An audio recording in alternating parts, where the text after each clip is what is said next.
Showcase your skills in the gaming. 1xBet. Look around. Screens are everywhere. They allow you to immerse yourself in another world, into hundreds of different worlds. Here you can be anything you want, and we will support you in this. OG, Team Spirit, 1xBet. If you are with us, you win. Hello, son. Hi, Mom. Pretty girl. This is Eva. Nice to meet you. Thank you very much. Your dad's just making his favourite dinner. It's duck. Come on inside. They're all probably too gruesome to tell you while you're eating at the table. How's your food? Is everything okay? Good, good.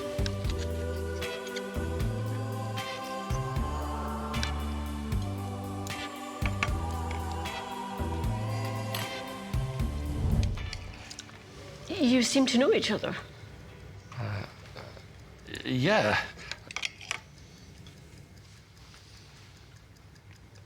This is the new ambassador for 1xBet. Oh, I see.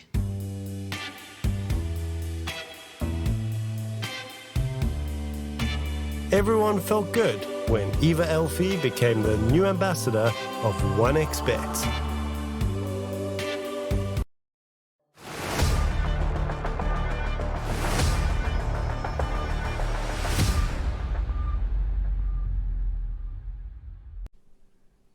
Good morning and welcome in everybody. We're going to get started here with the Regional League Southeast Asian Playoffs for RES Dota, and this is going to be, I think, a great one. We've got two best of threes today. It's going to be IHC versus Bleed starting us off. And Bowie, any thoughts onto this one now that we're moving through into the actual knockouts for the playoffs? No second chances, single elimination quarterfinals. I mean, this is going to be a spicy one. I would normally say Bleed is slightly favorites for this one, but we have a standing this time. Masaru's, unfortunately, is not going to be playing, and we have Zeal in his place. And I think, Zeal, very good, very proficient player, but standings usually, I think, very hard not to say the standing is a downgrade to most teams. So now I'm not entirely sure. This could be what IHC needs to at least make this a bit more competitive. Maybe a 3-game series, since we are now into BO3s rather than BO2s. But still, I'm going to say a slight edge, but maybe 1 or 2% edge to Bleed. I think this is fairly close. Yeah, I probably would favour Bleed coming into this one. We can see the teams that are going to be playing here on the board, and it's going to be Execration versus Team Tough, going to be our second best of 3. And I'm just kind of looking forward to seeing this kind of crack on. As we can see the table here, IHC Bleed, the winners will move through to play up against Mag Indonesia, and then the winners of Execration versus Team Tough will be playing up against Team Talon here in both semi-finals. And again, there is no lower bracket, there is no double elimination here. It is win or be eliminated. So the teams, looking forward to seeing how they're going to play, what they're going to be coming up with in these best of 3s. And again, hopefully we go through to all 3 games in both matches, because I think that's what I've been wanting to see. We've had these best of 2s and it's been okay. Yeah, we've seen a lot of 2-0s, so it's kind of been like a best of 3, but we've not had that marathon going on in the games. We've not seen what both teams can do when they're under a little bit of pressure here. So maybe we are, like you say, with Bleed having that standing, we might see it pushed to the full 3 games. And yeah, I'm interested to see how the drafts are going to change coming into the playoffs now as well. Oh yeah, I mean, we had a lot of Bet Boom Dacha alongside the RES tournament for a while, so I think people definitely kind of solidified their idea of Dispatch. We didn't really get any updates on an E version for Dispatch as well, but I do feel like we're gonna have some interesting new things. At least looking at Bet Boom Dacha, we saw a fair amount of Lion and DK. Obviously, DK was picked a lot in the games that we cast as well, but I think heroes like Crystal Maiden started being picked quite a bit. We'd love to see some Primal Beast that was picked a lot in Dacha too. Yeah, I mean, I think this is going to be really fun. I'm kind of dying for a new patch, to be honest, but I'm not sure we're going to get one before the end of this tournament, because well, I mean, at least with the Latin version of this tournament about to start as well, maybe then we can get a new patch and freshen things up. Yeah, I think that's everybody's kind of figured it out. You know, we've seen a lot of the bans being the same, coming through the Dooms, the Timbersaws, Dragon Knights being banned out. It does seem to be, again, mainly an offlaner patch. These Mage Slayers being picked up all the time, Ember Spirit being one of the top mid heroes. So that, yeah, there is that kind of, it does feel like it's been figured out, and I'm interested to see how it's going to move on. I mean, don't get me wrong, I'm having a great time in pubs with, you know, just playing the Slark, getting the Mage Slayer, and just running down heroes, but for the most part, I think we do. You know, it's time. We want to see that change come sooner rather than later. Yeah, I think there's definitely a couple of heroes. You know, as fun as it is to see Meeple Arc Warden twice in this tournament, I do feel like, especially Meeple needs the garbage treatment. This hero is just like, I think you either nerf that hero or you make the hero harder to play, because I think, like, the idea of Meeple was it was so hard to play that you just got a benefit out of, you know, the high skill ceiling of the hero. But nowadays, you know, you just press a button, like every Meeple like gains 2000 HP. I think the hero definitely needs some changes. We'll see, you know, what they're gonna decide that the hero deserves. But overall, I actually was surprised that Meeple wasn't picked that much in Batpungachi. I think he only had like 3 games. He did get banned a fair amount, but I think it was only picked, 3 times. Yeah, I think it was banned out a lot of the time. You know, teams figured out that it was a strong hero. I mean, to me, I think you had either have to rework the Ags or take away the Dig. You know, having that was kind of the thing, right? If one of the Meepos got caught out, that was the weakness of the hero, and now having both that Mega Meepo as well as the Dig, it just means that you have 2 survivability tools in there. That means the hero can't be punished. So yeah, I would like to see either one reworked. Who knows how that one's actually going to fall out, you know, how one's going to figure out. But I'm looking forward to kind of never seeing that hero again. I'm sick of seeing it in the pubs, and that's kind of the main thing. That pro players can play it till the cows come home, that's fine, but just take it away from my pubs. Yeah, I think the biggest problem for me is that both spells have no cast point. So, like, you just press one button, you're instantly, all Meeples are digged and just, like, healing. So I would love to see, like, something like with the same cast point as Poof. Like, just give it a little bit of a cast point so you can stop it, so you can like punish it a little bit. But yeah, we do have a draft in our hands. That Meeple we were talking about, I still feel like it could be picked here. This region is known for their Meeples, known for their pub stars, and yeah, you do gotta, there you go, insta Meeple ban. Yeah, just immediately taking it away. And again, I wouldn't be surprised to see the Doom here, the Chen bans, Timbersaw bans coming out as well. Vengeful Spirit is one of those heroes that does seem to sneak through from time to time. What else are we looking at? Hoodwinks being taken away, yeah. So there is a shopping list of heroes, but they do seem to be coming out as the bans every single time. TA is one that has been sneaking through from time to time as well in the group stages. So yeah, not surprising to see Bleed take that one away. Definitely a more specific player ban, but it is quite a strong hero. Timber Chen, Mag, Void. I think Void usually ban more in the second phase than this one, but definitely still feels like one of the strongest heroes of the patch when you take away the TAs and Meeples of 735 D.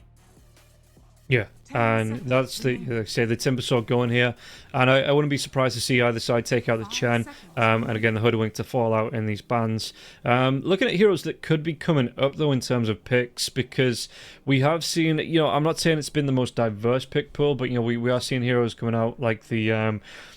Let's take a look at actually what both teams have been drafting. So IHC, they've been going for the Lions. The Mars. I forgot about the Mars, and it looks like that might make it through here with the Batrider ban. They actually do keep the Chen, so they could pick it for themselves. They ignore the Chen, and they snatch that Dragon Boy. Definitely a hero that's seen a lot of play. The Hoodwink you talked about, still open if they want to get it. What is also really popular here? I guess Lion. Phoenix is one of those heroes that isn't really that popular, but is coming through from IHC, so, maybe thinking out of the bag with the Mars still being in here. I wonder if Bleed prioritized that ban now. It's a very potent combo, and if they don't want to flex this DK, you could ban the Mars, but I don't necessarily see the need to ban it right now. I think Chen is probably higher on my list here of things that you need to take away. Okay. Let me think. Yeah, I mean, I think like DK in general, you have a lot of armor. You get that magic resistance once you get your eggs.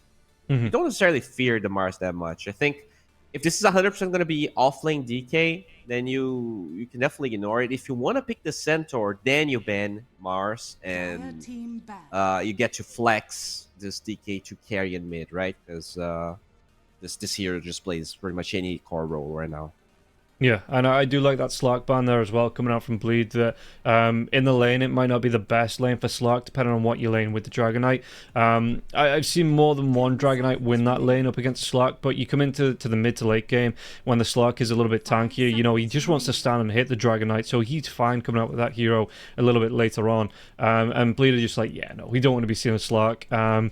We might be wanting to pick those heroes that, you know, drag the fight on a little bit longer and just having them in the fights. Pain in the ass. So straight up ban him out, as well as that Naga Siren. Naga definitely here the DK struggles to deal with, even though you have that AoE. You just don't do enough damage to the illusions later into the game. 10 seconds Now IHC. Maybe want to ban that Hoodwink, something that can like play well with that Dragon Tail stun in the lane.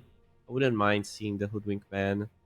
Yeah, and the Hoodwink as well, it's been going for the Mage Slayer quite a lot, you know, even as that force, so that is another hero that maybe, like you say, you just want to take out of consideration here, because the Mage Slayer at the minute going to be the Prophet ban, actually.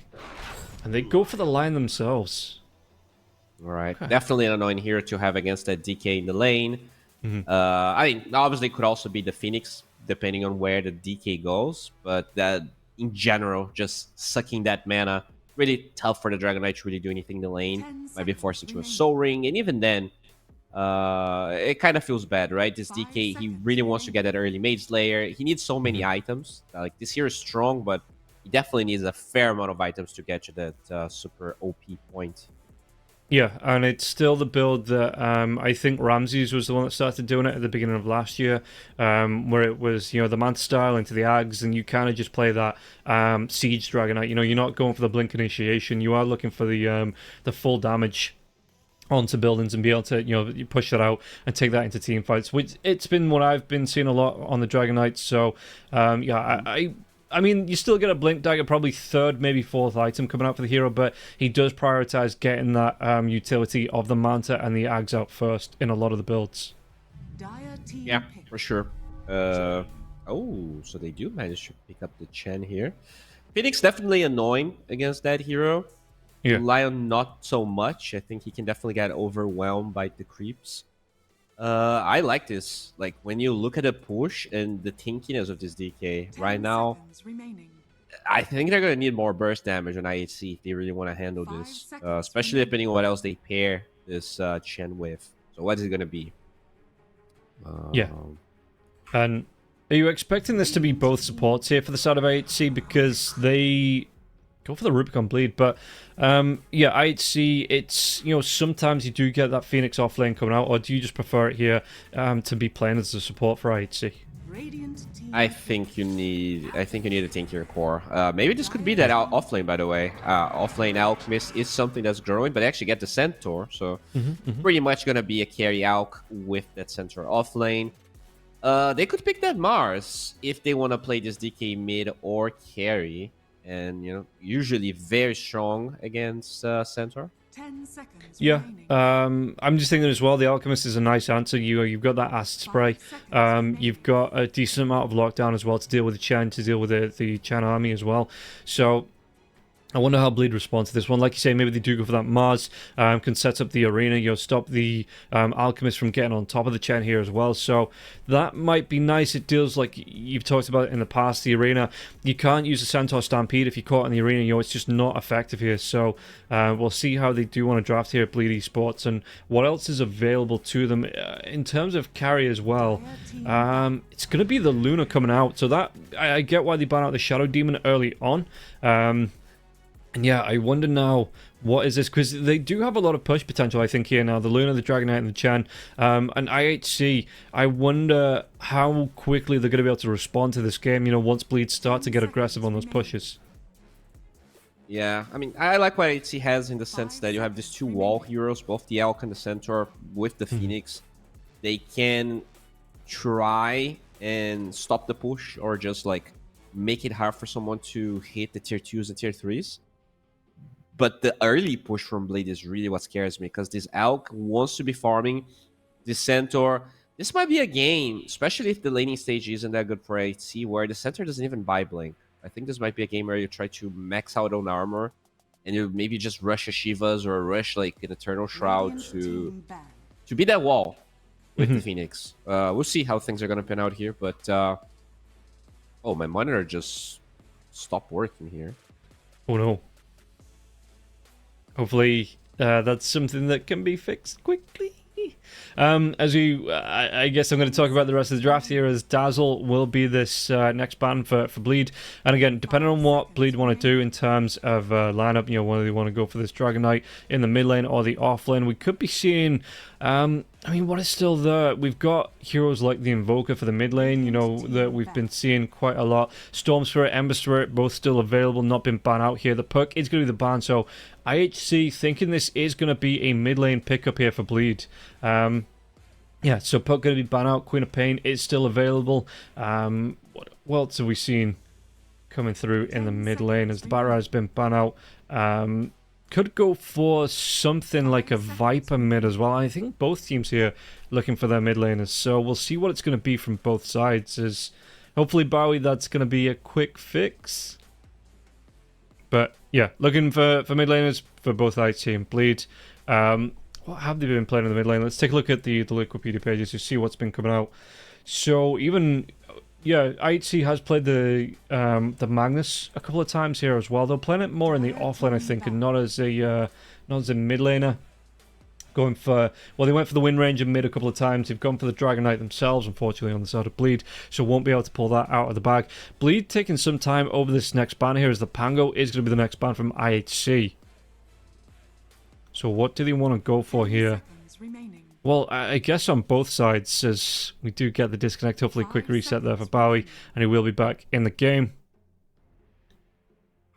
Dire team pick. So, Keeper of the Light going to be the next ban here for Bleed. And what are they going to go for? They've got themselves just under 30 seconds now to think about this next pick. Or the final pick, not even the next pick. Alright, I'm back. I had a small issue here. So we... okay, the Dazzle ban, interesting. I was not expecting that. It's going to be the Magnus pickup. So, Magnus off Dragonite mid, potentially? Yeah, they have the flex going for them. I actually like the Mag off lane here, because it's very good against the melee aspect of Alk. I think it's just an annoying lane for the Alk. We're going to be reducing his damage with the Fate Boat. 5 seconds remaining. But if they pick a melee hero on mid, you can still play this mid Magnus. So it really depends on what they actually pick here for IHC. Yeah, I'm just going through what IHC have been picking up, and in fact, it has been a lot of the times IHC going for that Dragonite mid, or even playing that Magnus a couple of times, but it's obviously on the other side. So looking to see what it will be pick up here. The Wind Ranger is still available if they want to play that mid. Ember Spirit again if they don't feel it's going to be too risky to pick up, but again. I mean, the Sleight of Fist, it might not be too bad here if it gets picked up against the Chan.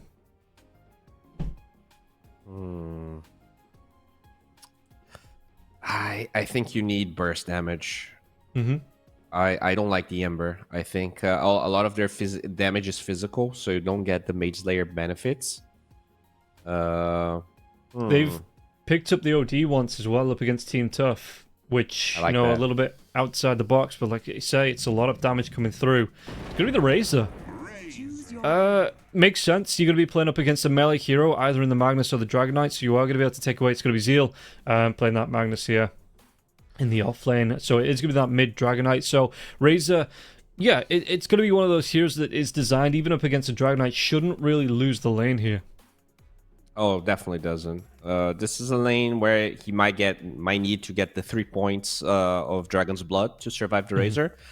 But yeah, it's kind of a farm fest. Maybe you get pressures slightly as a DK, but you're still going to be able to CS with your Brief Fire, and as long as you get your level 6, you're still going to offer everything that DK always gets. I do like IHC's draft though. I think in general, from the games that I remember casting from them, they had really good drafts, but sometimes their play didn't really fully reflect how much I believed in their drafts. But this time, with the standing on the side of Bleed, and just considering that they honestly have a really solid one, I kind of want to go with IHC. I think Bleed, they have a lot of early momentum with that draft, and I'm not even sure what I'm doing not going with the Chen, but just looking at IHC's lanes, they look really strong. I think Dizak's going to get to his timings. I can see this line being a pain in the butt just because of the shard. And you have like 3 tanky cores that the Phoenix can play around. Like, if they actually play well with this draft, I really think they have a slight edge. Okay. I think I'm going to be going the way of Bleed here. I think the push lineup, like I say, if they hit those early timings, even if the IHC do have a couple of lane winners, I think Paulson should be able to make up the early momentum for the pushes. I like the Luna pickup here as well. Dragonite looks really strong, so I think I just have to back Bleed coming out to this one, standing included here. And I think the odds are going to be a little bit similar. It's not a massive difference between the two teams, but Bleed coming into game number 1 at least is slight favourites here between the two teams on those odds. All right. Let's see how things are going to unfold. This is going to be really exciting match. And I mean, just for the people watching, Zoo right now rank 29 in the leaderboard, so he's actually substantially higher MMR than Masaros, the offlaner for Fleet. So we'll see how things are going to pan out here. Maybe I'm going to regret going for IHC, but I really like their draft, so I'm going anyways. Yeah, and like I say, the standing issue has cropped up its head from time to time. You do have maybe some synergy issues coming through. Chen is going to find a courier here. It's going to be the Phoenix's courier. Lets it pass. Huh. Okay. And not even going to get it on the return here either. So scouts it out and knows roughly that top rune is unsafe, so they're going to make a move into the river and into the opposing safe lane rune here now as well. 423 comes up, but again, does he want to throw that unstable concoction out? He doesn't, so it is going to be that trade 2 for 2 in terms of the runes. And yeah, that's just an easy trade, no real bad stuff for either team. A little bit of aggression coming out in the bottom lane, and it actually will be the Earth Spike into the unstable concoction here. DJ going to be taking a lot of damage, gets that telekinesis off just before it connects here. 423 trying to trade off damage, DJ trying to run himself away, but I think the Alchemist, even with, it's just going to be able to get a couple of right clicks in. Another Earth Spike now as well, with the unstable concoction coming out. If he gets a full charge into this one, Blood Grenade comes through. It looks like no! Oh, the shockwave, it's going to be off the mark, and it's not going to be a return kill immediately here for Zeal. He just lost vision there in the trees, so it will be an early kill coming out from the side of IHC. And no rebuttal from the side of Bleed. They were close, but just couldn't pick it up. Yeah, way too many stuns on the side of IHC. That lane just favors them naturally, especially when the Rubik is forced to learn telekinesis. This is really bad. This Rubik now has 0 impact until he gets to level 2, and they're gonna get level 2 faster than IHC just because of that first blood anyways. Overall, big win here, even though it only looks like a support kill. And yeah, no, like you say, the level 2 coming out quickly, it's great for 423, especially being up against a melee hero, where we can see the replay coming out. The shockwave, if that had gone through, it might have pulled the line back there to get the last right click, and Zeal should have been able to get the response kill, but he was just slightly off the mark, and a nice pocket there for the line to tuck into. Yeah. Looking at top lane, Chen, not as strong of a level 1 hero as he used to be, but even when he loses the lane, he can just recover, farm whatever it is he thinks he needs. If it's drums, Vlads, Mac, there's so many options for this hero nowadays. So very curious to see how Paulson's going to try and itemize this time.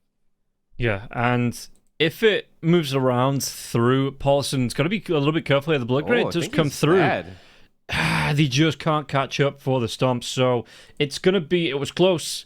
And again, Paulson being made a little bit uncomfortable here in this lane. But yeah, it wasn't enough to get that kill. All right, how's mid looking here? I think that's probably the only lane where they should. Oh wait, only 5-1 to Sanctity. What? I did not expect this to be that one-sided for the DK. No, I mean, DK Mikoto started straight off with the boots here, so it's going to be an option. You know, the Dragon Knight, he just runs himself away as soon as that leash comes out here. But yeah, I thought Sanctity, he would have been getting a lot more out of this lane, a lot more from the Dragon Knight now as well. And in fact, Mikoto, he's even got, what's that, about a quarter of the level higher than the Razor here, maybe even as high as half. Damn, this is a shellacking in the mid lane. I think this is actually supposed to be the IHC stronger lane, and they are winning the other two, but not this one. Yeah, meanwhile, in the bottom part of the map, there is going to be the Unstable Concoction flying through. No real follow-up here. In terms of last hits, Magnus is keeping it close. Oh, chase down Sanctity. This was going to be the runaway as well for the Dragon Knight that I was talking about. You know, the Dragon Tail into just walking himself away. But, well, with the damage coming out now from the Plasma Field, can he turn this around underneath the tower here? Makoto, what can he do? He's only got a stick, no wand, and the damage coming out from Sanctity. Well, it's not going to be enough to get the kill onto the Dragon Knight and now the Breathe Fire. They are going to try and run away to this rune here. And Mikoto, he's just trying to farm the creeps. He doesn't want to give up any last hits, and it looks like he will be able to get himself over to the water rune now as well, and it's going to cost him at least one creep, but in the grand scale of things, he's having a decent time. He's got a couple of last hits over the Razor, and yeah, maybe now level 4 with the 2 points into the static link, this is where the lane starts to turn in favor of the Razor. Yeah, definitely it starts to get a bit better, but even still, that early boots making this lane harder. Sanctity, he actually used his static link without having his own boot, so only 29 damage drain. It's not the end of the road here. Mikoto is having a really good time. And yeah, so the Dragon Knight 17 last hits, what's he building towards? It's just going to be straight power treads into a bracer. So wants to become that tanky Dragon Knight. And do you still expect him to, in terms of the build, you know, does he want to be going for that early Mage Slayer, or can he skip over that and go straight into that kind of Manta Axe build? Looking at the timing here, I think he's gonna go for Mage Slayer. He might even get a blink this game. I think they already have really good timing with the Luna.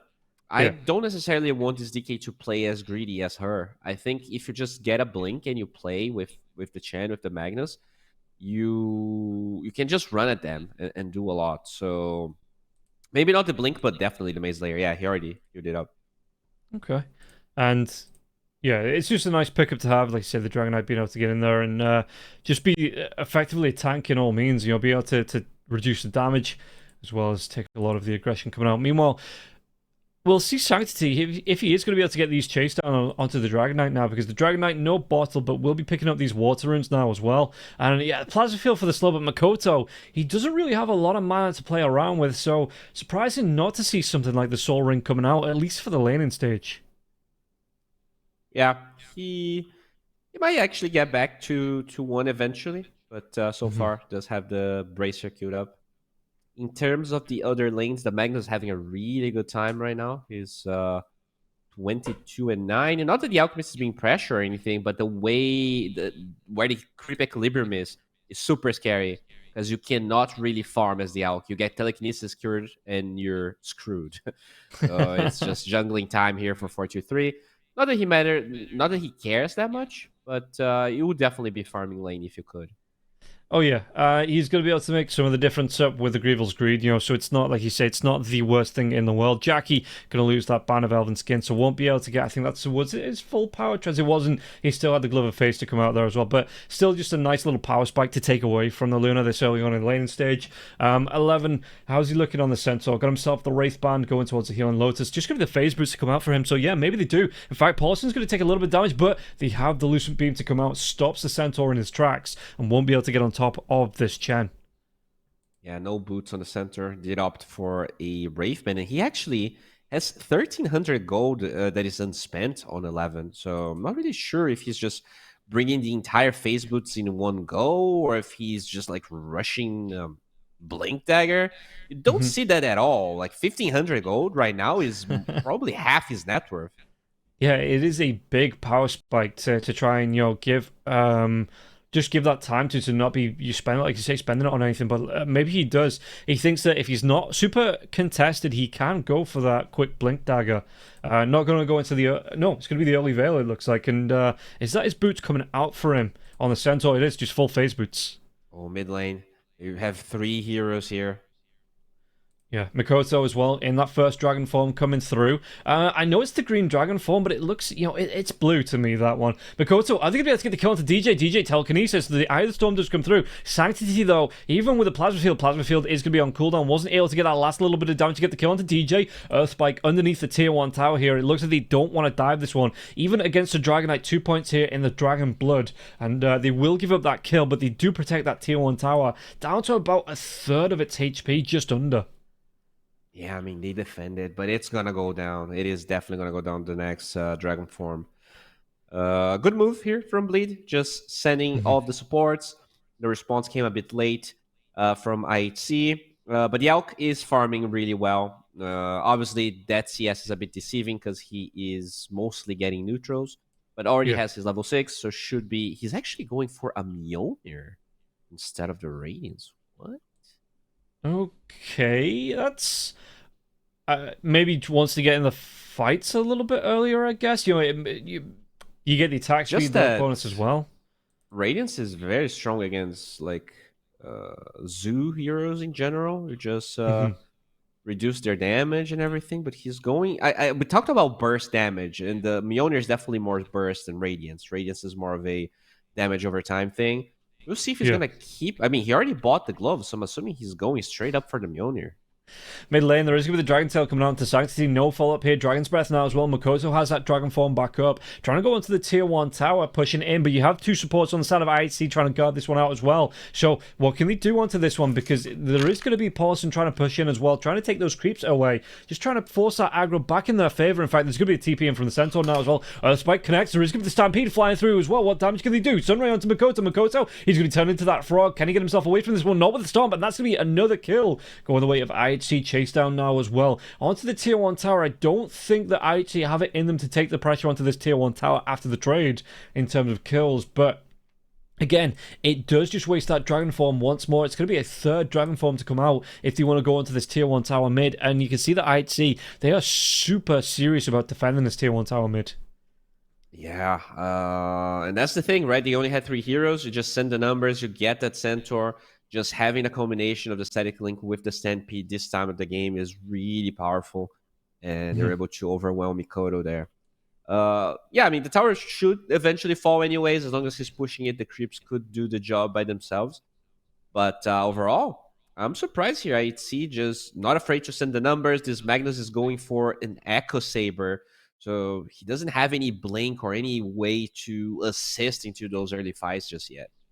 Okay, we see the odds. It comes down a little bit, that gap between the two teams, bleeds. So the odds get a little bit longer, but I'll still consider the favorites here in this game. You see the Magnus, who's put under a little bit of pressure here as well. He's going to be going, again, he's got himself the Seeds of Serenity, so he's trying to push and put pressure onto this tier 1 tower with his creep wave, keep those healed up.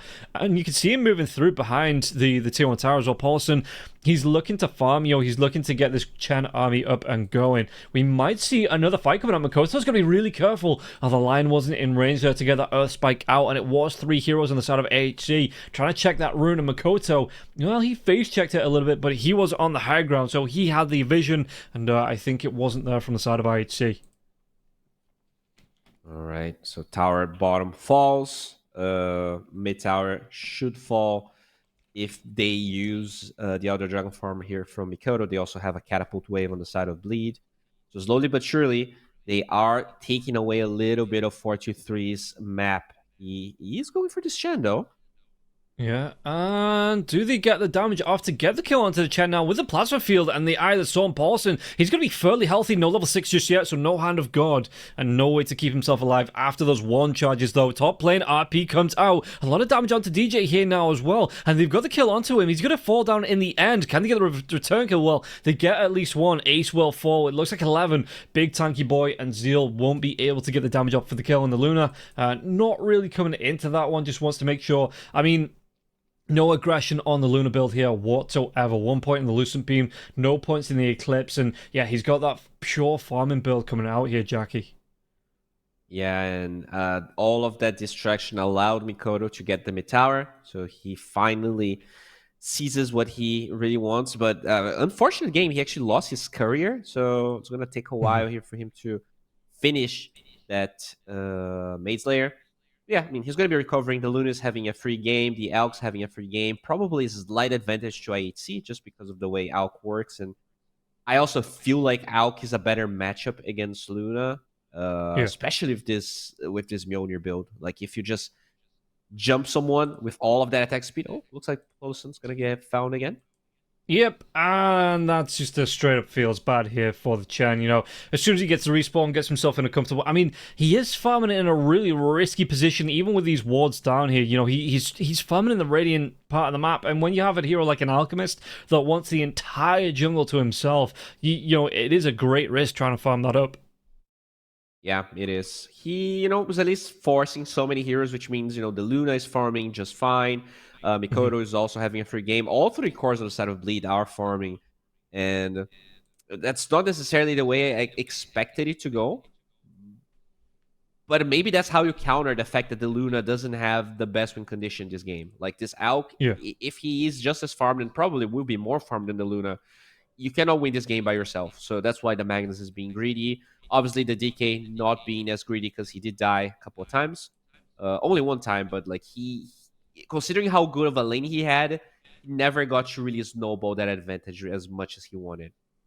Yeah, I think this is the full mage layer now being completed for the Dragon Knight. Will be coming out. Mikoto, they did finally take down the tier 1 tower in the end here as well. So Mikoto, with this mage slayer, are you expecting him to rotate around, put pressure onto potentially the top lane, try and take that last tier 1 tower, or is he still in farming mode here in this mid lane? I think they can definitely rotate, but you probably want to wait for the Blink Dagger timing on Magnus. Speaking of Magnus, the Ruby gets killed top, and this could be a tower here for HC. Yep, and I think with 4 heroes stacked around onto this one, yeah, like you say, they've got the creeps pushing into it, so they do want to put the pressure onto this tower, take it away. And while that's going on, though, you've got 3 heroes on the side of Bleed, rotating through the Radiant jungle, and again, dangerous place to be, because that's where the Alchemist wants to be, but if you've got a gang squad like this one, you can try and get that kill. He's, fortunately for 423, in that corridor of farm down on the Radiant safe lane. So, not going to be caught out just yet. Close to the tier 2 tower, though. Will show on lane. Do you want to go on to this? Because Magna, like you say, he's not got that blink dart straight away. He went for the Echo Saber first, so maybe we're going to see a Harpoon a little bit later on. But it does mean that blink dagger, it's a little bit delayed here for Zeal. I do like what the DK queued up, though. He's also going for a blink, and that's really how I envisioned this draft being played. Once they have those 2 Blink Daggers, both Mag and DK, they can kill anyone.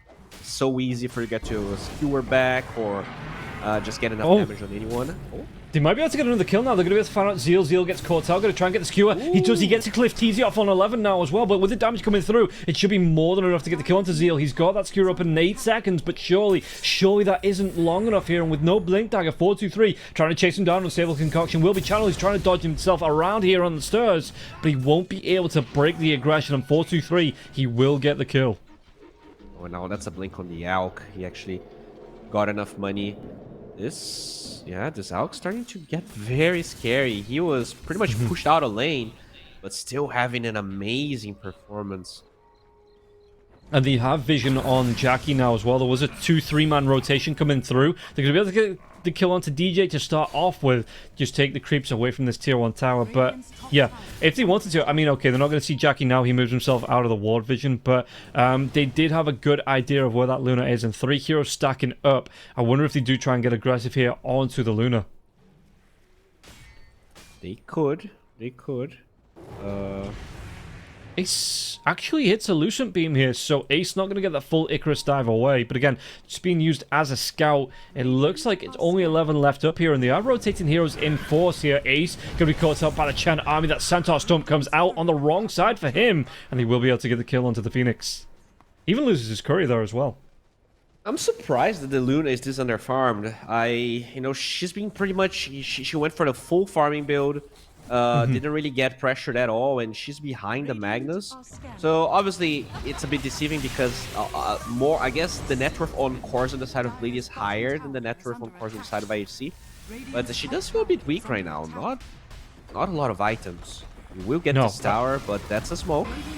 It might cost him his life here now as well. A lot of damage coming through. Telekinesis on to 11. Hand of God will be going out early, but it looks like Luna will fall in the end. Anyway, Paulson, he's going to be cleaned up, and they do get the cliff onto Sanctity. Sanctity, he's going to be able to get himself away from this one. Supernova will pop 4-2-3 on the double. Let's make it a triple. And everybody else trying to run themselves away. 11 will be able to get the follow-up here. And the Dragon Knight doesn't get caught out. He was on the other lane as that fight concludes. But that was a really good one at IHC, and unfortunately, I may have dropped a Caster's Curse onto Bleed because IHC at the minute, they are just running this show.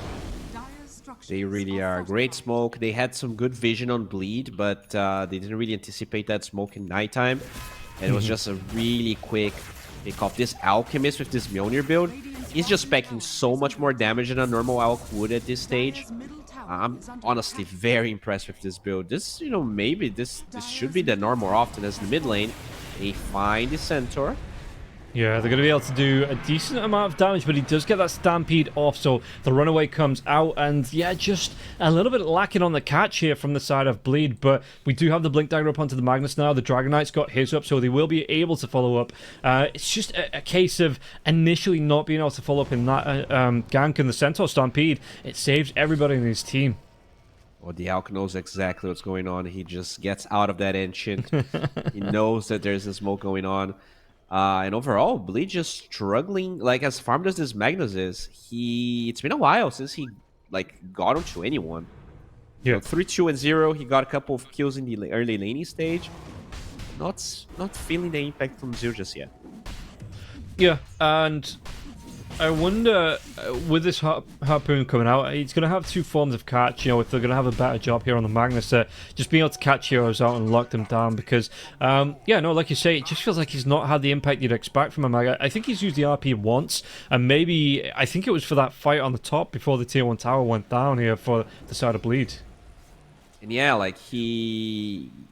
that's the trade-off, right? You go for the Echo Saber, you farm a bit more, but that farm is meaningless, especially if you have this early, I'm going to take towers type of draft. I'm not sure if I like that Echo Saber that much. It might not matter because, they're still farming very hard with this Luna, and the Alch is a hero that kind of, oh, look at him.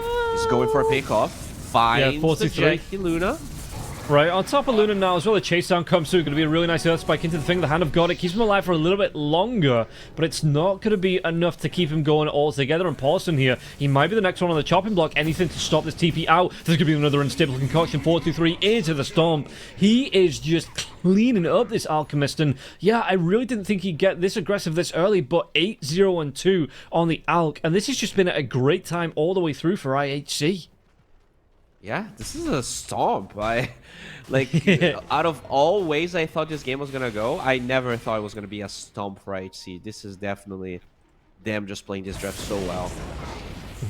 And even look at this Sanctity. He's pushing away 3 heroes on the side of Bleed, and Bleed just not able to really get anything. They're not finding any openings. They're not able to get aggressive. 4-2-3 going back to the jungle now as well. He's got that BKB. He's got Mjolnir. He's going to go for the AC. He is going to be an absolute wrecking ball coming into these fights. I mean, I say that he already is, it feels like, and there's just been no real answer to shut him down. Yeah, that's this DK is just using his dragon form to farm. Just from looking at Bleed, you understand that they lost their timing, and they're just going to have to buy as much time as they can. At the end of the day, the siege on the side of IHC isn't that good. If they don't get kills, if the Alch doesn't have Radiance, he can't just start hitting a tier 2 tower. They're going to try and trade farm, but the thing is, you are trading farm against an Alchemist. Even though their cores farm a bit faster in general, the Alch kind of offsets that, and he's gigantic right now. The Razor as well does have the AC queued up, so I wonder if Sanctity changes his mind here, goes back for, maybe even, like you say, the Siege not great on the side of IHC, so I wonder if he goes for an Acceptor here on the Razor, or if he wants to, he's actually going to change his mind, going to go for a Lincoln Sphere after the BKB, it looks like. Okay. Yeah, he already bought the Hyperstone on the Alch, so Unfortunately, Razor can't really do anything about that, as they will get that Aegis we were talking about. I think that was a snatch on the Wisdom Room from Zil. That was nice. Yeah. But really, when you're this far ahead, in terms of the experience anyway, I mean, okay, it's going to be a bit of a crash down after those 2 Wisdom Runes, but for the most part, it is fairly even. And one fight here from the side of IHC, like they've been getting all match, will even that right back up. Oh, yeah. Looks like Alex TP middle, so nothing major is going to happen. Like, they're not necessarily just going to, try and collapse into the tier 2 towers. I wonder what they're waiting for here. Vice on the Phoenix is really close. Holy moly, Ace is very farmed. Yeah. Probably BKB on Sanctity is the big timing for them to utilize that Aegis. And yeah, how far off is it for the... I mean, well, he's going to be about 1,400 gold away from that one, just under 1,400 gold to be able to pick this one up on the Razor. So the BKB, in terms of farm, it's still going to be a minute or so away. So yeah, this Aegis, for now, it is a safety buffer, but with 4 minutes on it, you're still going to have, by the time that BKB comes up, about 2.5, 3 minutes. So yeah, not going to be a massive... Oh, do they get the kill onto Paulson again? Hand of God comes out, trying to save his own skin here. Can they get the damage out onto it to finish it off? They do take down the Phoenix, and now Razor rotating into this one. Makoto going to be in trouble. Dragon Knight can get himself away from this one. Paulson with the TP away. Makoto, he's trying to flap those wings as hard and as fast as he can. Turns around, Dragon Tail into the stun, but where's that follow-up? Unstable concoction, the stomp from the Centaur. It's going to be there just in time. And he does get the kill, and it's just not enough for the Dragon Knight here. I thought he might just have been away with that TP. Couldn't get himself out. Okay, that's huge. And now they're going to go for the Tormentor as well. This is going to be probably the Lion Shard he doesn't want to spend money with. There we go. And under attack. Nice pickup here for the Lion, like you say, maybe not the priority at the minute in terms of what he wants to spend in that gold, because he does want that quick blink. So the mana drain, it will be given the additional enemies. So it's a nice shot to have up with the magic resist coming out there as well. It means that you can, if you get jumped on, you can kind of channel this one without being interrupted, and only really physical damage is going to take you down. Yeah, just the canceling of Blink Daggers with that Exacast range is so annoying. Like this Magnus, if he gets spotted as he's walking in for an RP, speaking of that, he is actually invis around that area, but there are sentries. He finds the Elk.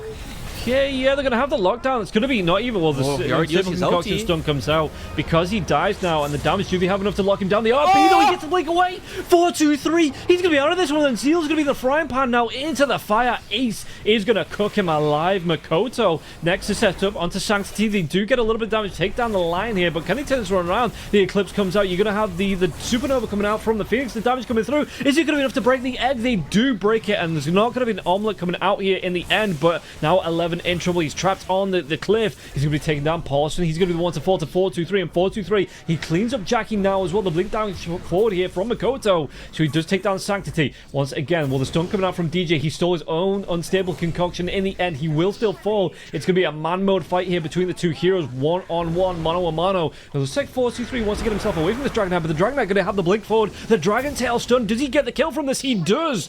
Good cleanup from the side of Bleed. All of a sudden, it's going to cost them 4. But that is going to be a great trade in their eyes, taking a full 5-man wipe.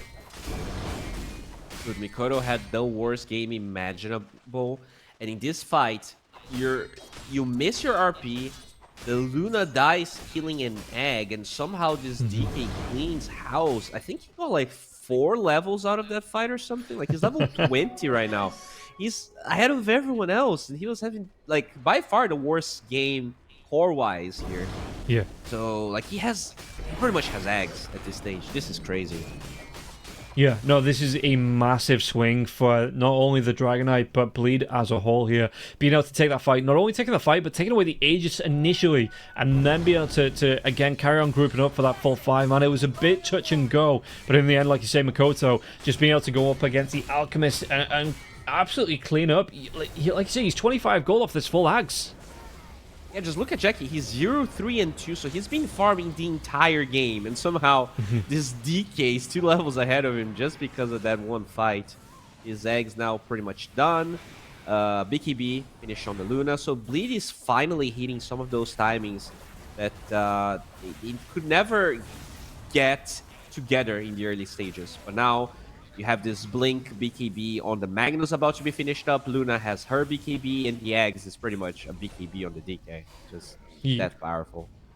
And you are right, he got 4 levels out of that. At the start of the fight, the Dragon Knight was level 16, and he just started to come... In fact, I think he gets 3... He does, he gets 3 levels off this 4-2-3 kill. That's bonkers. Oh my God, yeah. That Elk is definitely a piñata just waiting to be popped, and they're going to get a tower bottom here. They have this Catapult Wave. RP is available here for Zil. He has another one, and I don't think they're going to stop this. No. And yeah, Makoto now, like you say, with the Ags coming out, he is going to have that Black Dragon form coming through.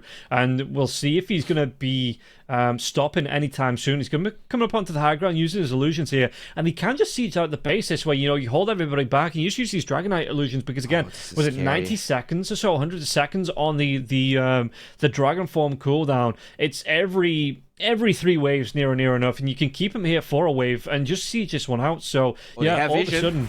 Oh, did they get a jump out? It's going to be onto the line. Did they get dragged down to the cliff? They don't. But SC taking a lot of damage. And, yeah, again, Lunar Illusions, Dragon Knight Illusions. It is a lot of seed potential on the side of Bleed. Yeah, that's half the HP down to the tower. But the Dragon Form will expire, so they're going to try and smoke and fight in between that cooldown. Smoke breaks. Do they get the jump? They're going to be able to go onto Paulson here now as well. Unstable Concoction, the damage it will start to stack up. They take him down. Maybe warning shots being fired right back at Bleed here, saying you can't get sloppy even though you won that last fight. I'd say they've been winning fight after fight after fight after fight, so you have to still be on the tippy top of your game here on the side of Bleed if you don't want to be shut down by IHC.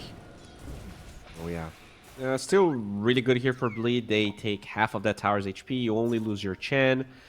You definitely want more if you're IHC right now, because that's the thing. Bleed, they can always group up and force the fight on your side of the map as IHC, and it just feels really bad. So you're gonna have to find a way to never give them that opportunity, to find a smoke, to find a place in the map where you never allow Bleed to cross the other side. Which right now they could if they had vision, but they don't. Bit of an FPS issue coming out here on the side of IHC, so hopefully that will be fixed quickly. And yeah, just being able to prioritize targets here for Bleed, it is so important. And so the positioning for IHC, it does have to be absolutely on point. In terms of, like you say, just being able to cross that river now, they have their full siege tools available to them, so they can make quick work of any towers that are left. And yeah, IHC, they've got to get these fights on the board. They've got to get them quick and maybe look to take towers down of their own. And again, just the items being built here, in terms of siege, not the best. They do have some great attack speed on 4-2-3, so you know, that might be the building taker here for the side of IHC. And again, maybe a little bit later on, if they want to step up, get that Razor Aghanim Scepter out, that could be another option in trying to break the base. I think the biggest objective now is going to be Roshan. If for some chance Bleed gets it, this is a huge problem for IHC. They already lost a little bit of that net worth advantage, which wasn't even that big considering they have an Alchemist. Like, this second Aegis either kind of solidifies the position IHC has in this game, or it could be everything that Bleed needs. Because if you have that extra life on the Luna, to just go high ground with all of those heals and, you know, the backup of the Magnus, it's not going to be easy here for IHC to mount defense. Yeah, and just looking at the replay here, Makoto, we'll see if you get the full replay out of this one, because it's baffling because the Alchemist is level 19, and with this kill, Makoto on the killing spree in this fight here, again, jumps above the Alchemist in terms of levels, gets 3 levels off that fight. That's just bonkers to me. I know, again, with having that killing spree XP bonus coming through, that it is a thing, but jumping above the hero that you're killing, it's always wild to me. Yeah, he was really far behind that Alk. Speaking of him, he did get the Chemical Rage base attack time talent, obviously gonna make it really strong with a Mjolnir. He's also going for a Basher, so lots of proccing items on him. And I mean, it's gonna be time for a fight. Oh, that Shivas. There is going to be the Stampede coming out now as well. Telekinesis, though, it catches onto the Centaur. How can they follow onto this one? Unstable Concoction in the Ancients. And 423, though, still picks up this kill. To Bleed want to carry on going on this one, being a hero down. It doesn't look like it, but while this is going on, you have the Lunar Illusions pushing into the base once again, and just being able to slowly, slightly chip away at this tower here. Not a lot of damage here onto this one, so it's only going to be Burr chip away. You know, it's not going to be a massive amount of damage, but every little helps on the side of Bleed. And we are going to see a smoke come out. Comes in here. Dragon Knight gets right on top of the line. Can they fall over the because there's going to be a lot of damage coming out onto the Dragon Knight, trying to turn it around, but the Supernova comes out on 423. Well, he's going to be left alone by his teammates, just a step too far, and 2 heroes dead all of a sudden on the side of Bleed. Well, not all of a sudden, because that the Rubik went down a little bit later, but the Dragon Knight now dead for 68 seconds. What can IHC get from this one? They can get Roche. It just spawned and he's gonna cross towards the Radiant side in no time. They're gonna try and cut waves here with these Lunar Illusions, but it's just not gonna work out.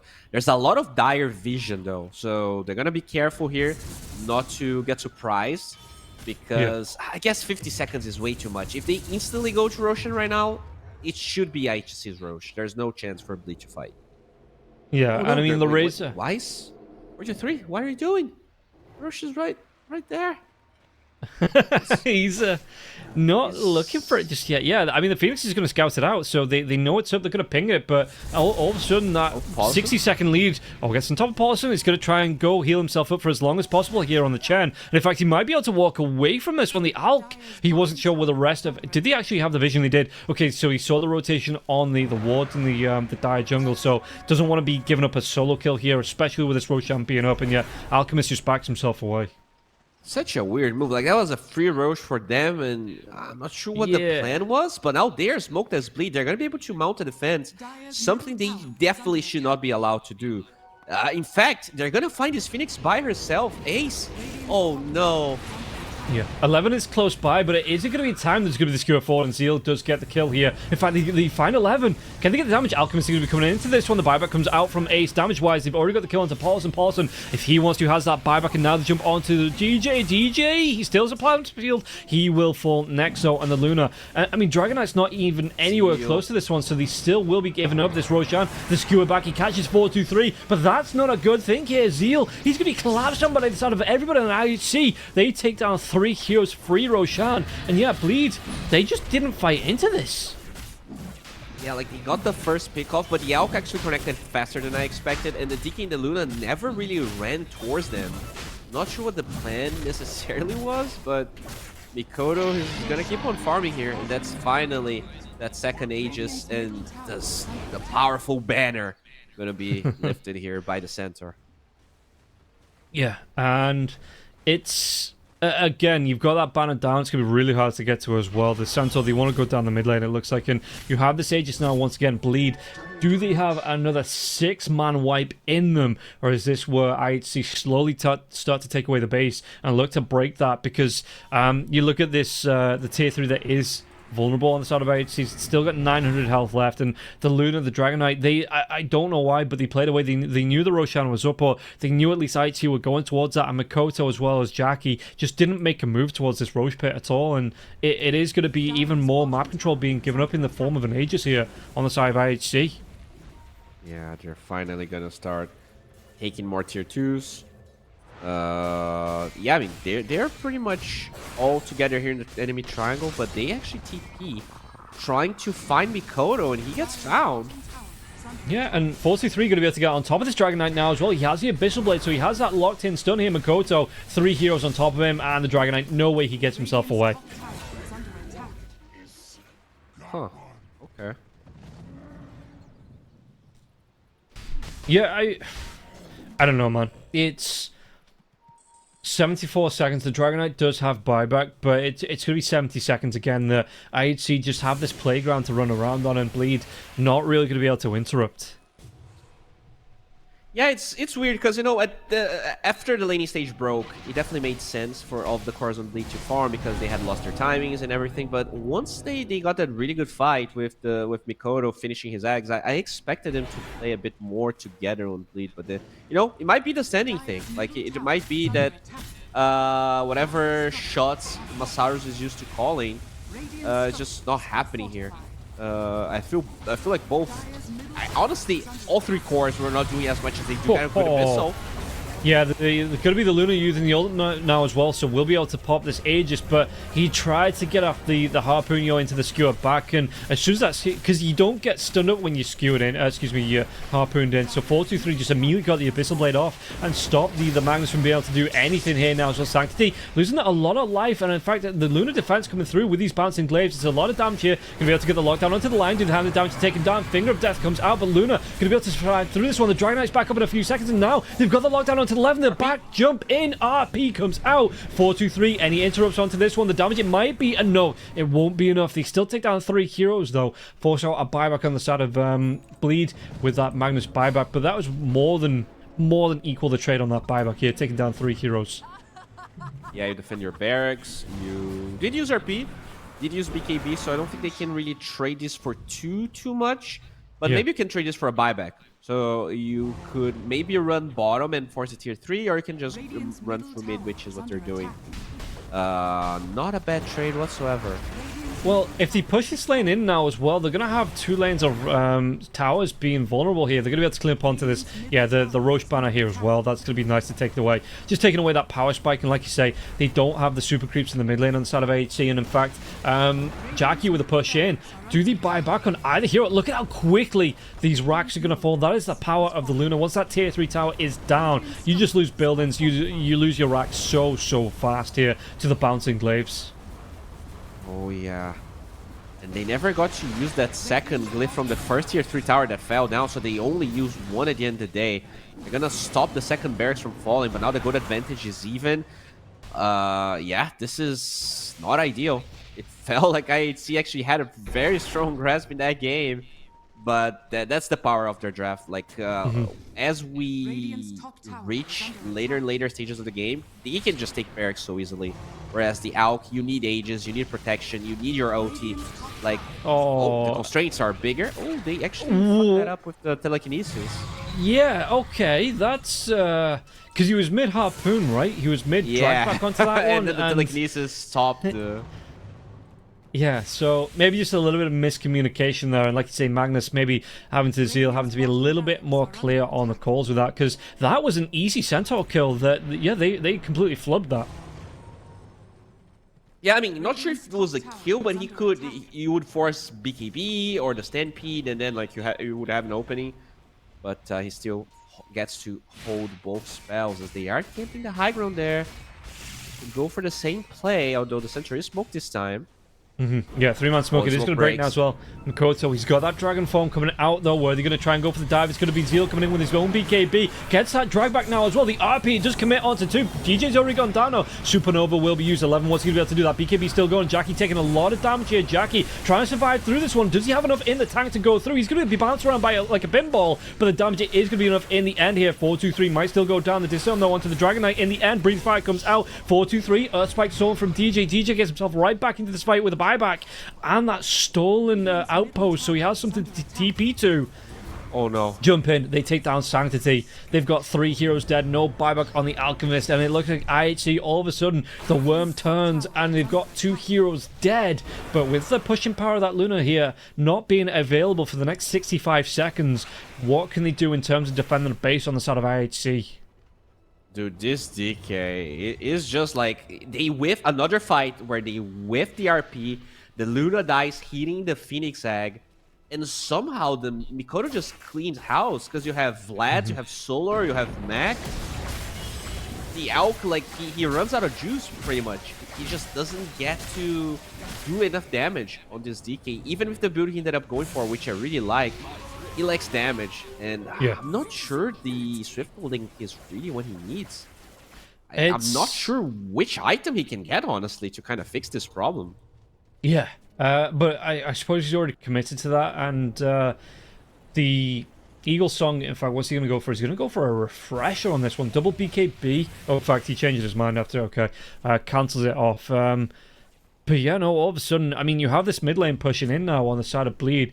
You might be able to, once this Luna's back up, I mean, the Alchemist back up 10 seconds after or so, we'll be able to push down. with the acid spray, maybe stop the aggression coming out. But look at this, the creeps they're pushing into tier 4s. Yeah, this is just the advantage you're going to have now on the side of Bleed, that this mid lane is going to push in, put pressure on. So things like a long Roche fight or a campaign for any lane that isn't the mid lane on IHC, it means that you are going to be losing that creep equilibrium in the mid lane.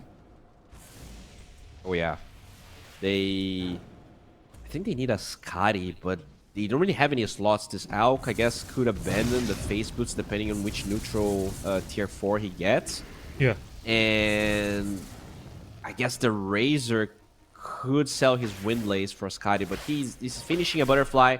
It's going to be a long time till he can get buyback money plus the Scotty. It's way too long for him to finish the item. Yeah, and that's the thing, right? That they're kind of your only two options, because you don't have a right-click offlane in the Centaur. He's great utility getting on top, being able to get the stuns off. Shiva's here as well. Got himself to Heaven's Halberd, but he isn't a right clicker. He isn't one that the Sky's going to benefit from. Lion and Phoenix kind of similar, not right click supports, and it is a big ask for them to go for them. And they jump in, and they're going to get themselves on top. And this was, I think it was a buyback on the Razor here as well. He is going to be dead. Sanctity, yeah, 113 seconds. He's down. Hand of God comes out here, but the Alchemist trying to rip through this. RP though, it commits. The BKB Supernova will commit onto the Luna. Luna taking a lot of damage here, trying to get himself away. He's got his BKB of his own, and now trying to turn it around. The right click's coming out. He's got that Satanic. He's got a lot of damage. He's got so much life. Now Alchemist's going to be stunned up. Buybacks from the Centaur as well as the Phoenix. Dragged back out onto the Alch. He is dead. 90 seconds on the deck. And this is just going to be GG being called here. That 2-3 good fights here from Bleed. It is enough to take game number 1. Yeah, they have such a scary draft. Once you get to this point, it's really hard to stop. It felt like at times IHC was getting pretty close to dismantling them. But the 5-man of Bleed is like unstoppable. Like if they're like smoking into you like that and they get your Razor no buyback, it's really hard to really do anything about it. So kudos to Bleed. I think they at times felt a bit shaky. Maybe it's the standing, maybe it's just IHC playing really well. But at the end of the day, they do kind of clutch it out. And I mean, this was a nice game. I think it was pretty back and forth, and unlike some of the group stage games, very even throughout. I really enjoyed it. Yeah, and I think this is what we're going to be seeing a little bit more. I mean, it was in the groups that between the top teams of the groups that it was a little bit close. But now the full best of 3s, we are going to be seeing winners coming out of these series. So that is going to be it for the first game. We're going to take a quick 10-minute break. We'll be back with the second game of IHC versus Bleed coming out. And again, hopefully it does go to all 3 games. But Bleed looking to carry on this train, carry on this aggression into the second game, and look to close it out in 2. We'll find out how it's going to go after this break. 1xBet and Eva Alfie present betting on all esports events on the website and in the 1xBet app. 1xBet. Play with Eva.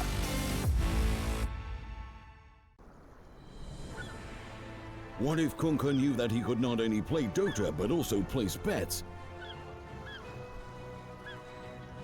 Better the best black hole.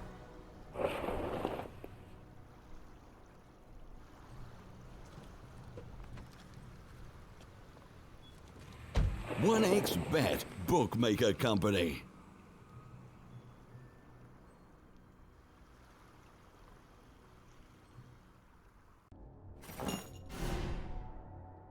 Chances of breaking items in a tournament match are non-existent.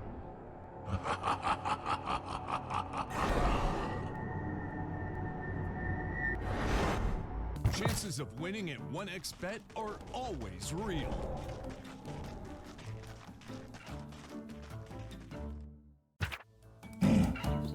Join with me. At your service. Stealing Aegis from Roshan is very difficult.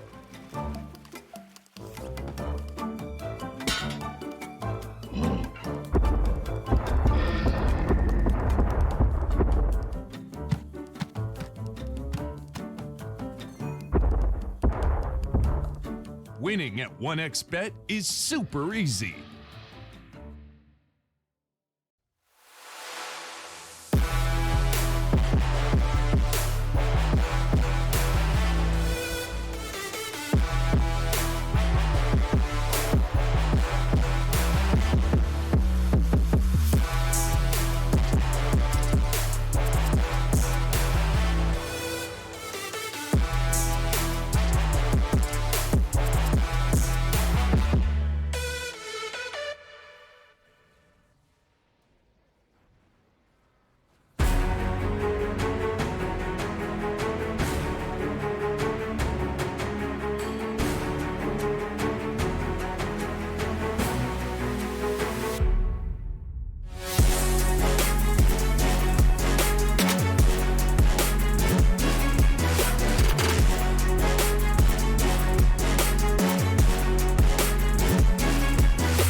skills in the gaming. 1xBet. Look around. Screens are everywhere. They allow you to immerse yourself in another world, into hundreds of different worlds. Here you can be anything you want, and we will support you in this. OG, Team Spirit, 1xBet. If you are with us, you win. Hello, son. Hi, Mom. Pretty girl. This is Eva. Nice to meet you. Thank you very much. Your dad's just making his favorite dinner. It's duck. Come on inside. They're all probably too gruesome to tell you while you're eating at the table. How's your food? Is everything okay? Good, good.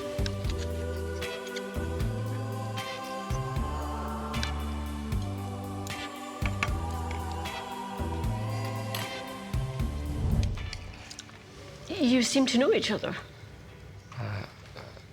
Yeah.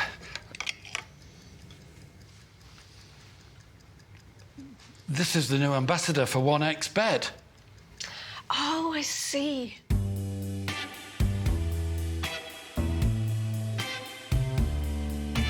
Everyone felt good when Eva Elfie became the new ambassador of 1xBet.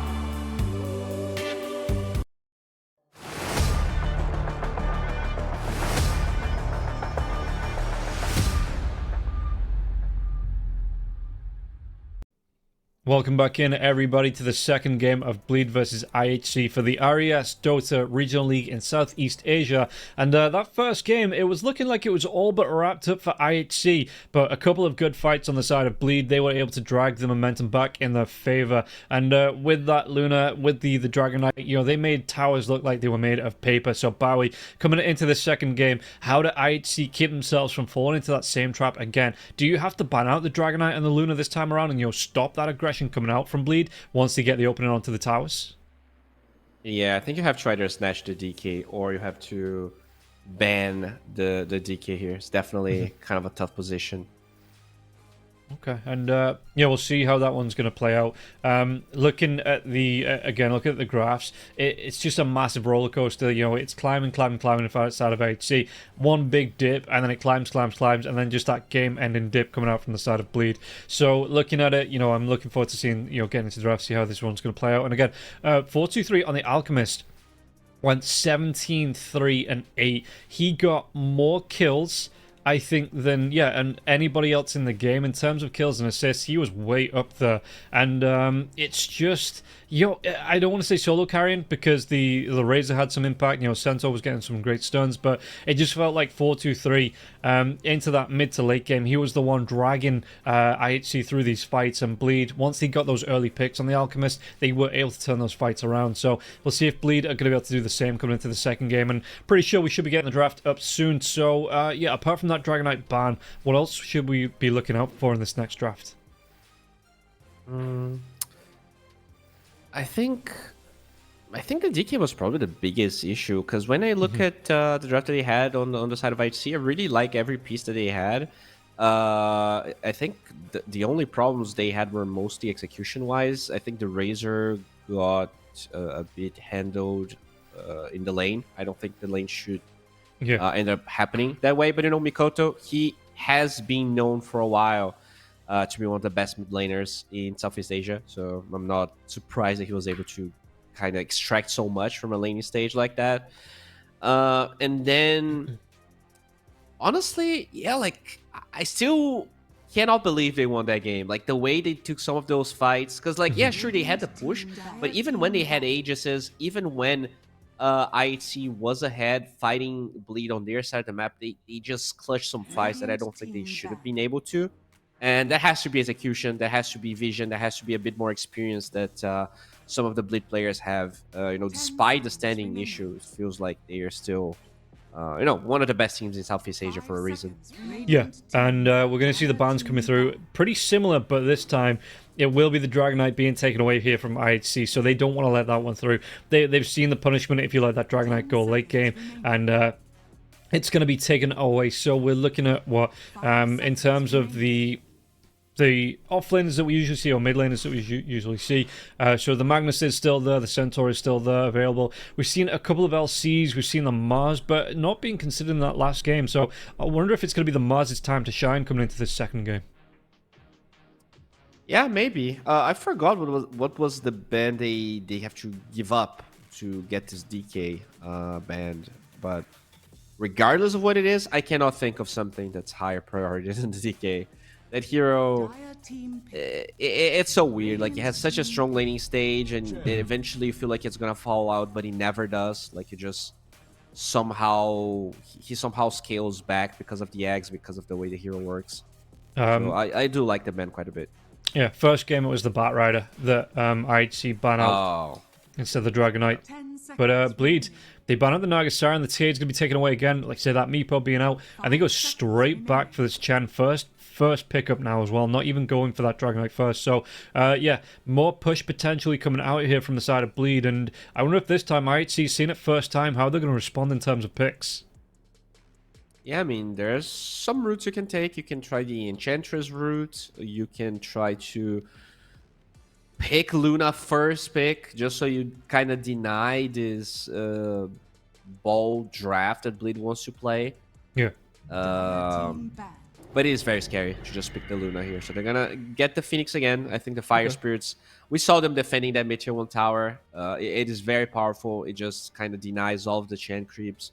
There's no DK this time, but it's still... I think, in general, the Phoenix pick was good. The eggs weren't as crisp as I wanted them to be. But, you know, a second time is maybe the charm here for them. Yeah, and we'll see just how it's going to play around. Like you say, the Phoenix, just being able to add a distance with the Sunray burn through the Chan's creeps, it might be nice as a dissuading or startup. I think I don't mind the Supernova, but again, yeah, the position had to be a little bit better this time around. I think it got broken 2 or 3 times in that last game. You didn't get the full benefit out of it. So we'll see if it is going to be a little bit better this time around. And the Phoenix pickup, first phase, doesn't give anything away for IHC, so we'll see how else they're going to try and draft around in this one. And Bleed, how they try and respond, because in terms of bans, they ban out the Centaur, so they don't want that combo in the off lane once again. Yeah, it was definitely pretty strong. The Luna died a couple of times. It took a long time for Jackie to be back on his feet and strong enough to even attempt to go high ground. So I kind of like this. That Mars, though, that you talked about, if you just take away the center like that, you're just giving them free real estate into picking that hero. Oh, they also banned the Alk. Okay. Yeah. So Bleed, they definitely felt, they bled a little bit in that game, and they are going to handle... I mean, it's just a really good combination, Sunray with bulky cores. And I don't think there's bulky cores that's going to feel as good as those two, unless you want to play Pudge or something really out of the box. Yeah, and that's another thing, right? That the Acid Spray and the Sunray, it does really deal with the Chen army. I don't think the Chen ever really got any momentum going with those creeps, trying to break the base. And yeah, I get it to a point as well that you look at that last draft and IHC, I think they were genuinely two fights away from winning that game, going right for them. And it wouldn't be surprising to me if IHC say, okay, well, we've banned out the Dragonite this time. That was a major problem in that last draft, that they try and run that last draft back, and Bleed Esports recognizing this, saying that, you know what, no, we're going to take away the Alchemist, we're going to take away the Centaur, and you've got to come up with something new if you think you're going to try and take this one against us. Yeah, I do like just snatching the Magnus for themselves here. It's not nearly as strong of a lane as it was with the center, but it's still going to be able to enable whatever carry they pick up here for IHC. Usually 4-2-3, he's more on those really greedy type of heroes, which is a bit sad because of, I think, an European team would maybe pick carry Pudge against Chen. You just get to one-shot those creeps. It's a hero that benefits from playing with the Phoenix. And they're going to go Mars Rubik here as a response. Yeah, I like this this combination in terms of if this is going to be the off lane, that you get the telekinesis into the spear. There's some good control. It's a nice setup as well. The fade ball into the God's Rebuke burst damage as well. You can get through a lot of heroes this way. It's not easy for whatever carry plays in this lane up against the Mars Rubik, and every hero is going to be a little bit in danger coming up into this double lineup here for Bleed Esports.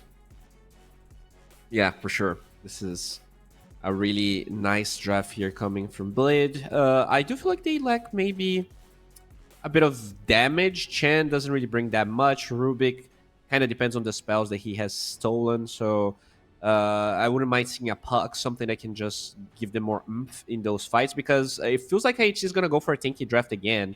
And if they do so with that Phoenix heal, you might struggle to kill heroes in the mid to late game. Yeah, and what would you want in terms of that carry? Because we've seen, a few heroes. We're seeing, like I say, the Slark is still available. Doesn't mind the long fights into this one. We've seen a couple of Weavers coming out. The Morphlin as well as the Naga Siren both ban out here, so not going to be able to get those on the field. But is there a carry hero that stands out for you in terms of IHC that might not have a problem on this lane as well, coming up against the Rubik and the Mars? I like Slark, but I don't think they can pick it now. So that's kind of the weird part. I think if they had the 18 pick, you would be very happy picking Slark. The lane against Mars isn't that good, but I think it would be a really good Slark game. I'm going to go for the Faceless Void instead. I am okay with it. I think you don't care about the arena. It's a really good time dilation game. But I think they need more burst damage. So just like Bleed, you need a mid-hero that can kind of pick up the slack in terms of damage. So Quap, Puck, even Ember doesn't seem that bad this game here for IHC. Yeah. I kind of like it with the Magnus and Power as well.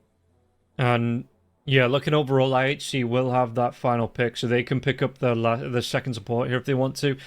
Save that mid pick for the final pick of the game. Respond to anything that Bleed do pull out of the bag. And Bleed, what are they looking for? They're looking for the carry as well as their mid laner. So I wonder if they pick up the mid laner here before before the next set of bans do start to come out. So they do have like the Puck on the table or the Queen of Pain. Maybe the Ember Spirit or the Invoker themselves. I really like this Wyvern pick. It's really good against that Puck we were talking about, against Quap, just that BKB piercing control. Really good against Chan. You're gonna have so many auras, so whoever you OT might just die unless you OT the Mars. I like it. I think this is really strong. Just having Cold Embrace as well. We already talked about lack of burst damage. Yeah. And this is a solid pick. Yeah, and goes well with the Magnus. I think, you can the ultimate synergy RP into the Winter's Curse or vice versa. It means you're going to have a lot of protection for that Supernova in these fights as well. Chronosphere, I'd see, even though the ultimates aren't the be-all, end-all of the fights, there's some great synergy coming out here from IHC already with these ultimate spells. Now that's so hard. Like, which carry? Like, they do go for the Puck anyways. But in terms of carry picking here for Bleed, it's going to be a tough one because you have so many anti-carry potential. Like the Wyvern Void, there's no hero that's good against both of them. No. They're going to bend the Sniper here. Interesting. So Bleed, expecting a bit of cheese for my IHC. Yeah, looking at it in terms of carries, what you could potentially go for. There's not a whole lot, right? Nothing is good. Yeah, I'm looking at my carry list, and there's nothing to me that stands out here. Maybe if they want to do something like a little bit outside the box, like a Monkey King carry, it might not have the worst lane coming up against the Magnus.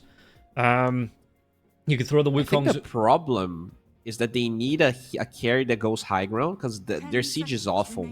Yeah, but all of those types of heroes get countered hard by Void. So like TB, Luna. Anything of that sort kind of hates this game. So maybe you have to go Sven. Like, he's probably the tankiest hero that can go high ground here. I hate to suggest it because I absolutely despise it. I don't despise it. I just think it's a really bad hero at the minute. But maybe potentially a Troll Warlord? Yeah, Troll's good too. I mean, it's awful against Wyvern, but it's a hero that might not get bursted or... that given if he doesn't die to the Chronosphere can turn the fight around later. They do bend the Ember, which I love. So I think it has to be the Troll. Yeah. Okay. I feel dirty even suggesting this hero, and like you say, I don't hate the hero. I just kind of pity it a little bit. You know, it feels like it is one of the weakest carries in the game at the minute, and maybe needs maybe a skill rework or a little bit of tuning up. But I think in this particular instance, it's an all right fit for Bleed.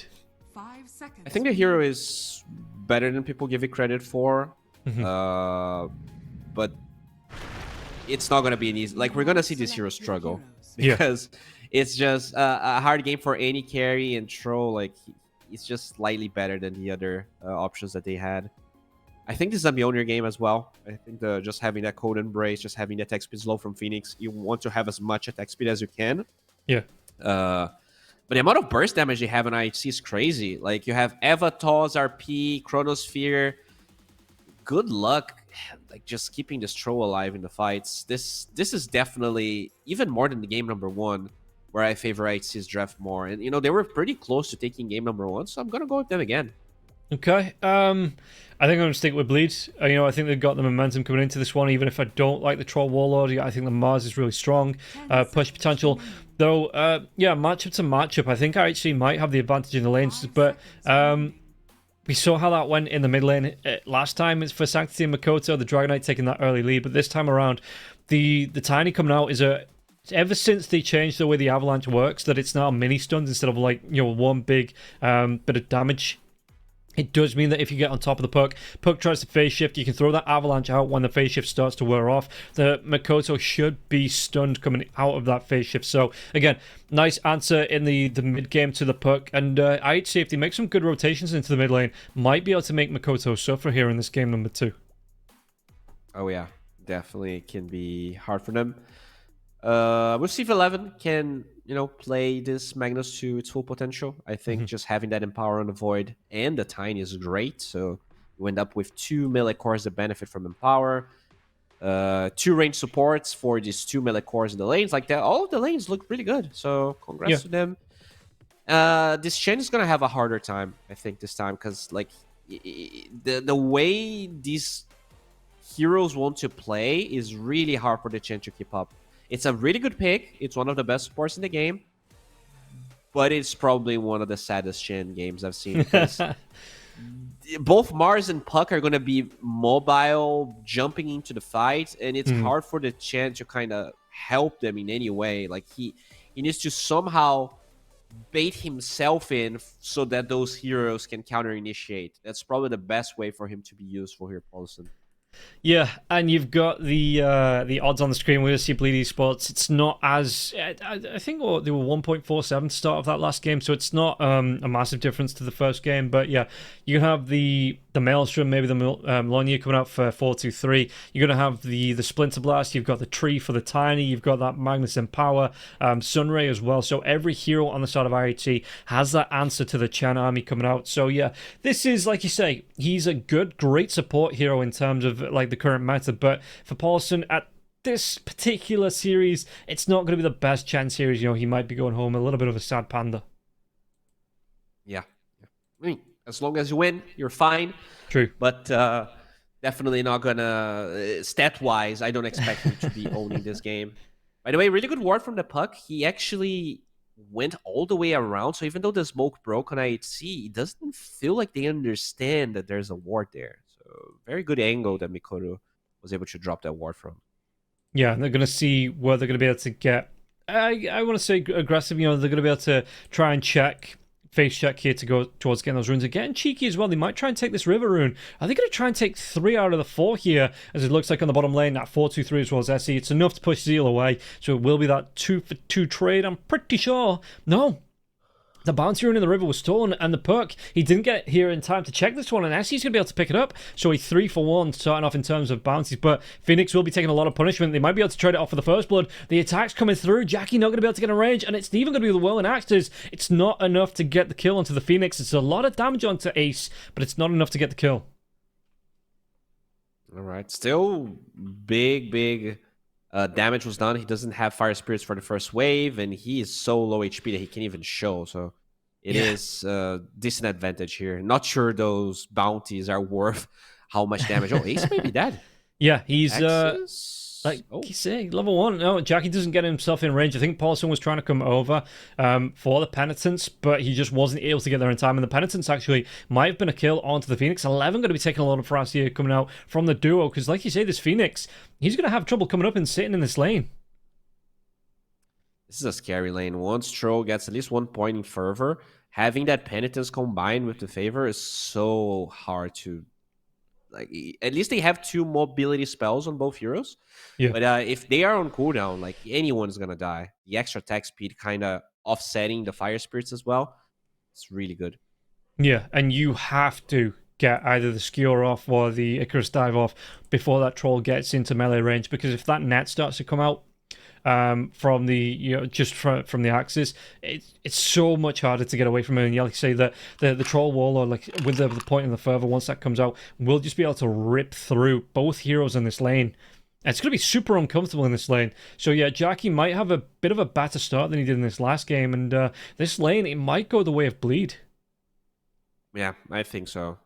Like, it's a lane where Paulson can die if he's out of position, but both of the IHC heroes can die if they misuse their spell. So definitely kind of a skill-based lane, can go both ways.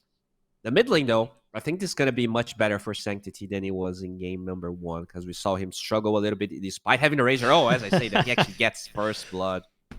Yep, and that was the avalanche that I'm talking about. It's so hard once it starts to come across. If the puck gets caught in that, it's super, super hard to try and get yourself away from it. And yeah, Sanctity taking full advantage of that damage, going in for the 1 into the tree, 2 into the avalanche, and just throwing that damage out into Makoto. Makoto, like you say, should be a little bit of a harder time this time around in the mid lane. Really unfortunate for him, because he had his bottle pretty much arriving in a Fairy Fire, but the avalanche didn't allow him to get the Fairy Fire off. Look at that. And I suppose the one big saving grace here, it's not even a saving grace, because Sanctity has his bottle. He has the water rune, I was going to say wisdom rune, but has the water rune as well. So Sanctity not even going to have those mana problems that comes with constantly casting the avalanche. And yeah, Makoto, he might just suffer a little bit here in this lane. And we thought that in the first game, though. Razor coming up against the Dragonite. How does the Dragonite possibly win this one? But I think this time around, you can see every time that combo comes out, Makoto losing about a third to about half of his health. So yeah, going to be really hard for the puck in this early laning stage. Yeah, and that early experience advantage already becoming a problem. He's almost a full level ahead of this puck right now. So really big advantage. You don't get to see those solo first bloods in the mid lane anymore. It's very rare. Yeah, they don't come out all that often, and you can see that Makoto, in terms of last hits here as well, he's going to be able to keep up like he did in the last game, but he is just going to be punished a little bit more. Meanwhile, on the top lane, some aggression coming out onto Ace and 11, going to be pushed back, and it feels like Jackie, yeah, you can see in terms of the last hits here, 4 above the Magnus, and Paulson now starting to pull out creep, so it is going to get a little bit harder in this lane. The lane we haven't spoken a lot about in the bottom lane, in terms of last hits, you can see that the Faceless, 19, the most last hits overall, but Mars in this lane having a really good time as well. Yeah, it's a weird lane, the one that they have. Like, Void isn't a lane dominator, and usually actually struggles with CS against heroes like Mars, but I think they're doing a really good job at, I guess, tanking the damage, because usually you see Splinter Blast being learned, but level 2 Cold Embrace for the Wyvern. Sanctity got that tree throw off he got it off on the curry, just as the items were delivered onto the puck. So the puck going to have that magic wand coming out. He's got himself the circlet that's going to give him a little bit more survivability. But yeah, it's just, you can see that Makoto in this mid lane is being punished. In the top lane, Jackie, again, just be able to keep that aggression up here, level 4. And in terms of items, he's got himself that one Wraith Band. Is he going for a second into the Power Treads? I think he is. It's just going to be the boots being delivered here on the courier. Okay. Yeah, 11 does have 2 Wraith Bands, and I think that's very necessary in a lane like this one. Just want to make sure you can withstand so many right clicks and physical damage. But yeah, I mean, overall, I think they're doing fine. The surprising part is Rubik having almost the same CS as the puck. I guess that's kind of the big thing for me. Yeah, it ain't great. It ain't great whatsoever here. And DJ, like you say, He's finding his own little patch of fun when he gets these pulls off. So it's up to SC and 43 to try and contest this one. But yeah, DJ, he's finding these pockets of farm here. Spear comes out onto the Faceless Void. No real follow-up just to push him away from the lane. And you can see that Zeal, he's having a really good time. So in terms of build, this Mars, because we don't see him all too often, do you expect the Vlad's into the Deso build here for the Mars? Let me think here. I think this is... I honestly don't know. What it is, it's going to be a kill onto DJ here, and it's going to be Essie that picks it up away from the lane. Good combo with the Tiny. And yeah, back to the Mars build. What are you expecting? Maybe Maid Slayer isn't bad. Vlad's is nice as well. I think there's a couple of routes. Maybe you want to... Is U-Scepter even good this game? Honestly, I'm not sure, but I think Vlad's, you can never really go wrong with Vlad's. Such a solid approach. But there might be... Because, like, the damage is quite split. We have a lot of physical and a lot of magical. So I wonder if Maid Slayer is worth it here. Because at the end of the day, you are dealing with, like, right-clicks of a Tiny Mag and Faceless Void. But, you know, because the puck doesn't go Maid Slayer is not bad here for Zeo. I think having one is almost always nice. Would you maybe expect the Mage Slayer to come out from Jackie on the Troll, maybe, after the Maelstrom? I think he's having way too good of a game for Maid Slayer. I think he's gonna go greedy. You can just go, like, Mjolnir BKB, maybe, or even Mjolnir Manta if you want to be, like, totally mental about your build. Okay. Yeah, no, like I say, this the Troll Wallet isn't really picked up all too often, so I'm always at a bit of a, I don't want to say a loss, but yeah, the builds always surprise me. You know, it's nice to see how they go in real time. So yeah, we'll see how he wants to build up here. Jackie building into it. Level 6 now as well. So he does have that point in the ultimate. Has himself 2 Lotuses as well. So has some initial protection. 11 though. He's going to be able to find himself a decent stack. Meanwhile in the mid lane though, are they going to set up onto Makoto? Makoto just has to do it on foot. 3 heroes rotated in. And Makoto, Icarus dive. He's going to be able to get himself away. He's got that orb going, but the Dream Call comes out now. Chen rotates in. Phoenix, is this going to be enough to get the kill out onto him? Because Makoto, he had to get himself back behind that tier 1 tower. Tiny, he would have had enough to get the kill onto Makoto. So Makoto can't get aggressive there onto the Phoenix, and now with the Cold Embrace coming out, well, I'm surprised that the Phoenix likes getting cold there, but it is going to be something to give himself his health back as 11. He gets his quad stack in his triangle. That's going to be a really nice boost in terms of XP, and gold coming out for 11 on the Magnus. A lot of pressure here on Makoto. Sanctity 2 levels ahead of the puck right now. But yeah, they can't really pressure this tower that much. So, you know, at the end of the day, it's not gonna matter. I think it also, like, sure, the cores on the side lanes are getting more experience because of that rotation, but I wonder if the levels on the supports are gonna be a problem, especially a Phoenix, only level 4 right now. Yeah, and taking a look at the full levels all the way through, you can see I mean, even the Rubik, you're right down there, so we'll see if the there is going to be a rotation, because there has been a good couple of rotations from IHC, so, or if DJ is just more bothered about letting Zeal kind of run this bottom lane, because you look at the net worth here, it is going to go the way of the Mars between the two. Only a couple of assets in it, but this is a lane that the Faceless Void, you know, you never want to be giving it off to the off lane here. Paulson making a rotation around. I don't think he was spotted out by 423, but will immediately TP himself back up to the top lane. Yeah, they had a ward, so they were aware. They have a ward in the Twin Gates there. So he's just going to go back to top lane. Doesn't really find anything to do. And that's the thing with the supports that they have as well. Like, Chen and Rubik, you're not really going to gank most carries, especially here like Faceless Void. So it is kind of awkward here for Bleed. It's not like they're really struggling that much besides the puck. But for how good of a game the supports had, I don't think they can really find a lot to do, which, you know, it's a bit sad. Yeah, it is a little bit rough here. Like you say, they're not the typical setup heroes. Okay, you can get the telekinesis off of the Rubik, but you're looking at the Venge that's going to have the swaps at level 6. You're going to have that magic missile stun. Heroes that just even being able to get those initial stuns up. And we see the odds. IHC actually in favor here for the first time. Zeal going to be able to get a decent amount of farm off this stack as well. So we'll see what items he wants to go towards. It's just going to be the phase boots into the Soul Ring. So he's even going to let Makoto get some of this as well. And yeah, Makoto, net worth-wise, he was suffering. So the Mars, he's going to be able to share some of his farm. You know, give Makoto a bit of a boost up. Yeah, so the Vlad's going to be picked up by Chen. And he's going to go for a Blink Dagger, which I have no problem here. Zio just trying to play a bit faster tempo, because at the end of the day, this puck did get quite shut down. Yeah, and it is still getting quite shut down here as well. You can see that it feels like the supports on the side of IHC, they should be putting up tents with the amount of camping they've been doing on this mid lane. Yeah, that's definitely pretty annoying here for Mikoto, but you know, that's the thing with Shen as well. You can farm. If there's nothing to do, you farm. It's not like you're playing Witch Doctor or some hero that's kind of forced to play aggressive. And the Vlad's is pretty much done. Only needs like 400 gold for the Blades of Attack. And the Troll. Oh, he actually lost his carrier. So his Maelstrom's going to be a bit delayed. Yeah, it wasn't his full Maelstrom.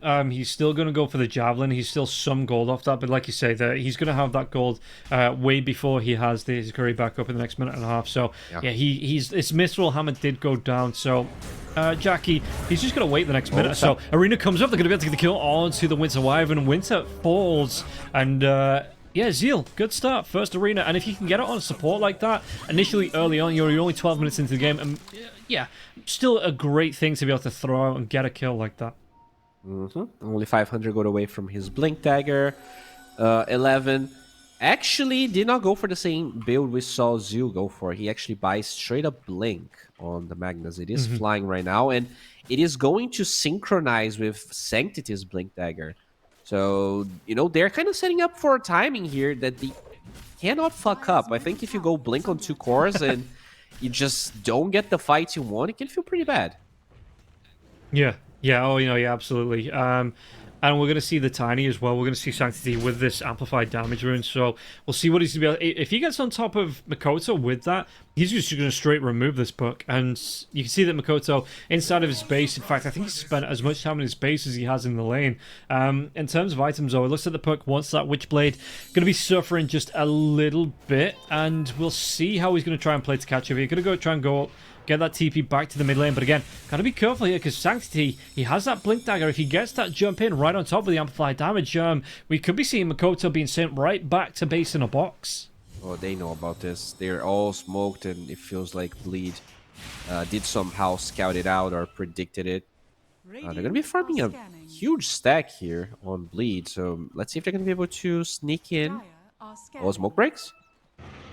Yeah, and 11 gets that jump in now as well. The shockwave comes out. DJ Skewer back onto the Rubik. Rubik, what's he going to be able to do? Level 6, but not going to have time to steal anything. He will go down. Gives up some of this stack. Not a whole lot, but just the remnants of the stack back over to 11. Early warning system comes out. It keeps the puck alive now, but this is going to be quite big if they lose this ancient stack. That's a triple stack coming out. That, in fact, I think it might even be a quad stack back line. They get the RP. Hanover comes out early. It doesn't matter. Makoto, he just straight up disappears, and SE will be one to get the credit for that kill. Flawless execution. Sometimes you can definitely kind of overthink jumping puck. Like, oh, will he silence me? Will he phase shift DRP? There's no hesitation. He gets the skewer back into Avalanche. Hand of God was not enough, and finally... Yeah, I mean, that's the type of move you need when you go for double blink. You need to be killing cores. They also stole a stack on top of it. So far, I think IHC pretty happy here with what they acquired. Yeah, and you can see that Zeal just carries on farming. He's going to have the backup of his teammates coming through the twin gate, but on the back line, I mean, he has that arena up, but there's going to be the time jump in. 43 doesn't throw out the chronosphere now, so yeah, there's going to be 4 heroes down here. What's going to be so? It's going to be the time walk forward. Did he get the telekinesis off? Where's that spear? It doesn't come out into the arena now as well. Chronosphere and Mars. Oh, his hitbox is massive. Gets caught on the end of that one now as well. Winter's Curse comes out after the fact, and yeah, Jackie's going to get involved in taking down Zeal, but Zeal is a big tanky boy. What can they do? It's going to be the spear away, and it looks like IHC on this fight. There is going to be the damage coming through, but they do get the kill onto Ace, and now run down. Jackie's going to have those whirling axes coming up in the next second or so. The toss away from the Tiny, and Jackie, he still gets those whirling axes. Dream Call catches down onto the Faceless now as well, and Faceless spear into the arena. This time they're going to be able to get it. The damage coming through. He's surely, he gets the time walk off through the arena. And there wasn't the follow-up damage coming through. Sanctity is going to try and go for Jackie here, but Jackie is going to be able to pop that Battle Trance Crown to get the chase down onto the Tiny. Going to be in a little bit of trouble now as well. Look at this one. Jackie back up to pretty much full health off this one. They get the kill onto absolutely everybody, even 423 falling off on the end of that one. And they're even going to be able to, should be able to take a tier 1 tower off this fight as well. So what was that, like a 2 for 4 trade? That's so unfortunate because they're very close from killing Zoo, and the Phoenix tried to just double down on him and get that kill, and that just forced so many weird plays. Ace dies, and then the Tiny tries to go kill the Troll, kills himself because he survives and gets the OT off. That's so painful, because it was a really good move when they just engaged with the Egg and the Winter's Curse. Yeah. And in the end, the Chronosphere, I mean, they tried to target and focus down with that Winter's Curse, but not enough heroes stacked around the Mars, and the Mars lives through it enough to get the get that arena off a little bit later on. And I think that's the wrong replay, production. I think that's even the wrong game. Mid lane. Did they get the kill? Winter's Curse comes out onto the puck. It is going to be with no heroes around, so it's only going to be half the time. Makoto tries to get himself away. The damage tick, it is going to be up for an Ace. He gets the credit for the kill. This is such a fun game because it's a 4K goal lead, most of it thanks to the supports on the side of Bleed. That Chen is so ridiculously farmed, and obviously the Troll as well. So I don't even know what to make of it. I don't think this gold advantage means that much. But a Troll, like, he's gigantic. We saw, like, he's actually going straight up Manta. Actually, no, Sanjin Yasha, just for the RP. Yeah, and you can see that Jackie just continuing to farm here. He's got himself, like you say, towards the Sanjin Yasha there. Mjolnir is not too far away. So in terms of net worth wise, like you say, he's at the top. He's way at the top here now as well. So far ahead of the Faceless Void. But what can he do with all this net worth? You know, what's the plan here for him? Yeah, I mean, you just want to finish your Mjolnir. You can easily go Roche because of the Chantro combination. And if you have 2 lives, like, that's how you win this game. Like, you go high ground, you go tier 2s. As long as you have 2 lives, the Chronosphere and the RP seem way less powerful than they usually are. But a big smoke here. You don't want to allow Bleed to start, chipping at this tier 2 tower. Oh, Makoto, there's going to be that jump forward now as well. Can he get himself away to his orb? He can't. The orb wears off. There's going to be the jump forward now. Oh, Puck, phase shift. Is this going to be enough to keep him alive? The RP comes out. It's not going to be, and Makoto will go down. Really good arena, though. Catching out onto 4 heroes. What can they do to try and follow up onto this one? Telekinesis, Sanctity.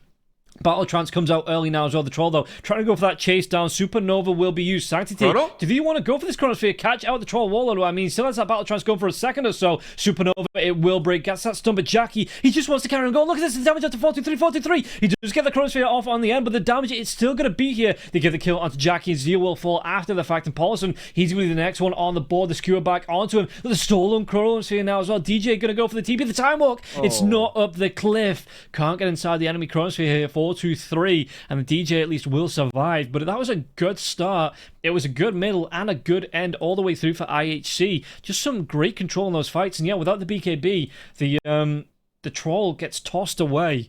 And he can't, he loses so much time on that Battle Trance that he can't finish off the Tiny. All of a sudden, 4-2-3 comes in with the Chronosphere. Just great damage there from IHC. It was a really greedy Chrono from the Void. Like, he had that haste rune, so he felt like he didn't need to Chrono to get the kill. And he almost bought enough time there for Mars to burst him down with the spear. But, he's pretty farmed. Was able to time walk the damage, get the kill.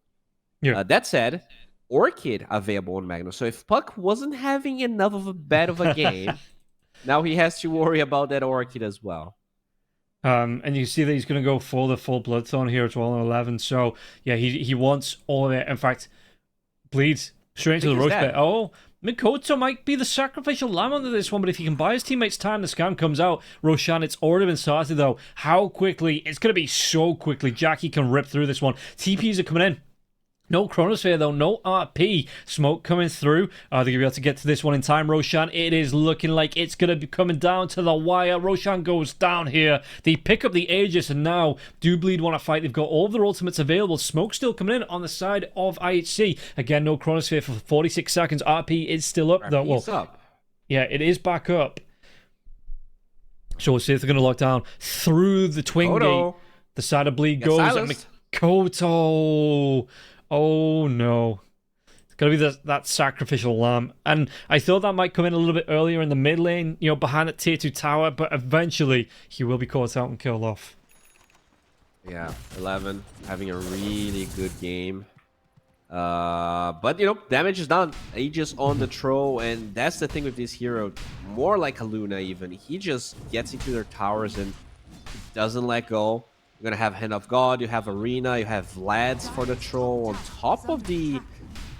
what is this a pipe? I think that's a pipe. So a lot of the damage that they have on the side of the Radiant is gonna be nullified here once Paulson has that. Yeah, and it's... Yeah, it is gonna be that pipe build-up coming up for the channel. And yeah, Jackie... So I suppose you don't... It's...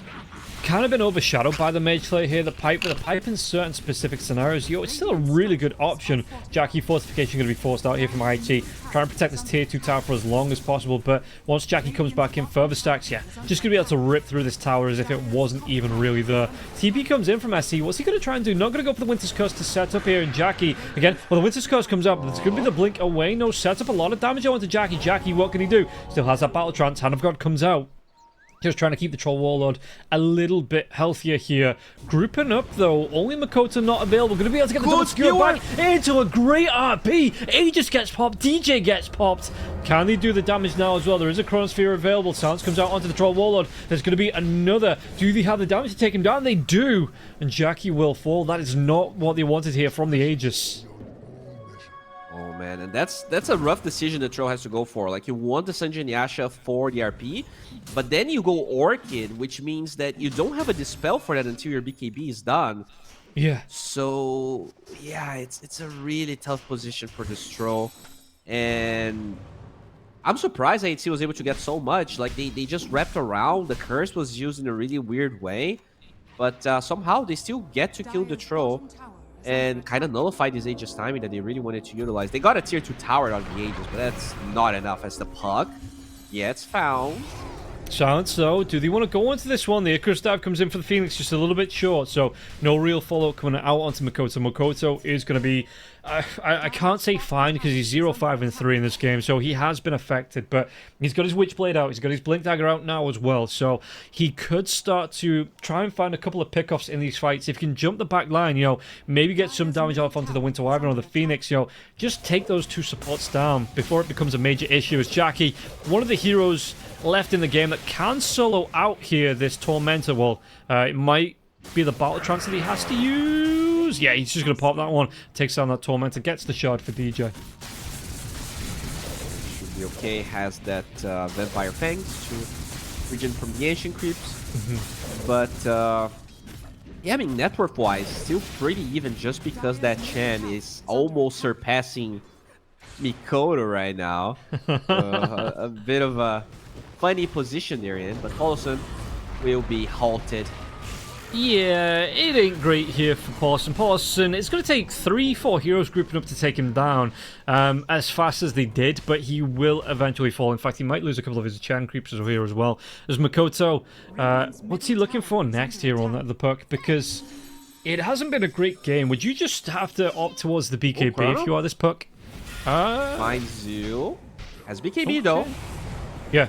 He's a big tanky dude as well. It's going to be a lot of damage coming through. He's not going to pop that BKB. In fact, he's just buying, wasting as much time for his... I can't even say wasting time for his teammates because they are only farming in the lanes, so he will go down eventually. Going towards that Hex next as well for the Mars. Okay. Yeah, I mean, pretty good against the Void, but he's very far away from that, and also wants the spear, the shard spear. So guess that. This is looking really good again for IHC, but you know, never forget how Bleed turned that game around in like 2 minutes. So I still, even though I chose IHC because I always feel like their drafts are great, I can't help but feel like there might be something I'm missing here with how Bleed is approaching this game.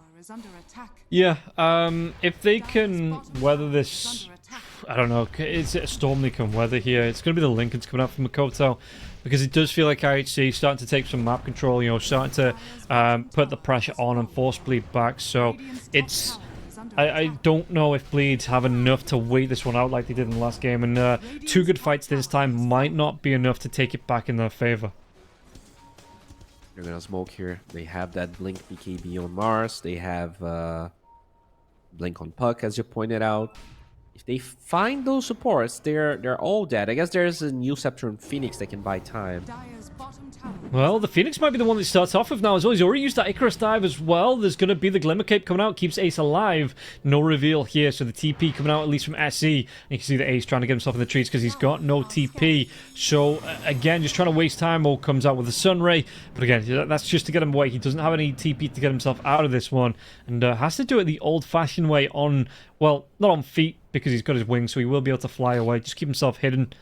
And, yeah, no joy from that smoke coming out from the side of Bleed. And in fact, Jackie, there's going to be the rotation coming in. Avalanche now into the toss. RP gets committed. They should be able to. Hand of God doesn't keep him alive long enough now. And Jackie's actually going to be able to get the BK. The Winter's Curse comes out. Wasting this battle trance time now as well. Jackie, what can he do with this one? Trying to chase down onto 11. But the arena comes through now as well. And 11's BKB will wear off. He's going to be speared to the back of this one. But Jackie on the back lines jump comes in. Supernova going to be used as well. Do they get the kill? They do. They take down the Troll Warlord. Excuse me. And the chase now onto the Mars.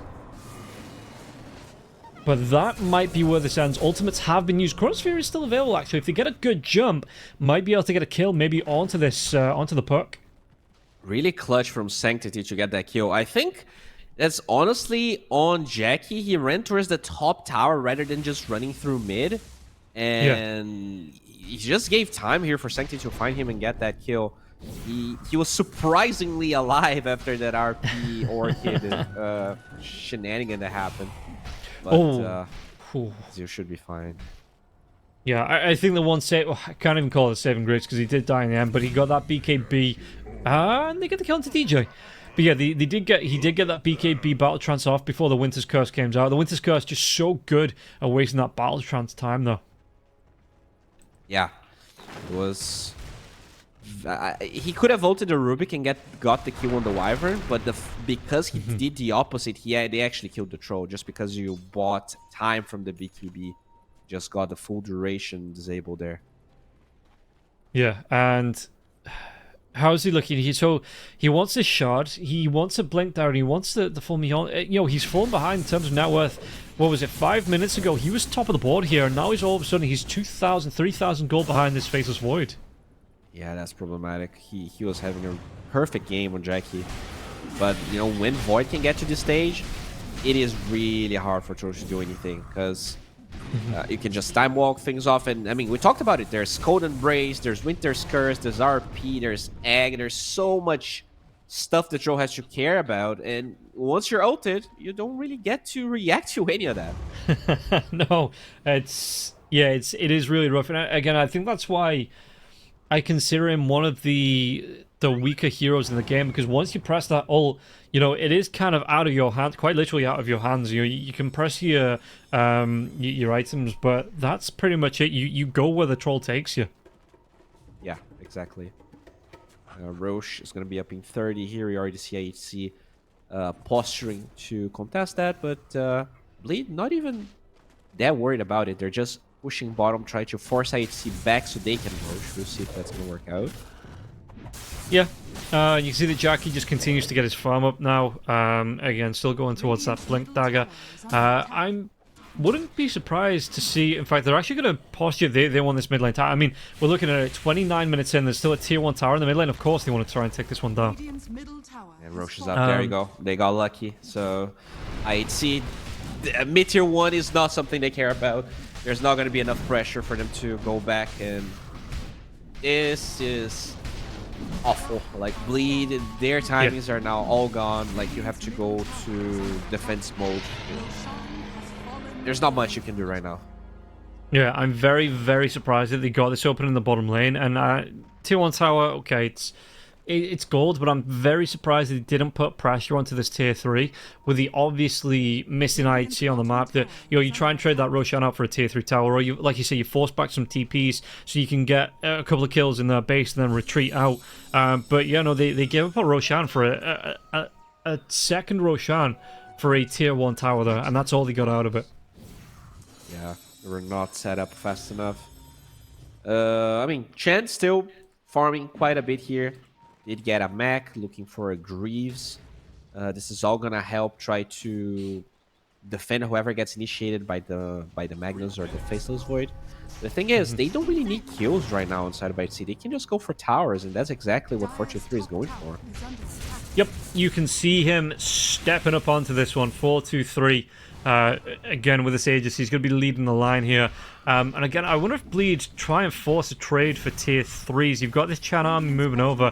In fact, they're not even going to be able to get a Tier 2 tower. And I thought they might have, you know, gone for Tier 2s. But look at the creep wave pushed up so far on 2 lanes. So it is going to force some TPs back here from the side of Bleed. And IHC now, they take all the pressure off their base. There's a creep wave pushing in, but for the most part, they're not going to care about this one. They're just going to try and trade off for racks.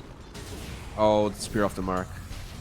Yeah, jump comes in. BKB's going to be here now as well. Chronosphere comes out onto the Mars. The Chen creeps walk into it. Hand of God is going to be used here. Mars, can he keep himself alive? Can he keep himself going? He can't. Has that buyback if they want to go for it. But again, this is going to be an Aegis on the Faceless Void. So they've got more momentum than they need here on the side of IHC. Will be able to take at least, it looks like, 1 lane of racks from this one in the Mars. Doesn't want to so far buy back on this.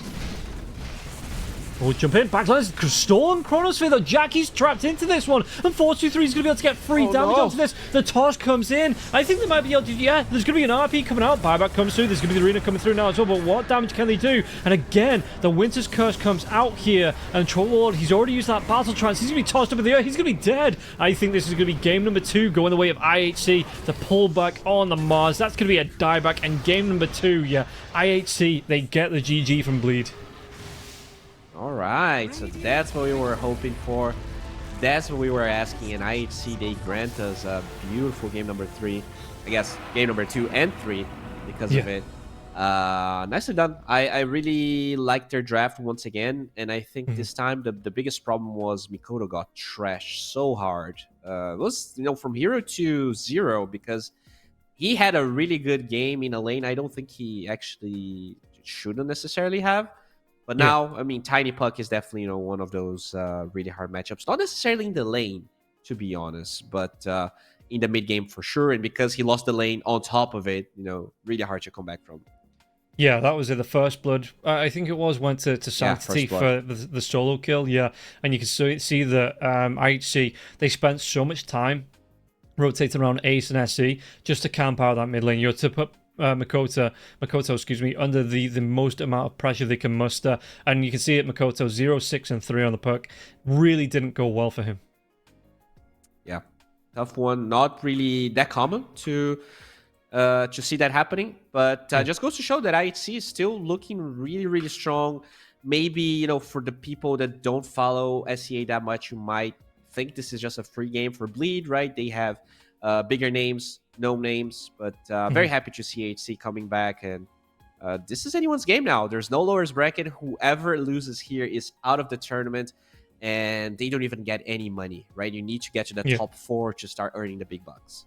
Yeah, so that is going to be it for the second game, but it is a best of 3 this time around in terms of games to be played. No groups, no 2-game series, so we do need a winner and a loser. But first, we are going to be taking a break, so we'll see you after this to see who's going to move on to face up against Mag and who will be dropping out. We'll see you after this break. 1xBet and Eva Alfie present betting on all esports events on the website and in the 1xBet app. 1xBet. Play with Eva.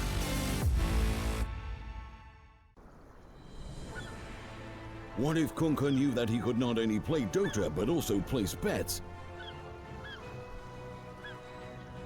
Better than bez blechu.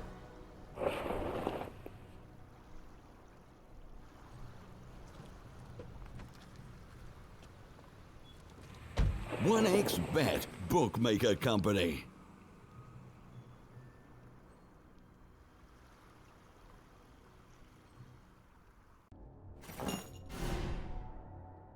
Chances of breaking items in a tournament match are non-existent.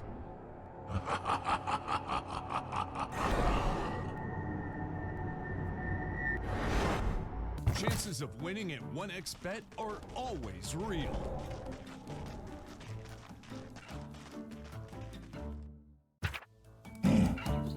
Join with me. At your service. Stealing Aegis from Roshan is very difficult.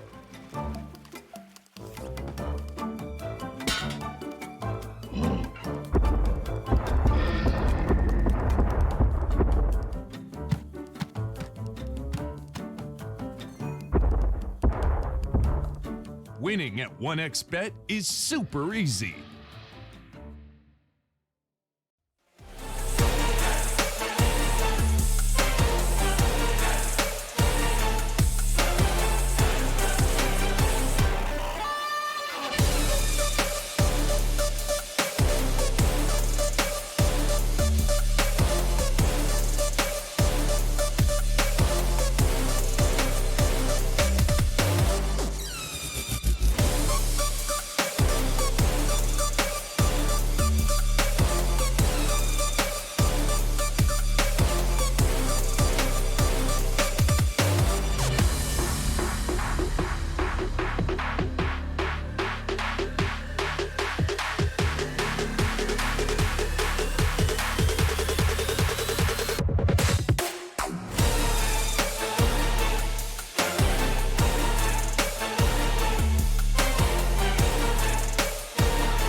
Let's go.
Use your skills in the gaming. 1xBet. Look around. Screens are everywhere. They allow you to immerse yourself in another world, into hundreds of different worlds. Here you can be anything you want, and we will support you in this. OG, Team Spirit, 1xBet. If you are with us, you win. Hello, son. Hi, Mom. Pretty girl. This is Eva. Nice to meet you. Thank you very much. Your dad's just making his favorite dinner. It's duck. Come on inside. They're all probably too gruesome to tell you while you're eating at the table. How's your food? Is everything okay? Good, good.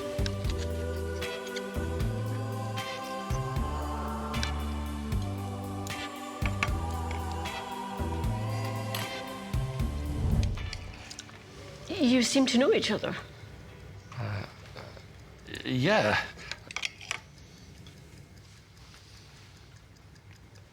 This is the new ambassador for 1xBet. Oh, I see.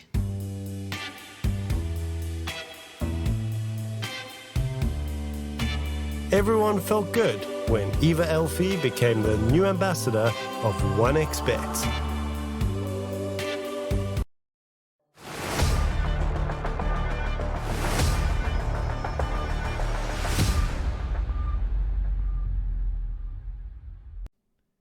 Welcome back in, everybody, to the final game between Bleed and IHC, and this is for all the marbles here. Loser goes home, if they're not already home, and the winners will move on here to face up against Mag Indonesia in the semi-finals. And Bowie, looking at that last game, it felt like IHC from the get-go, they had it in the bag.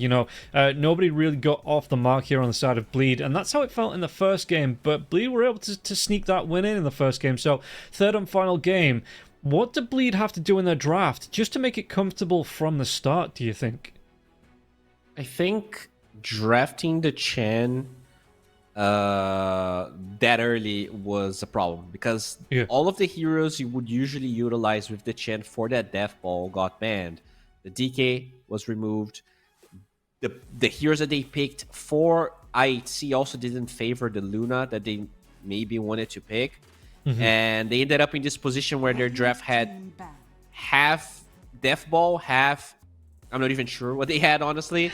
So I think they forced that Chen a little bit too hard.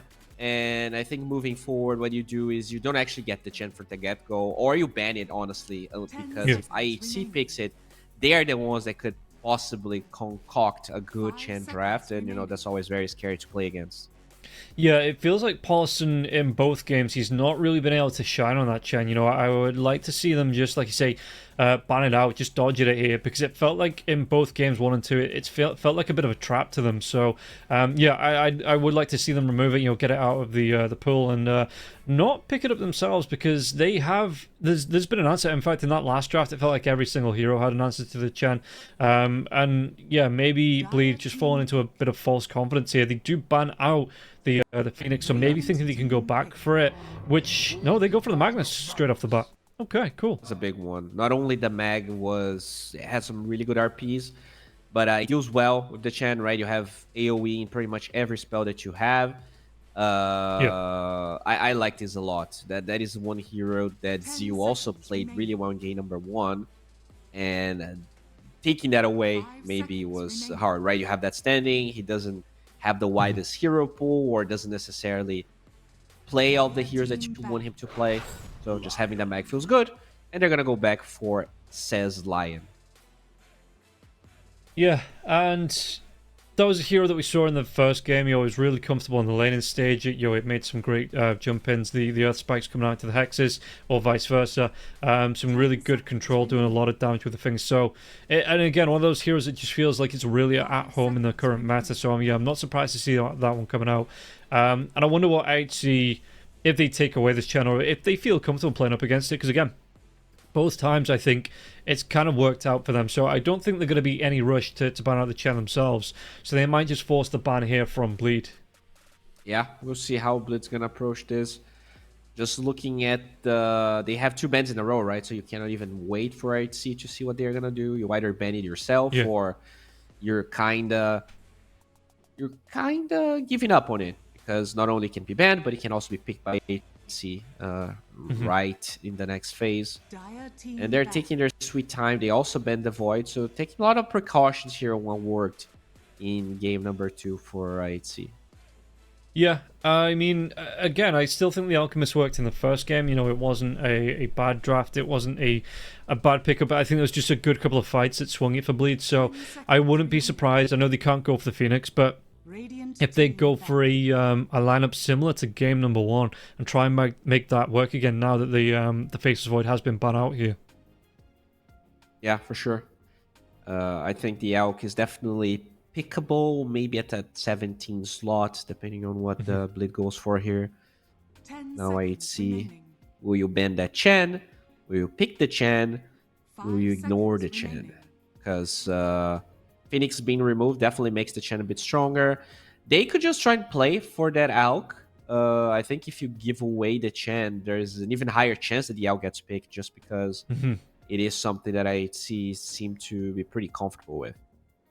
Yeah, and we'll see, how they, like you say, how they want to play it around. I'm just hoping they don't fall into that Chen trap, and we'll see if IHC, if they want to go for that Alchemist. I mean, even if they pick up the Alchemist now in this next phase, it can be flexed between... They go for the Primal Beast, actually. So this can be flexed between the mid and the... I mean, it can be flexed pretty much anywhere apart from carry, I think, this Primal Beast. Yeah, it's definitely mid and off lane are the big ones. Maybe that's their anti-Chen pick. They feel like this is going to be good enough. And they might be right. I think the hero's very solid. It is tanky, can kind of withstand, some RPs. I do like where they're coming from. And I think Lion Primal is a really good combination if they're in the same lane, because you can refuel the Primal, just like Pugna can. Just feels quite nice to have both heroes together. Yeah, and it is a lot of control. The Earth Spike into the just the pulverize that comes out. You just being able to march. The trample. Being able to march on top of anyone that gets caught in this Earth Spike. So yeah, it is a very deadly combination, and we'll see. It's actually going to be the Shadow Demon coming out here for Bleed. So good save, good protection with the disruption. You could you just immediately stop the Primal Beast in his tracks, no matter what though with that, or the Purge that comes through, slowing him right down. That has to be one of the hardest counters to Primal Beast. I'm surprised. Like, I like the Primal Beast theory here, but I don't think that's a hero that gets banned at all or too much. So the fact that they pick it into the Shadow Demon response, and that was here that got banned game number 1. So they knew that it was in Bleed's radar. That feels bad because unless you're flexing this to a 4, I feel like you're going to be pretty sad playing Primal this game. Yeah, and yeah, like you say, one of the best answers. I think him and Clockwork are probably the two heroes that counter the Primal Beast the strongest here.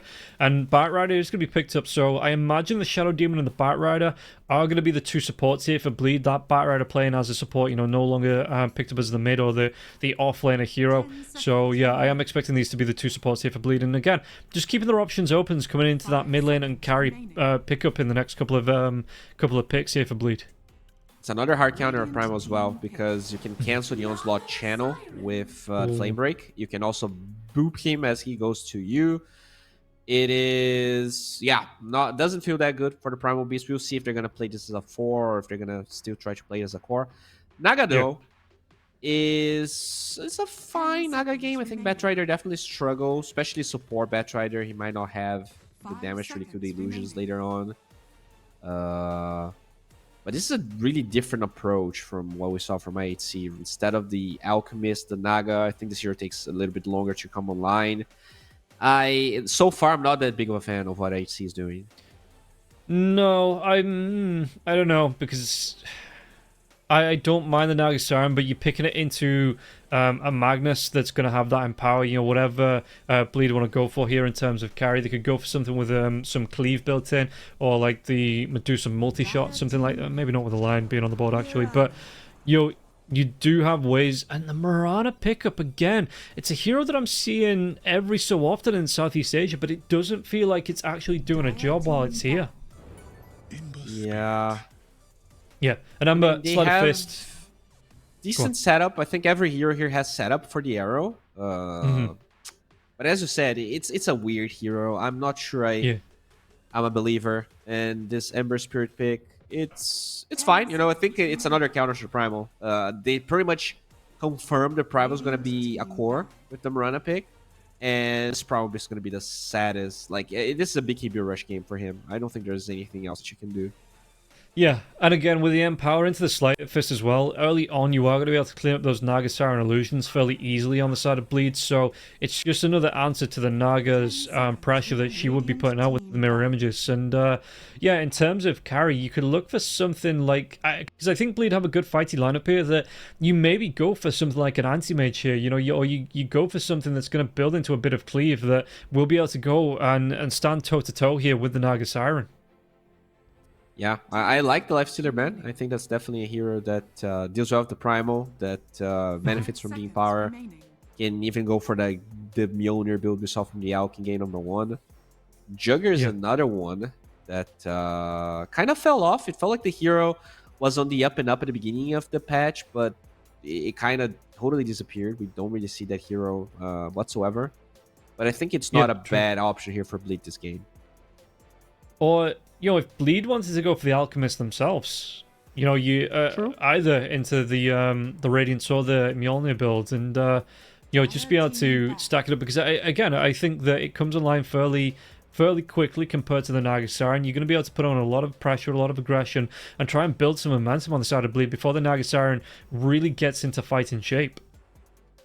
Yeah, the Alck's definitely an option. They did ban the Troll here. Always nice with the power, obviously. Monkey King is still available if they want to go that route. You do have, Monkey King with Radiance wasn't unheard of in the past, as reduced that Husker ban. So they feel like it's going to be offlane Primal here, and they're waiting for that mid pick on the side of IHC. Yeah, and what do IHC... Pangolier is still there, the perk is still available. They bleed. Okay, they go for Luna. Yeah, going back for that again. We saw how quickly it can take the buildings once the tier 3 falls, how quickly it takes the racks. But yeah, in terms of again stepping up, it comes online a little bit early. Even if it goes for that farming build, I think it comes online a little bit earlier than the Naga Siren. Good fighty hero here as well. So I don't mind this pickup from Bleed. Yeah, I have the Shadow Demon as well. I think it feels pretty good. Obviously, a range hero doesn't benefit that much from Empower, but you still like to have that anyways. And now I see they are in a weird position. You need... What do you even need here? You need damage, I think. I think you need a mid-hero that has burst, so either Puck or Quap look decent-ish. I don't think they have enough lockdown for either one of those until there's like Blink on Batrider or Blink on Mag. Yeah. Yeah, I know what else. I mean, the Storm is still there, same kind of vein. You'll be able to jump in, get some disruptions, just jump to the back lines, get that drag back in. They actually go back for the Tiny here up against the Ember Spirit, and I know it works well against the perk, but how much do you think this Tiny's going to be able to do work against Makota now on the Ember Spirit in the mid lane? The lane is definitely not as good, but I think the timing is nice, because most of the other heroes, Puck wants to farm a Witchblade, Quap doesn't have any stuns. Like, you need something that's going to play fast tempo to buy time for this Naga to get online. I think this is a game where IHC might have the late game, just because the Primal, like, he gets trashed early, but once you have BKB, once you have Eggs, once you have the level 15 Dispel talent, the Primal kind of can get back online. Yes. I still prefer Bleed. I think out of every draft that we saw from IHC, this is the weakest one. And I think Bleed with the Luna looked really good. It seems to be Jackie's comfort, so I'm going Bleed this time. Yeah, I've gone for Bleed both games before this one. I think I'll stick with them. I'm not gonna jump off the bandwagon. I think like you say, the lineup looks a little bit better here. IHC. I think there's too many counters for the Primal early on for him to be effective. And like you say, if he has to rush for that BKB as well, you're taking away power spikes that the hero wants earlier on. So I don't know if he's gonna be able to put the pressure onto Jackie in the lane. And Zeal should have a good time up against the Naga Siren here. Yeah. It definitely looks like that. We'll see if IHC is going to be able to surprise us once again. This is the third different hero that 423 is playing. And I know he's a really good Naga player. Sometimes that hero can get away with murder. But yeah, I'm not seeing it so far. But IHC, they've been surprising lots of teams, Maybe it is their time. Maybe it is their day here to finally go to that 4th place, get some early money, and fight Mag Indonesia for that 1st place.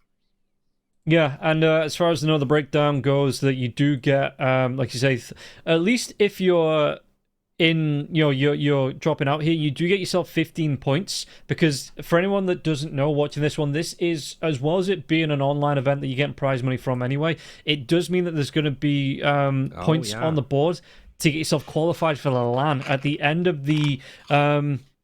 each region has 4 leagues. And then, so we've got the South American region, we've got the Southeast Asian region, and we've got the European region. And at the end of the 4 mini tournaments for each region, there is going to be a LAN at the end of this. So this is qualifier points for the LAN as well as getting that prize money as well. So, if you do drop out here, at least you're on the board in terms of points.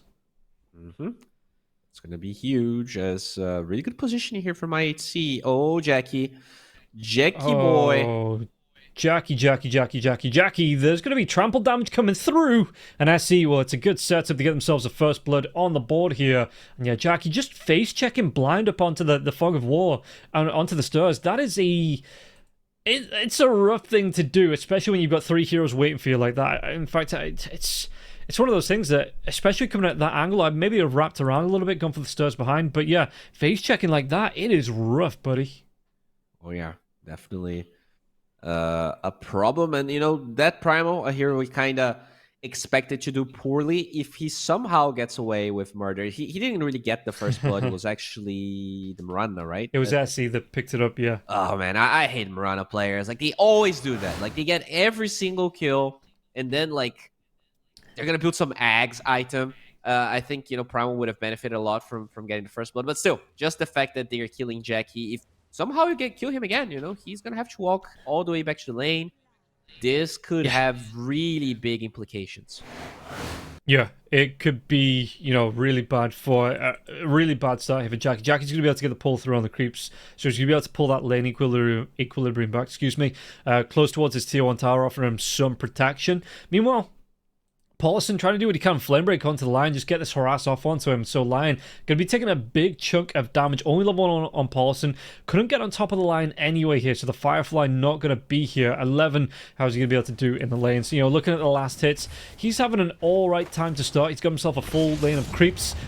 Ace though coming through. Blood Grenade will be out onto the line. Lion can he get himself away from this one? Paulson is going to get low, he's going to go down, but immediately, it's actually going to be after the fact there as well. Paulson, he gets the kill onto Ace. Jackie has to back himself away. Trample was already used on the Primal Beast, so you won't take any damage from that, but you would want the Jackie securing that kill onto the Lion, and it's going to be the Bat Rider after the fact, and I suppose at least Jackie gets that solo XP for the Lion going down. True. But still a bit better here from IHC, as you said. The Lion did die after the Paulson Bat Rider died, and overall, pretty solid performance here from IHC. 11 now with the first kill, has that bracer. He shouldn't really, like, in lane he's not gonna struggle, so I expected that maybe he would have a harder laning stage, but this is a game where like this Luna might be forced to jungle worthy. Like, any Earth spike into Hex into whatever 11 has should burst this Luna down.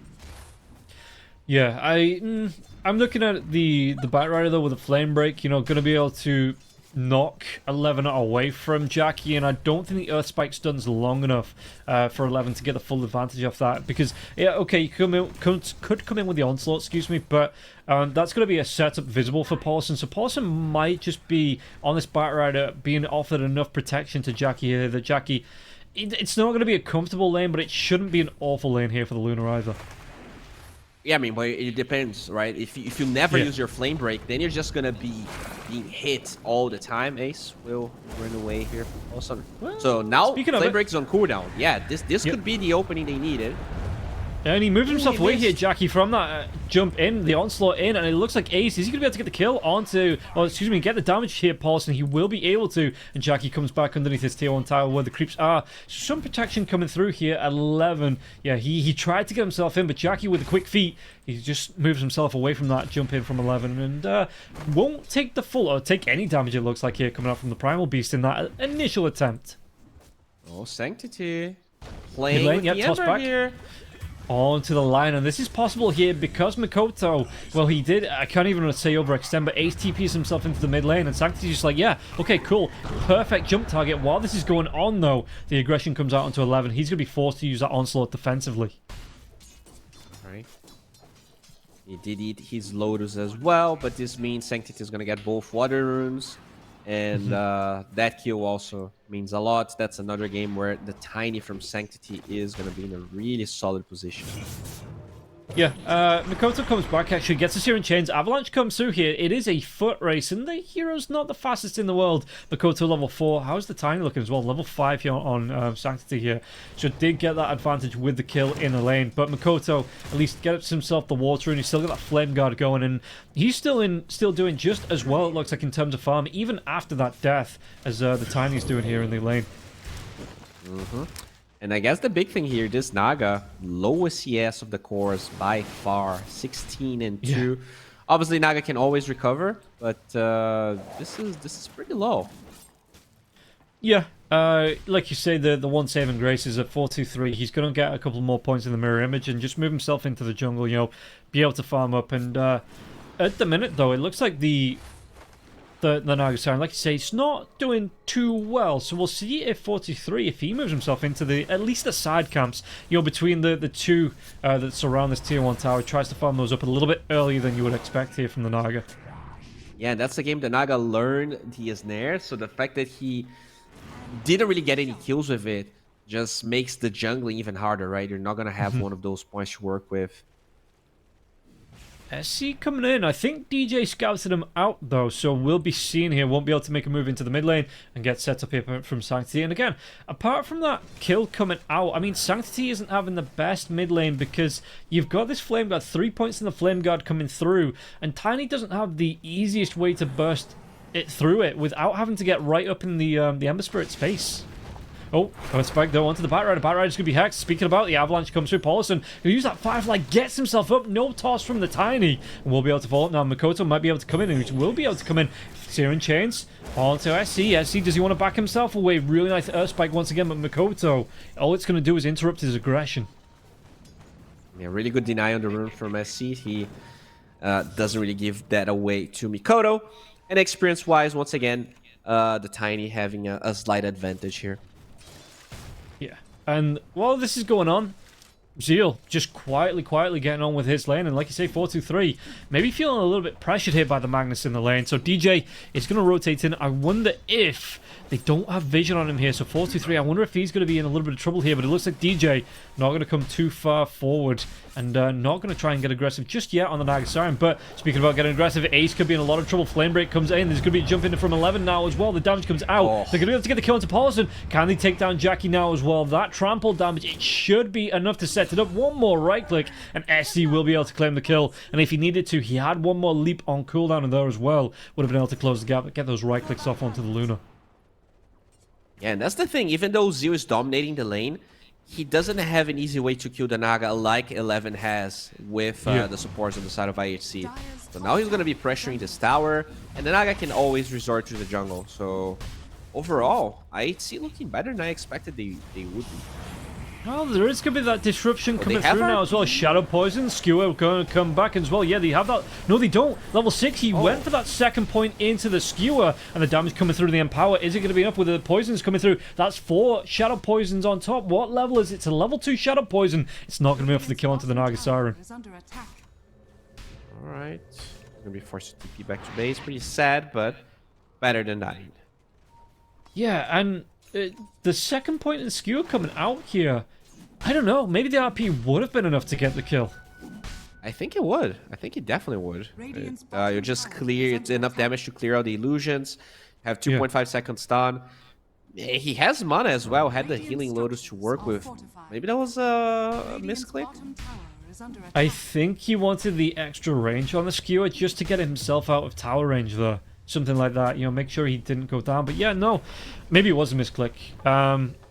Because I'm kind of scratching my head why you wouldn't take that RP at level 6. I feel like he already had it. Like I said, he has RP, but then when I looked, he already had all the points killed. So yeah, Ace gonna be taking a lot of damage here. He should fall. He will fall now, but the Pulverize coming through. Primal Beast, a lot of damage. Arrow's not gonna connect. The RP onto 2. They're even gonna be able to catch out the Mirana. Makoto rotates in. Do they get the damage? Should be able to get the kill onto SE now as well. The Rem's gonna chase downwards. That Sleight of Fist. He's gonna be ensnared here onto this Ember Spirit, so they're not gonna be able to get the kill onto the Mirana. Mirana on the back line is gonna have that arrow coming up in the next couple of seconds now as well. But 4-2-3 in trouble. 3-4 heroes around, grouping up, gathering up. Gonna be able to get the kill onto 4-2-3. They do take down Paulson. Interrupt though onto Sanctity. Sanctity, what's he gonna be able to do here? Flame Guard still going on to Makoto. Makoto, he's got those Searing Chains, got that Sleight of Fist, will be able to get the kill. Remnant jump in, he's maybe going to be able to get himself on top of 11 here. 11 out of vision though. Makoto, he gets himself that bounce rune. I don't think he knew just how close he was to 11, and he didn't have anything else to chase. He'd already used all of his remnants here, but if he did get that blind Sleight of Fist, would have been able to get the Searing Chains lockdown, and maybe potentially the kill on 11 there as well. Well, that arrow missing was so problematic, because it meant he gets the RP, they kill the Lion. Now Tiny is baited into that fight. It's just so many bad things happening. And Sanctity was having pretty much a perfect game. His Blink Dagger could have been done at like 10, 30, maybe 11. And it's going to be much later now. And yeah, you can see that last hits wise, like you say, he's having a really good game here. D-Ward comes out though. Ace, sticking Napalm. It's going to connect one onto Lion, but no real flow up there. You can see that the Ember Spirit didn't want to overcommit. While this is going on, I mean, that fight, it bought a lot of space for Jackie here, and Jackie now top of the last hits. And he's mid-table net worth, but this is going to be a good catch-up potential here for Jackie on this Luna. Oh yeah, already working towards that Mask of Madness. 11 did do some significant damage in the tier 1, just dragging the creeps here. But overall, it does feel like Bleed has the upper hand. Magnus going for that greedy build as well. So they're going to be scaling. This is one of those games where we maybe said that the scaling was a bit higher on IHC. Not if you play greedy on Zoo. Bottom lane. Disruption comes out here. SA Disruption onto the Tiny. Shadow Poisons now as well. Moonlight Shadow will be used. Arrow's going to connect over the Avalanche. It doesn't connect to the creeps. It does hit onto the Shadow Demon. So he will fall and Sanctity gets killed here. DJ, it was, again, a little bit of an early warning because Zeal's able to get that TP away. He was in the corridor of farm on the safe lane. So, yeah, they get a support out of it, which I think is the best for both. Well, I mean, suppose the best for Bleeders. Neither of the heroes die. But if you have to lose one, losing the Shadow Demon probably better than losing Zeal on the Magnus. Oh, for sure. Sanctity, yeah, he actually got his blink out of that kill. All right. Oh, nice. So, it is flying out to him. But yeah, really hard to kill Mikoto. So if they want to kill someone, it has to be Jackie. I think that is the most important and easy to kill core. Yeah. Well, the blink's gonna be hidden here. Nice micro from Sanctity. And yeah, what do you expect from this Tiny now? Because I mean, both tier 1s in the mid lane are standing. Are you expecting the supports to rotate in for Sanctity or help him take this tier 1 tower mid? Or is it up to Sanctity to hit it with a blink dagger, try and look for these side lane kills? It's rune time, so you definitely want your supports to be here. It's just easier, and they're gonna find that SD. The RP? RP No way, he's still alive. He's gonna be able to get the purge out. They're slowing down onto Sanctity. The damage coming out of the control. They have the damage. They get the kill. At least Ace takes that arcane rune, but that was what looked to me like a guaranteed kill on the Shadow Demon. All of a sudden, that jump in the RP, it just interrupts it, and now they might even lose a tier 1 tower over this. It's the safety bubble. That goddamn item, that extra 100 barrier. He has 5 armor, so it all scales up, and that's a max Arrow Mirana build. So he jumped in for the Starstorm. If he had more points Starstorm, that was 100% a kill. They don't need the disable, I think. I think they need damage with the way that their draft is going right now. Okay, gonna find Jackie though. Speaking about damage, yeah, Jackie was trying to get cheeky here, trying to farm this Radiant Triangle out now as well. Onslaught comes in. Where's the damage trample? No, the finger! Oh, I thought he was out. Disruption trying to keep him alive, but the Finger of Death, well, it does what it says on the tin there and puts Jackie to his death. Now, have they got a little bit too far now? There is going to be that tosser, yeah. 11 getting on top of DJ. DJ, what can he do? Going to be stunned up now. He's already used that, and now the pulverized damage here. Can they get the kill onto Makoto now as well? Moonlight Shadow will be used here. Makoto taking some trample damage, but 11 out of mana. No response from the rest of his teammates here, so it looks like Makoto, he's just got to be careful about being 3v1'd, and again, you've got this Blink Dagger. Earth Spike, it does miss now. They're going to be able to get the Searing Chains locked down, but Sanctity gets that Blink in. The Arrow, the Flame Guard, it's only going to do so much, and SC will be able to get the kill. Push back under the tower, but the Mirana going to have that leap. Is it going to be off? It's not, and it will be Zeal getting the kill as a little bit of a consolation prize there as what 3 heroes got taken down on the side of Bleed. Yeah, not too shabby. I thought that maybe they were not gonna get it, but the Ember definitely a bit greedy. He knew that Moonlight Shadow was going through, and still kind of tried to stay in that area. Does it go long enough? It does. It goes longer for the TP away. Okay, okay. Huge stack here being farmed by Jackie as well, so he is now at 124 CS in his net worth. Still no struggling, but tied with the Naga. Yeah, he's going to have the Dragonlance there as well. Good stats, some extra distance on the right click, so it's not going to be the be-all end-all of his farming build, but it's just a nice little bonus again coming through. Just a little amplify on what this Luna can do, and it means that he doesn't have to commit as close into the fights as well. So maybe if we see some more aggression coming out of the Jackie this time, he might survive through, might be able to get some damage off, and maybe turn the tide with that Dragonlance. Sag going for the Greaves build, already has the mech, so interesting approach, but I guess the Dispel is really nice to have this game. Yeah, and jump in. Arrow? Do they get the kill into the Ember Spirit? They are going to be able to set up, and it will be another kill. Makoto, again, not been comfortable since the since the end of the first game, really. And you can see that this is where IHC, they're looking to put the pressure on. This is where they want to be, really turning the screws on Bleed, and it is just making sure Makoto has the worst game possible. That's probably the best build he could have gone for as well. He has the HP of the Seed of Serenity, has the Mage Slayer, and despite all of that, still gets bursted down through all of that magic damage on the side of IHC. Yeah, going towards the Veil as well, so he's going to have some more regen coming through with the Helm of the Iron Will. The armor there as well. It is a nice defensive item that sets up that he is going to be able to use offensively once he gets that Veil out. And do you expect him here to just have to go... They do. They take down Zeal, he gets caught out. And yeah, Ember Spirit, are you expecting straight into the Shiva's Guard here for him? I think this is honestly an Eternal Shroud game, so the fact that he already bought the crown, I think he's going to be forced to either get a BKB or... Oh, there you go. That's the Dispel. Yeah, and 11 not going to be able to get himself away. DJ will be the one credited for the kill, but again, 3-4 heroes stacking up onto that one, so good return kill after Zeal goes down. Going to be able to get a kill of their own, and yeah, again, Bleed need these. They just need to keep this gold, the net worth difference close between the two teams, and you can see that Luna going to be able to farm up now as well. Maybe try and set up, though, mid lane. What can they do? It's going to be onto Makoto. It did save him from that Earth Spike, and the chase comes out, but Moonlight Shadow's going to be here. No reveal, so Makoto going to give up the chase, but Sanctity, he's waiting. He's got that Blink Dagger. Going to be able to get the jump in into the arrow connection now as well. Flame Guard is still here. Going to be the 4-step forward here from Paulison, which means he's not going to be able to use it to get aggressive with a lasso, but he did, in his mind, save the Ember Spirit there from that oncoming aggression, and does save his life. Alright. Gonna drop a ward there in the big jungle, and now they're gonna smoke up no vision.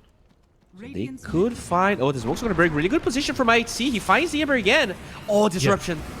And again, once again, the guard going to try to check Makoto. There's going to be the lasso back onto Sanctity. Do they have the damage to take him down? Nope. Song comes out, and the TPs, it looks like they're going to try and leave this one. And it's going to cost them a Song to do that one, but it did mean that they get the lasso for free there as well. Again, the lasso traded for Song, not the worst trade in the world. The Song cooldown is just that little bit longer. It means that you do keep your Tiny alive.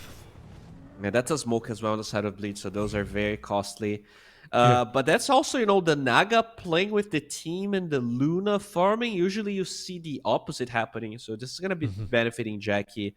That small lead that the Naga has will be quickly equalized here by the Luna if she reconnects to the game. Yeah, well, I mean, fingers crossed that Jackie comes back soon. And yeah, you can see that he's climbed that table to second place in terms of net worth. So he's got himself nearly 9,000 gold. He's what, about 700, 800 gold behind. Take a look at this replay. I think this was the 3-man, right, where they get pick after pick after pick. Yeah, because Jackie is already dead. Oh yeah, that was a good one. Just seeing so much damage coming because of that Veil on the Primal. And the Shivas is pretty much done. I think it's flying out to the Primal Beast right now. Yeah, so we won't see that second one because Jackie has reconnected in, so we will be able to get ourselves back on the board and back into this game. And Luna, gonna be the BKB second item after the Dragonlance. Not gonna go for that Manta style early on. Yeah, I think that's just the Yasha flying, and then he's gonna go BKB. It's a tough game, but he needs the BKB. The Dispel's not gonna save you. If the Pulverize comes in, if you get Blink Hacks, the arrow's gonna come, and then you just die, as they did kill the Shadow Demon in the Ember. Didn't they get the push away? They didn't, so it's going to be Makoto here. He's standing his ground for a little bit. Do they get the damage out? Ace on the high ground. Really good RP. In fact, he drags the line down from the high ground now as well. They're going to be able to get on top of the Tiny. They take him down, and now the Syrian Chain's locked down onto the Primal Beast. Primal Beast trying to do what he can, keeping himself going with the Uproar for as long as possible, but the Flame Break will come in. You've got the damage coming in now as well from Jackie. The right-clicked Makoto's going to be able to get Sleight of Fist with just a slight advantage in the fight and gets 3 kills from that now. Really good RP from Zoo. They try to initiate on that Ember, but he is down. If he gets to pop his Flame Guard, he's so tanky. Just a bit greedy there from IHC trying to get that kill. Yeah, like I say, the RP dragging the line from the high ground down into the low ground, it means that if you'd have stayed up on that high ground, you've got hexes, you've got earth spikes, you've got control. In fact, I think he even has his finger of death that you might be able to find another kill off. But being dragged down into the low ground, being controlled by the RP, it just sets up Bleed so well to take the rest of those ganks. And they have lots of heroes that don't care about cliffs on the side of Bleed. Ember, the Batrider, the Magnus. Yeah. All of them can just cross through it, follow up, and it's a bit tough. But you know, Sanctity working towards a Mage Slayer. You don't see that on Tiny that much. Usually it's the Echo, but in this game, I think he really needs it. Like, and eventually when you get the Ag, he's going to be applying it onto everyone. So it's kind of a pseudo Ember I guess Tiny cosplaying as Ember, let's say. Yeah, like I say, he is going to be going for that Ag's next item. In terms of the damage that he can do though, with this build, is it going to be enough for the Tiny? Because usually you are seeing, if you go for that Ag Sept, you're seeing the crit sticks come out, you're seeing the Daedalus come out there as well. And is this going to be enough? Just Mage Slayer into the Axe, do you think? They definitely have a lot of damage on the other heroes. The problem right now is like Sentity's just dying a lot in this fight, and he might just die again. Gets lassoed up and boinked.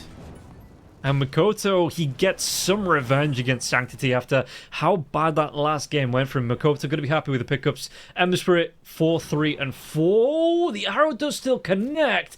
Does SC, he just denies on the regen rune, so doesn't feel brave enough to leap himself in, steal it from underneath the Ember's nose. But I think that was a max range arrow there, and Ember Spirit, he couldn't get himself out of the path, so he loses that regen rune for it. You do see that 423 has an Orchid now, so he is in a position where he can actually fight with his team. And just because Blade was able to get so many good fights in the last couple minutes, Jackie actually gave up on the BKB straight up, finished the Manta. So just signaling that he is getting some positive vibes here from the team, doesn't feel that threatened anymore.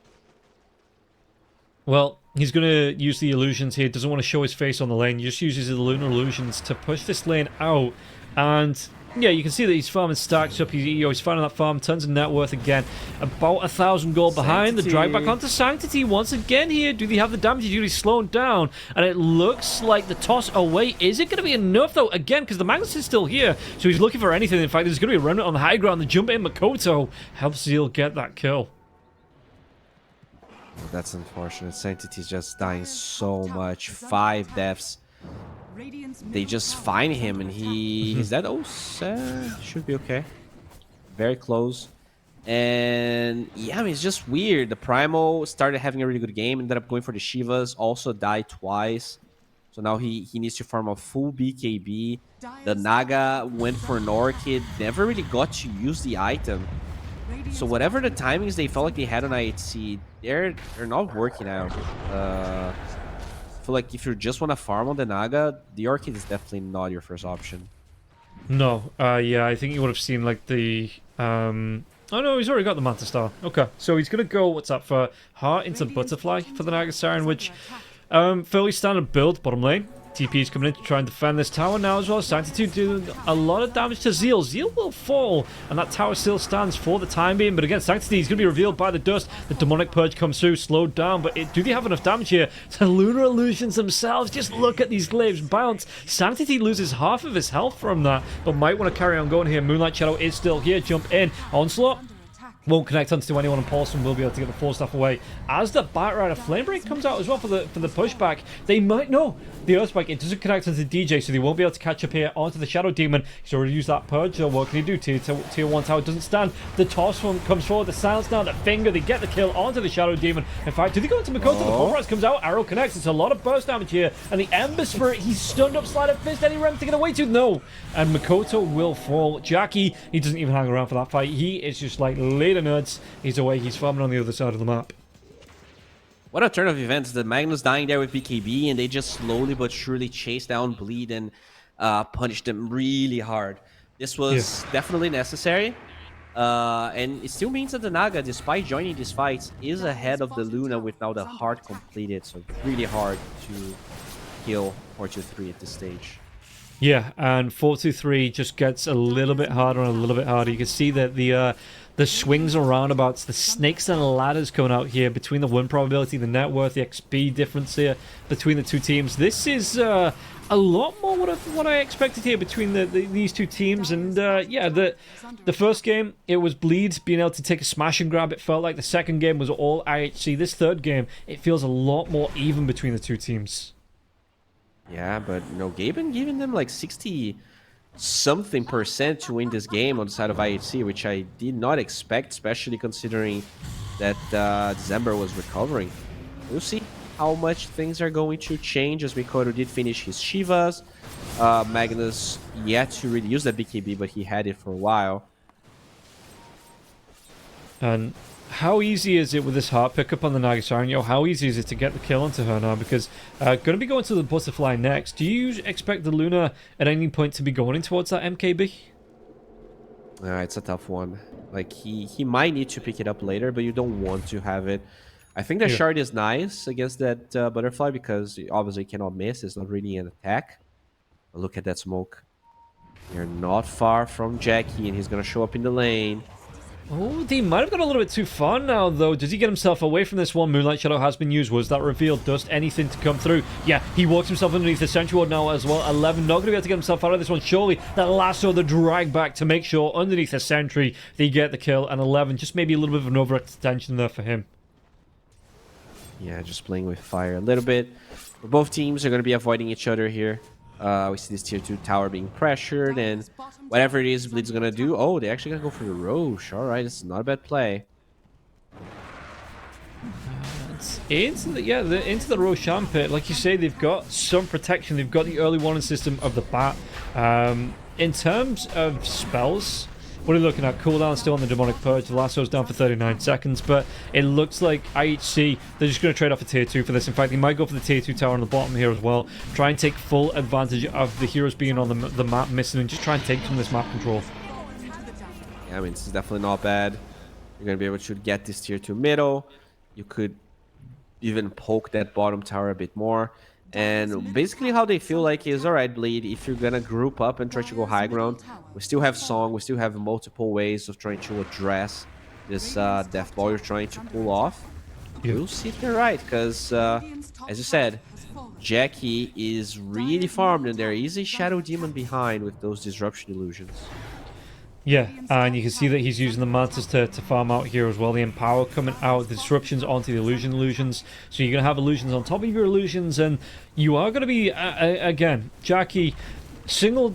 It sounds weird to say single target billing damage. It isn't like the highest, but once you break that tier 3, the racks just disappear. The bouncing glaives make quick work of everything around that base, and yeah, all you need to initiate that is just take a single tier 3 tower, and then all of a sudden the entire base on the side of IHC is in danger here. Speaking about danger though, they're going to try and take away this Tormentor. They don't take too much damage from it. Jump comes in. Do they have the control? They're going to be able to get the RP control out at least onto the Primal Beast. Primal Beast, he will be torn asunder for that.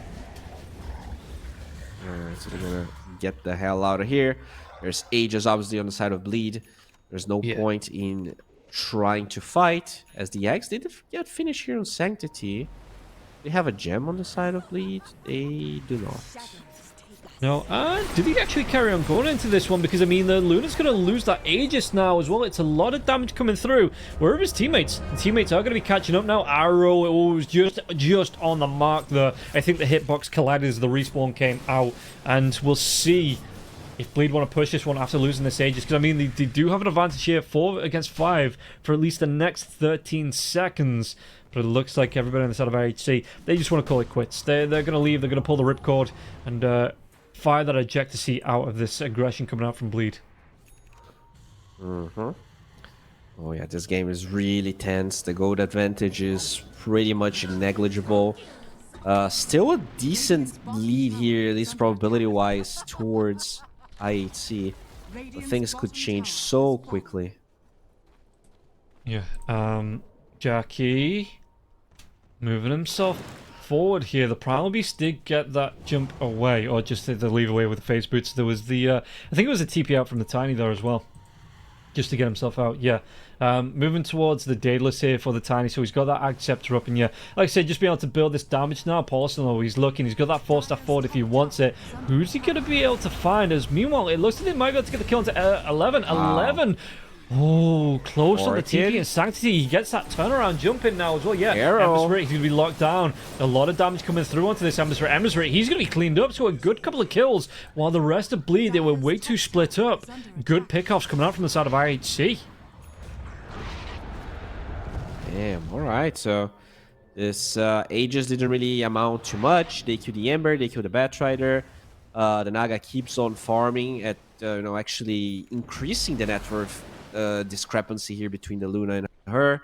And with the Bloodthorn being ready, you don't really have the luxury of ever going Butterfly onto Jackie.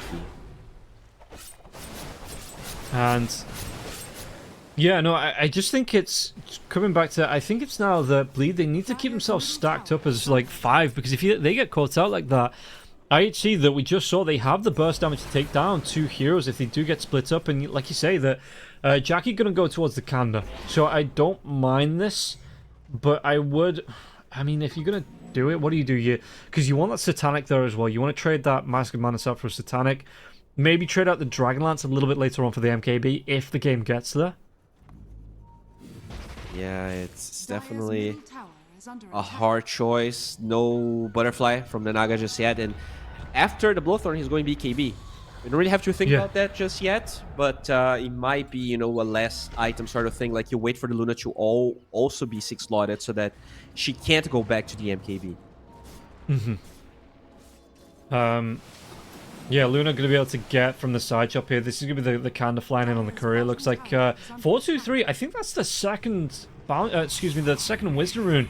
He's sniped here away from the side of Bleed, and you can see that Jackie, with this Kanda coming in, he's trying to use the illusions again, the Shadow Demon illusions, ripping through these creep waves. He wants to come through. They want to do what they can onto the tier 3 tower, but the fortification will be used here. And Nagasiren trying to trade it off on the bottom lane, because, I mean, look at that. That's about half of the tower down here from the side of Bleed. But again, they want to carry on going here, but the jump might come through. Yeah, look at this one. High ground, the Moonlight Shadow, the smoke comes through. Zeal, he gets that BKB off. Does he get the control into Sanctity? Sanctity might go down here. The damage of the tree toss, it's not going to be enough. Arrow won't connect on the mark here. They're going to be able to go into Ace. Ace will be the next one to fall. No buyback on Sanctity now as well. 11 has to back himself away. Lion buys back now. Do they feel brave enough to go? Because yet 4-2-3, he wants to trade off this Rax, and you're gonna have the TP into the trees here. So this is the song. 4-2-3 now. The TP coming in point blank. No BKB here on the Luna. So 4-2-3, and this is gonna be Bleed blinking first. They don't lose the Rax, but it means that they aren't able to break that tier 3 tower down on the top lane. Yeah, I mean, that was a really good wraparound, but the BKB came a little too fast on the Magnus, so Sanctity was in a poor position. But despite all of that, like, that was the same move Bleed did in game number 1 that won them the game. Like, despite the fact they were behind, they are the ones that group up, and you just put yourself in a position where if you lose the fight, there's nothing's going to happen because they cannot really go get Roshan, they cannot really get barracks themselves. But if you win, you have Luna, and you just pretty much win the game. So, yeah, a really good split push from the Naga, obviously forcing everyone back, but still a commanding position here that Bleed, such a scary team, is always trying to get to. It's just going to be a Nagasiren illusion. It's not even going to be the real one. Maybe a slight opening here. Mikoto has that amplified damage if he can get a jump on. But you look at the Nagasiren just using the creep wave skip with the illusions here, just keeping one in each lane and making sure that Bleed will never have a creep wave to push in onto this base. So Bleed, you've got what you're given here and you have to make the most of it. And this tier 2 tower, well, fortification is down. So if they can keep at least one creep alive, they could potentially set up. But the Nagasiren is making damn sure that they don't get any more creeps. Yeah, I mean, they really need Aegis, I think, if they want to go high ground now. Unless you win a very convincing fight, you want Luna to have that Aegis to just make sure you're going to overpower them with glaives and illusions. So the next Roshan is going to be huge. Probably going to be on the dire side unless it's a very quick respawn. And quick smoke here from IHC. Gold advantage still pretty much dead even. How are they looking in terms of vision? So they have a little... I mean, they have the Watcher on the high ground here in the dire triangle. We'll see what they're going to be able to find out this one. Jump in. Zeal. Oh, he's going to be hexed up. Jump in. He's going to be silenced out. Pulverized comes through. They have the control now as well. The Lotus damage coming through. No 11. And the BKBs are going to be flying through. But the Song has been used. What damage can they get from this one? There's going to be a jump forward here. Makoto on top of Ace. Ace. He might go down. Backlines. RP comes in though. That Song is going to be wearing off. A lot of damage onto Zeal. Zeal though. He's thrown out his entire kit. No. Makoto gets a kill onto him and Zeal will fall. 4-2-3. He's been cliff teasied. Can he get himself? He can't get himself down from this one. They have the vision now as well. Net onto Paulson. And they've got the damage onto this. No! The mirror image. It doesn't even push him down. And Jackie just says, cool, more targets to bounce McGlaves off. The 4-star finally, it's going to get him down. But into a disruption now. 4-2-3. He's caught out by absolutely everybody. Backlines Makoto. He's going to fall. So it's going to be 2 for 2 in terms of the kills going so far. But... you've got buybacks available on the side of Bleed. Do they want to carry on going onto this one? What can they do with this? Because you've got no Naga Siren for a minute, and Roshup is going to be in the next 8 seconds before the big man's back in his pit. Dude, that's the worst case scenario for IHC. You get Cliff TZ on your Naga, and you still kill 2 cars, only lose the Naga. So it's not even that bad for IHC. Imagine if you don't get... I think it was the Flame Break that bounced him to the high ground. So really nicely done by Paulson there. Yeah, and then they're going to be able to get themselves on top of 11-11 here. He's already used that BKB. It's down for 10 seconds. He is straight up dead. Yeah, no, I think it was a Flame Break that bounced him up, and then he got the crappy RNG from the mirror image that one of the illusion got pushed down to the low ground and not the real Naga Siren himself. And now Roche up, and it's going to be on the dire side. They have buyback on this Primal Beast, and if they want to contest that rush, they will need to use that because it does feel like Bleed is aware and already running towards the Russian area. Yeah, and they've got that Lasso still available to them. They've got the Eclipse still there. Purge is going to be up in the next 23 seconds. It's funny that the Shadow Demon, I don't know whether it's just a bug, but it looks like it's happening on both my screen and the Observe screen, that you don't get the diamond when you have the Demonic Purge on the Shadow Demon. For, you know, like, so you can see the cooldown on the hero bar. Weird. That said, 4-3 does get the range barracks, and now lots of TPs here. Lockdown coming in. Do they have the damage to take that? Makoto's going to be able to pop the BKB and, yeah, just dive himself around. They've got the lockdown onto the barrier. The barrier, though, has that lasso. He gets the real Naga Siren. The damage coming through. Do they have the damage? A song will be used. It doesn't matter. Jackie has the BKB. He gets that damage off, gets the kill. And all of a sudden, now you have that Naga Siren down again for the next 60 seconds. That is awful. The Ember got either four-stepped or tossed by the Tiny. I'm not sure what happened there. But he got tossed and then pushed forward so they don't kill the Ember. You lose your Naga. They got the Aegis anyways. Bleed. They're slowly but surely. That's the second time the Naga died. This is starting to become a problem here. They don't even have buyback on 4-3 at the moment. Nope. And you know what they have on Jackie? The Aegis. They have an Aegis, they have an MKB, and now they have the Satanic here as well for him. He is looking fully stacked on this Luna. Yeah, there's no split push. They're gonna smoke here. They're gonna try to map around. Another really good one. No vision in the high ground here on the side of Bleed, and they know the position of the Ember. That's a hard kill, but if he's by himself, maybe you can get it.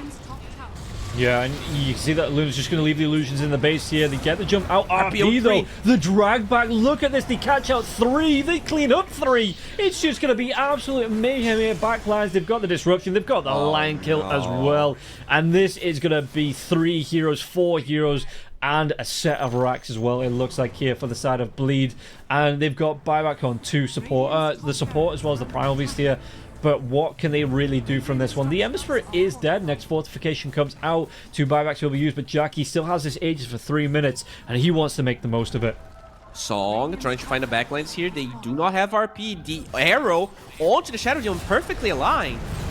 But now what can they do for this one now as well? Jackie pops that BKB. He is going to be pulverized though through that BKB. The damage isn't going to be enough because he's got that Aegis still. He's got that Satanic in his backpack if he needs it. Then snare onto the Luna. The arrow will connect, and that's going to be... Is it going to be a pop on the Aegis? It will finally be a pop on the Aegis. And he swaps in the Satanic. He swaps it for a BKB, so a bit of a mistake as he does respawn there. But he will have that Satanic now off cooldown if he needs to use it. The damage coming through onto the Naga Siren. Naga Siren's already used Song. The Moonlight Shadow comes out, but they have that gem on the Magnus. The Magnus, even is going to be able to use that cheese here to keep himself healthy. 11 goes down. They have the damage. They have that dieback onto the Primal Beast now as well. Oh, Mirana, the jump away. This might be another dieback coming through because Makoto, did he catch up onto him? SC, no leaps left, no life left, no chance left. 3 heroes up on the side of IHC. Is this going to be enough to defend another set of racks here coming out from the side of Bleed? I don't think so. 90 seconds on 2 heroes. This is way too much, and they have this gigantic another skill. We're back. Sanctity. Look at that damage there as well. Sanctity, he just straight up disappears. Dead for 73. And yeah, no buyback onto him. And this looks like it's going to be the march inside of the base here for Bleed. They want to be closing this one out right now. Yeah, Naga's trying to cut ways. There's actually, like, tier 4s are falling on the side of Bleed, but I don't think it matters. Those creeps are not nearly as strong as this Luna. He actually don't have any creeps right now. The backdoor protection is up, so somehow this could be harder than we are expecting to be. Yeah, they don't have any creeps. Okay. Yeah, you see the Nagasiren trying to do what he can. And again, yeah, that bottom lane is pushed all the way up here. Batrider having to marshal and push out this mid lane to make sure the creeps can actually get somewhere to come through. And the Ember Spirit doing it on the other side now as well. But it looks like this should be enough now. At least one lane pushing in should be enough to take away that backdoor protection.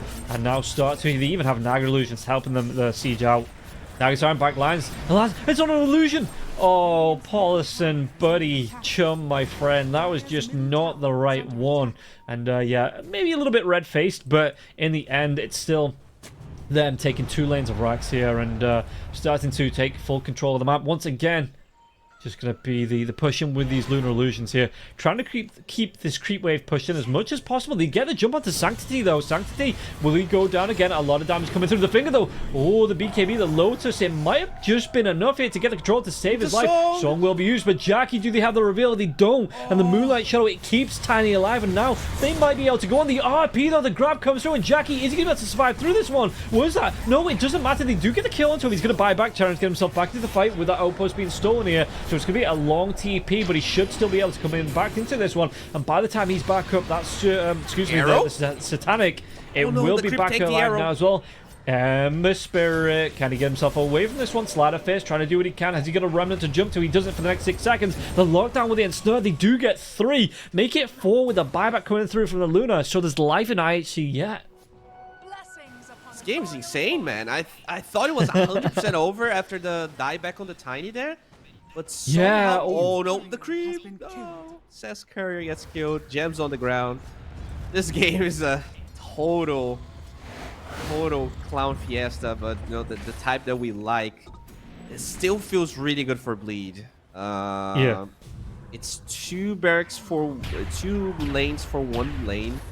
Roche still pretty far away from spawning.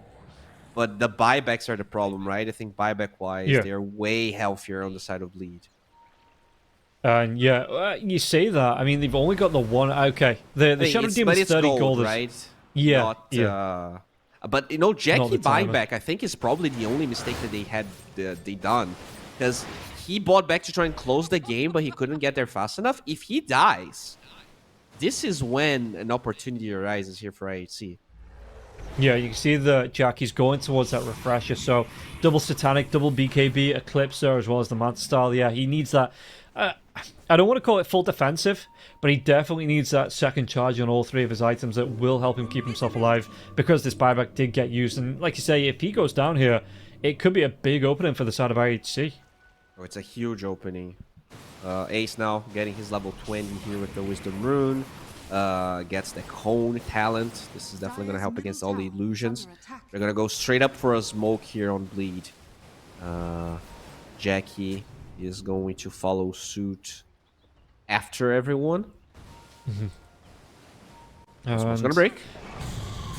Oh, did they get the jump in? Who did they get the jump in on? The Shivas? It doesn't connect. In fact, I think actually... Oh, Ember gets hexed. It did. Oh, the song coming through now as well. The Shadow Demon as well. Onto the DP. But he's going to have the Aeon Disc. He keeps him alive. I'd say he keeps him alive. He keeps him alive for a little bit longer. And now the RP. 3 heroes caught out into this one. Sanctity will fall. He's dead 85. Can he get the kill onto 11 now as well? 11's going to go down. Refresher for the Luna here. He's going to be able to come back second. BK. What? No, he's not. He's not going to be able to come back second to anything now. He is dead. But Mirana What can they do here? It's going to be the buyback from Paulson. There's going to be the Harpoon drag back. It's only the Naga Siren alive. Naga Siren and a Dream. IHC 423.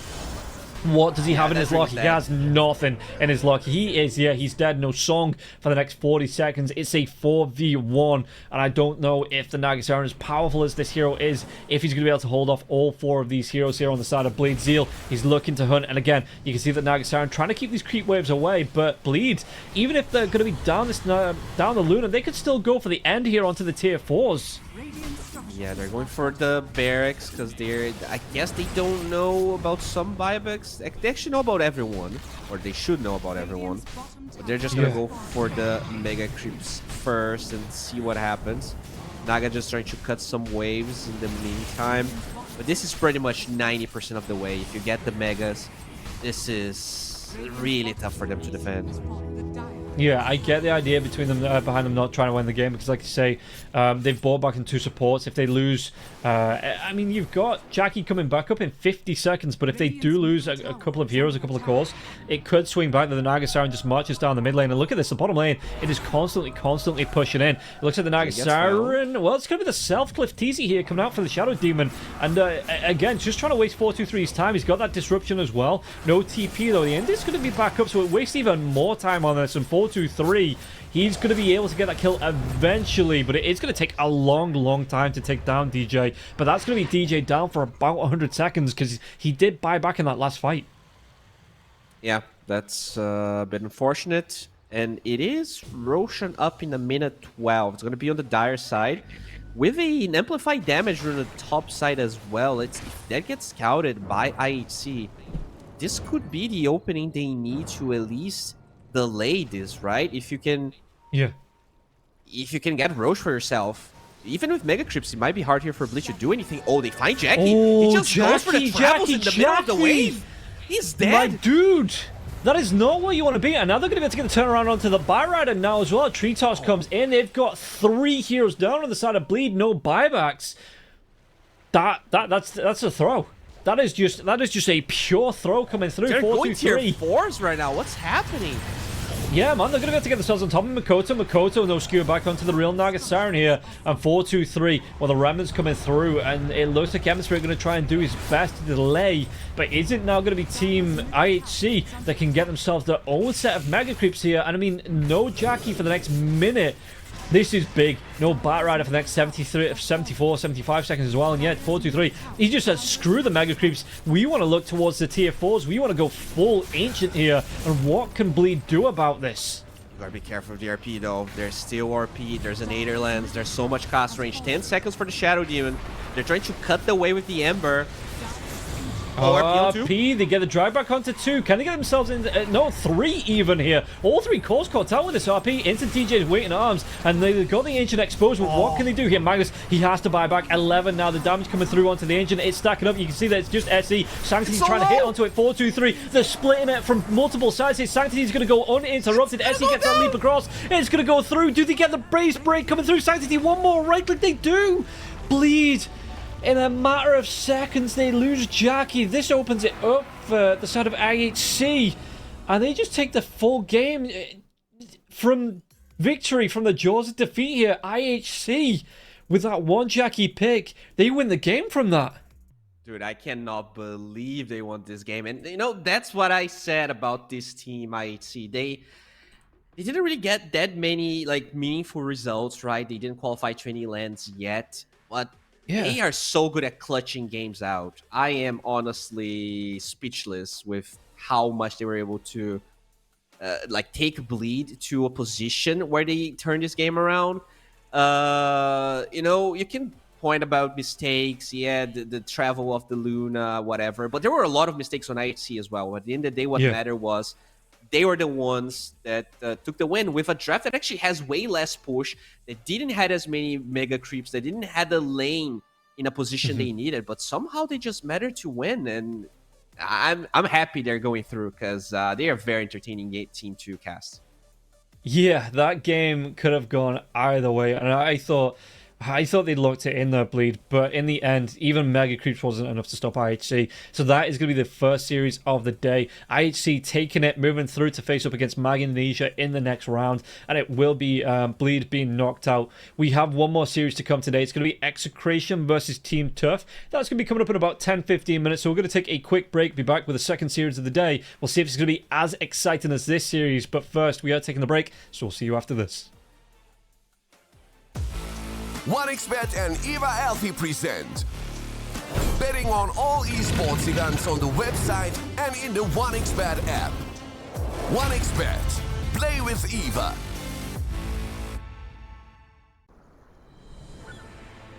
What if Kunka knew that he could not only play Dota but also place bets? Better the best black hole.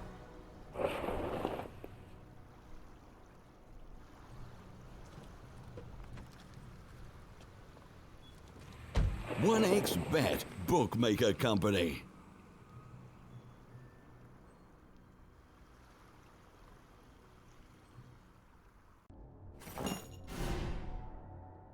Chances of breaking items in a tournament match are non-existent.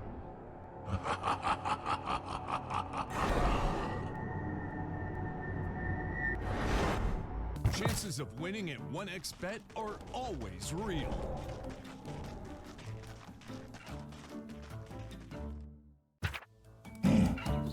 Join with me. At your service. Stealing Aegis from Roshan is very difficult.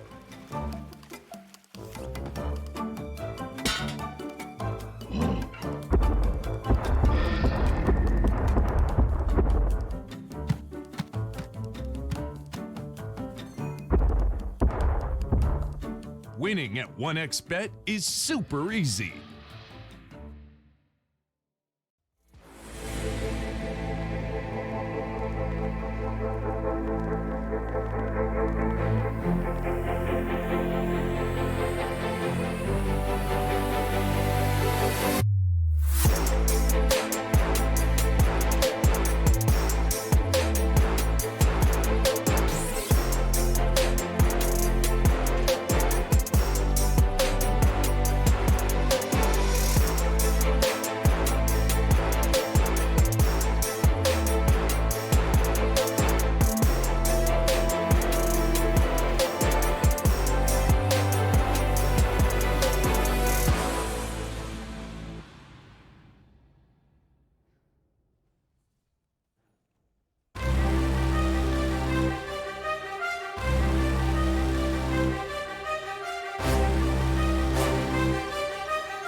Let's go.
your skills in the gaming. 1xBet.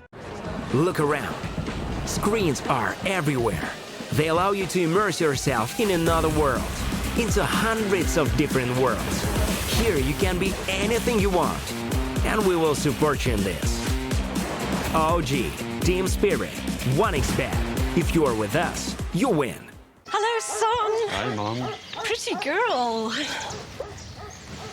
This is Eva. Nice to meet you. Thank you very much.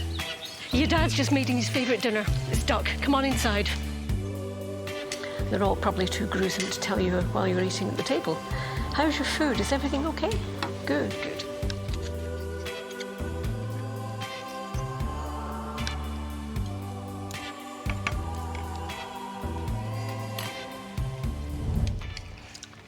You seem to know each other. Yeah.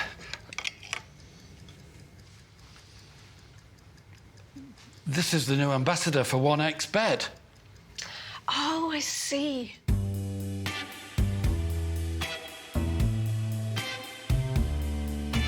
Everyone felt good when Eva Elfie became the new ambassador of 1xBet.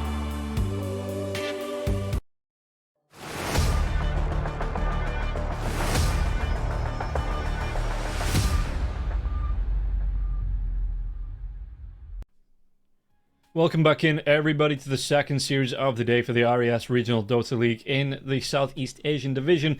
And we're going to be playing off to see, or we're not going to be playing, we're going to be watching to see who of the two teams playing up next is going to be the next team to move through into the semi-finals. Execration versus Team Tough. And Bowie, any favourites coming into this series between the two teams? I mean, it has to be Execration, right? At the end of the day, Tough is here because GeekFam had other business to attend and they couldn't play the tournament anymore. I think Tough had a decent campaign, but yeah, just looking at the teams that they were playing against, I feel like Execration should have their number. I'm not sure it's going to be a 2-0, but I do expect Execration to overall overpower them. Yeah, and Geek Farm, even though they dropped out, they do still get 15 points on the board, I think, for LAN qualifier points. But yeah, we will be seeing who's going to be playing up here to take. I mean, even if you go down here in the quarterfinals, you get eliminated. You don't get any prize money, like you say, but you will get yourselves again 15 points for the qualifier points. So we'll see how that's going to be affecting the standards as we move through the leagues. Looking at the two lineups, we've got Team Tough versus like I say, Execration coming through, and yeah, I think I've got a favorite Execration here as well. Because, like I say, they were second in the table in Group B.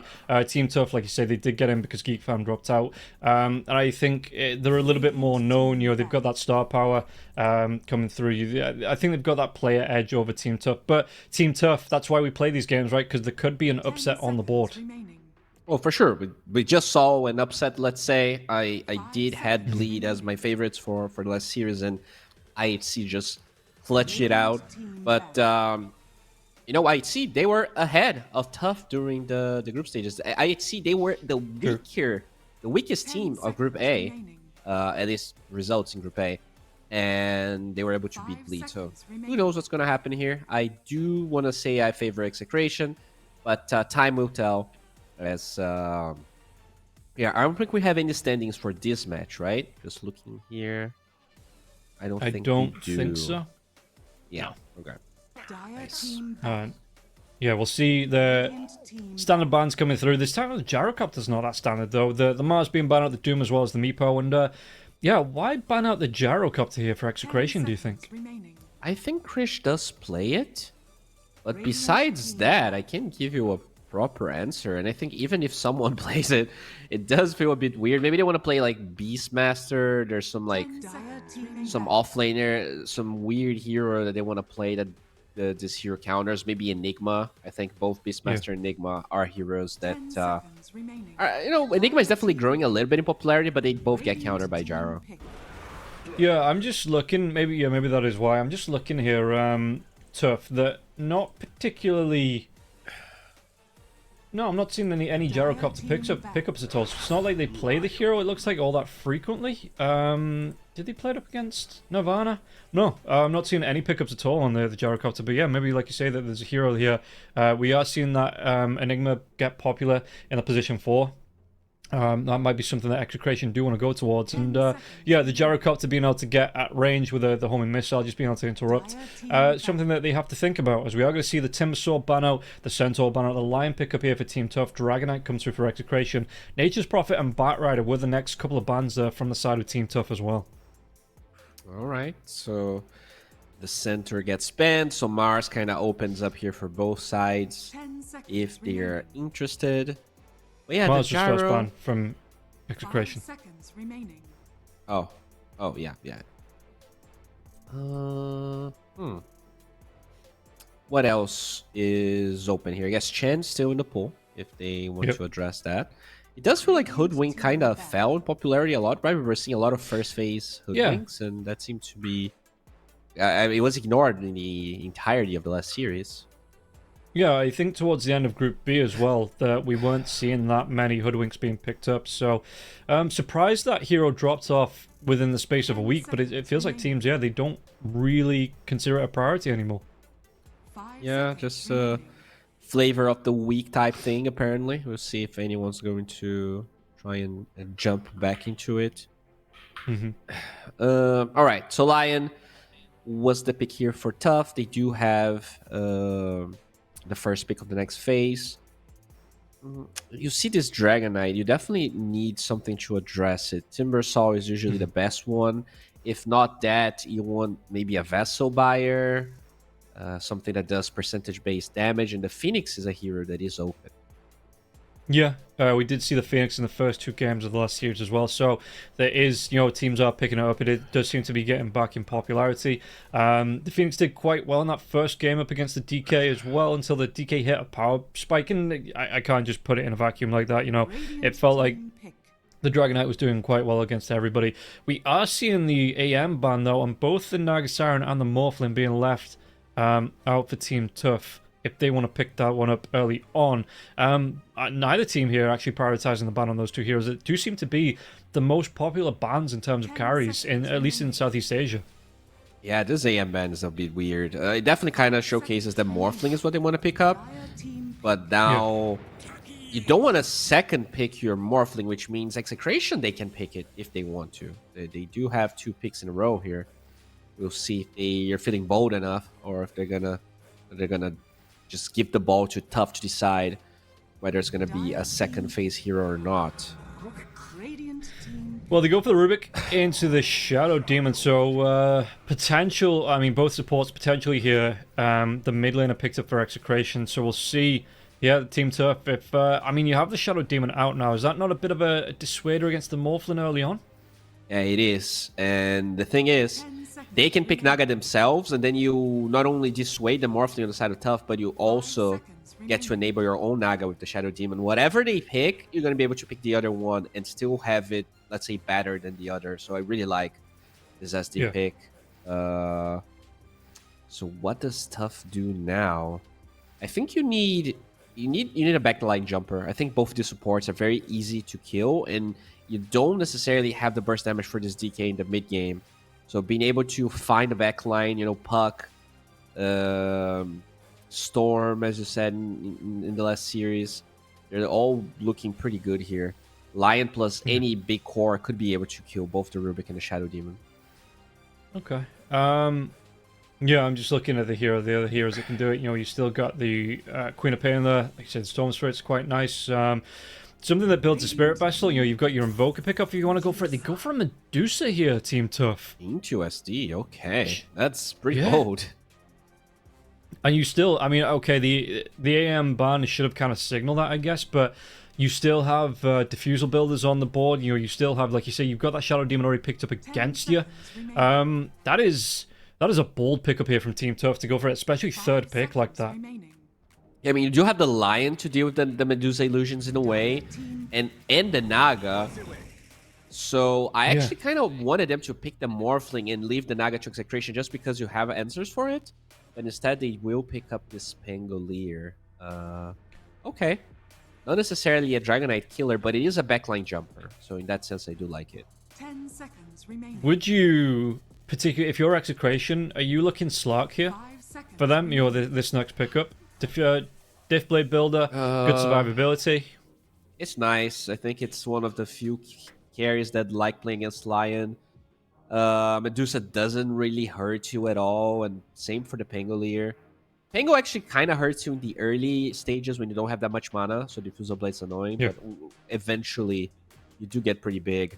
It's just that the Shadow Demon kind of feels flat, so they're gonna go for this Lifestealer instead. Okay. How do you play around that against as the Lifestealer against the Medusa? You know, how does that matchup go? Eggs. Yeah? You go eggs, you infest the Medusa, she can attack, you hit her, you just keep going in and out. Like, once you infest the Medusa, you can get out with Enrage, kill a support, because now you're like closer to everyone on the side of tough. This is definitely like a Radiance eggs game, I think, for him. And I wonder if, I mean, Execration could still ban it out, but I'm looking at potential offlaners that are left. You know, you do still have the Magnus in there. They're banning out the Enigma. But I'm just thinking, you know, a good RP into what the Medusa can do damage-wise with the multi-shot. Mystic Snake there as well. Some good control with the Storm Gaze. Magnus should be, I expect, the next ban here from Execration. They have the first pick on the next phase, so they could pick Mag for themselves if they want to, and I think it's nice. Yeah, true. Because you have... oh, there you go. It is banned anyways, both sides waiting for the offlaners. I mean, we're going to have some really weird offlaners this game, because a lot of them are already banned, and you still have two of the teams looking for offlaners. Would you Slaughter here for Execration? 5 seconds You've got good jump potential... Nice.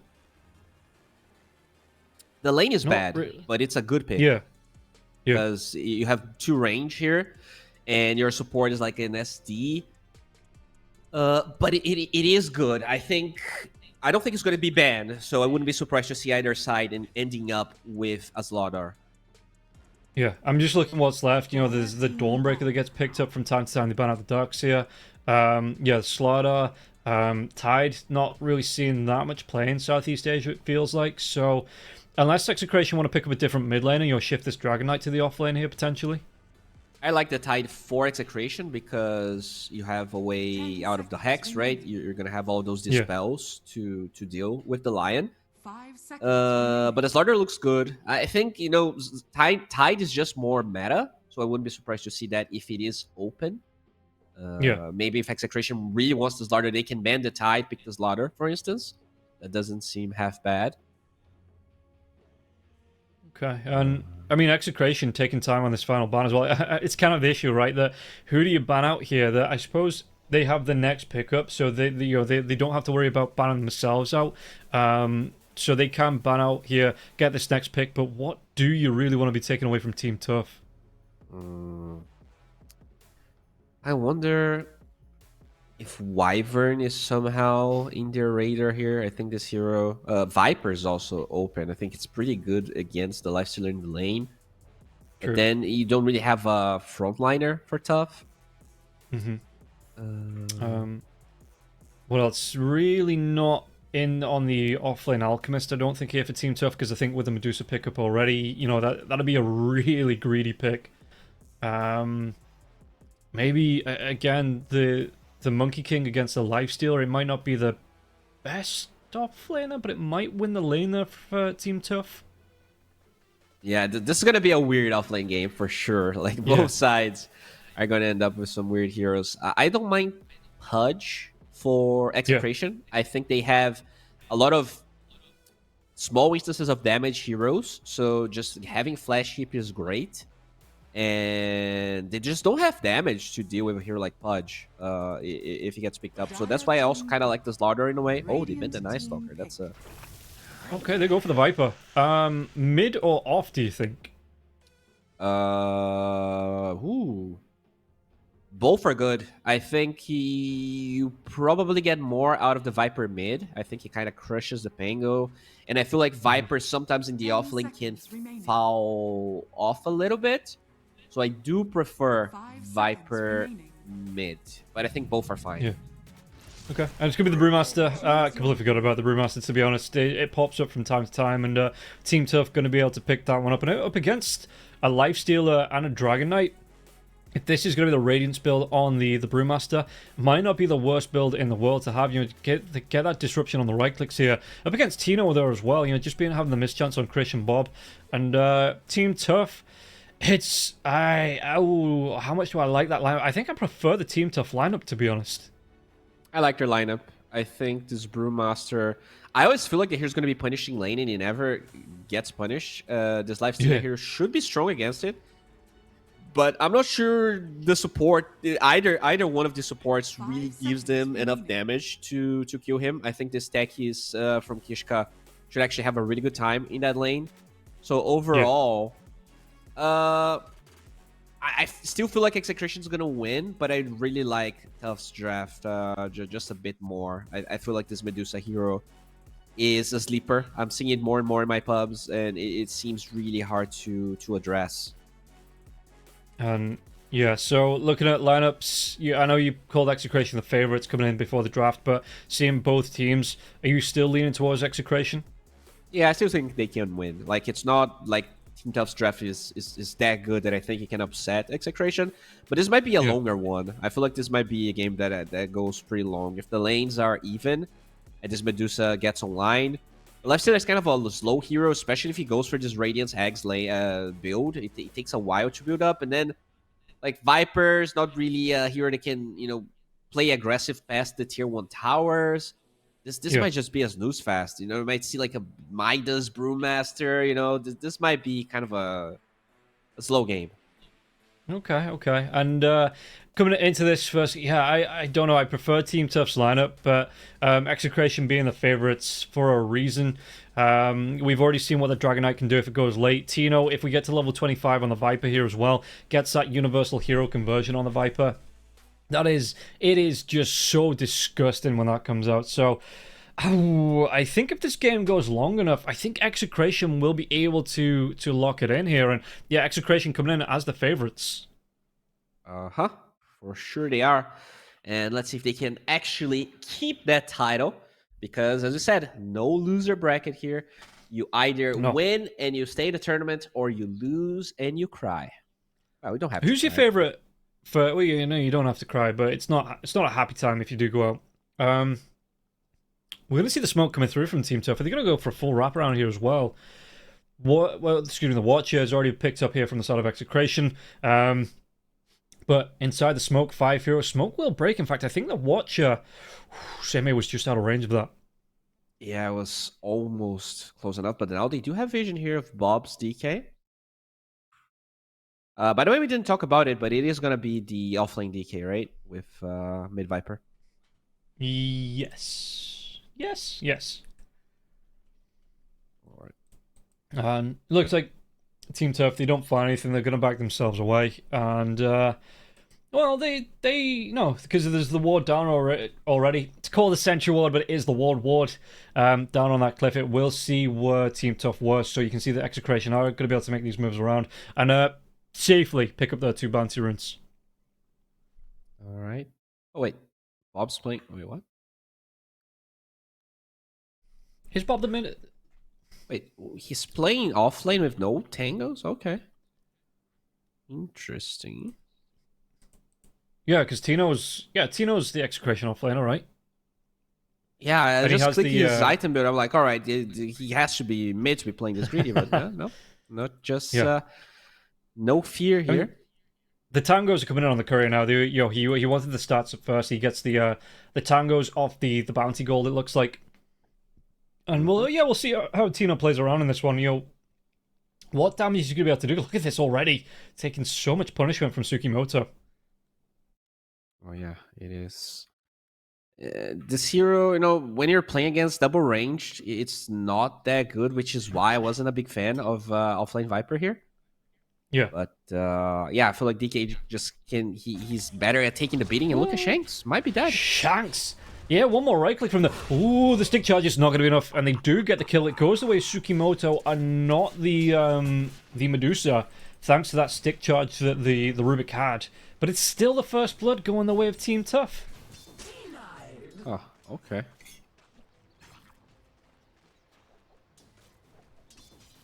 So, top lane. How's it looking? I mean, Same, you talked about it in the lane. Lifestealer coming up against the Brewmaster, right? Lifestealer shouldn't have the worst lane. Just being able to chunk down onto this big fat Brewmaster, it should be able to sustain through, right? Yeah, we definitely don't care about that hero too much, but, you know, he can oftentimes be very greedy. So I wonder if they're going to be able to really shut him down. He's not going for Midas initially, at least. He has the Spirit Vessel queued up, which we kind of talked about, having a Spirit Vessel hero.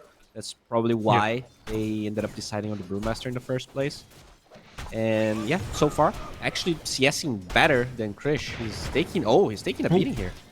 Blastoff comes in. Sticky Bomb's going to be here now as well. The disruption, it might just save the Lifestealer's life. And it was super close from that. Even a Tango being passed across here to the Lifestealer. So it was, I mean, the timing on that disruption had to be absolutely perfect. It was. And Lifestealer, well, maybe stealing his own life here, keeping himself alive, or being kept alive by the Shadow Demon.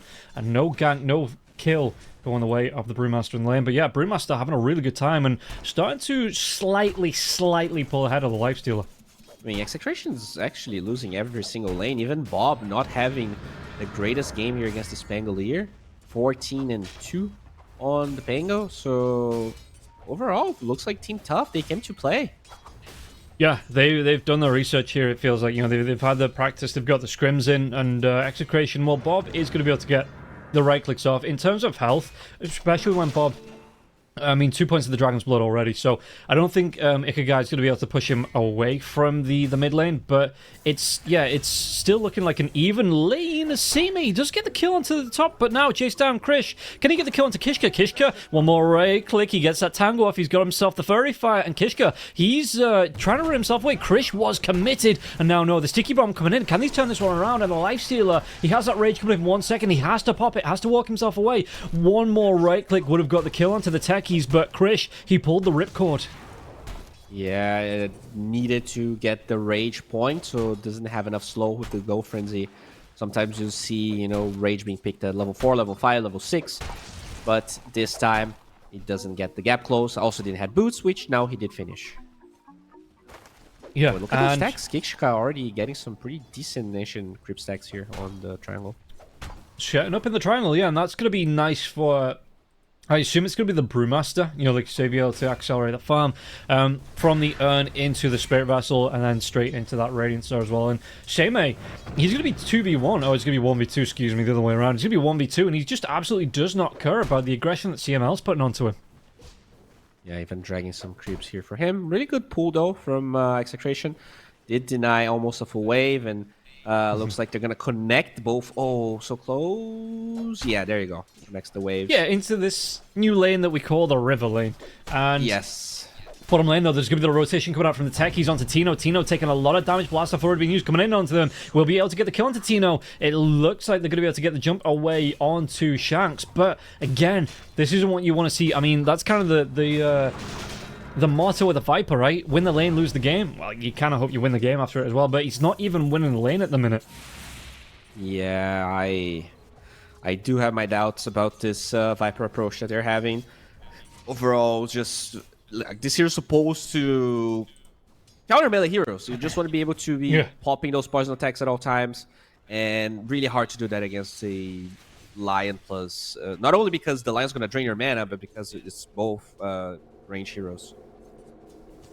Mid lane, Bob. A little bit of aggression coming out here. Techies had rotated in, no blast off though. Level 3 on the Techies, so no taser. And again, Bob, 2 points in the Dragon's Blood. It is real hard. Double braces now for the Dragon Knight. How do you get through the armor, the scales of this dragon? Yeah, it's definitely tough, but support rotations for sure.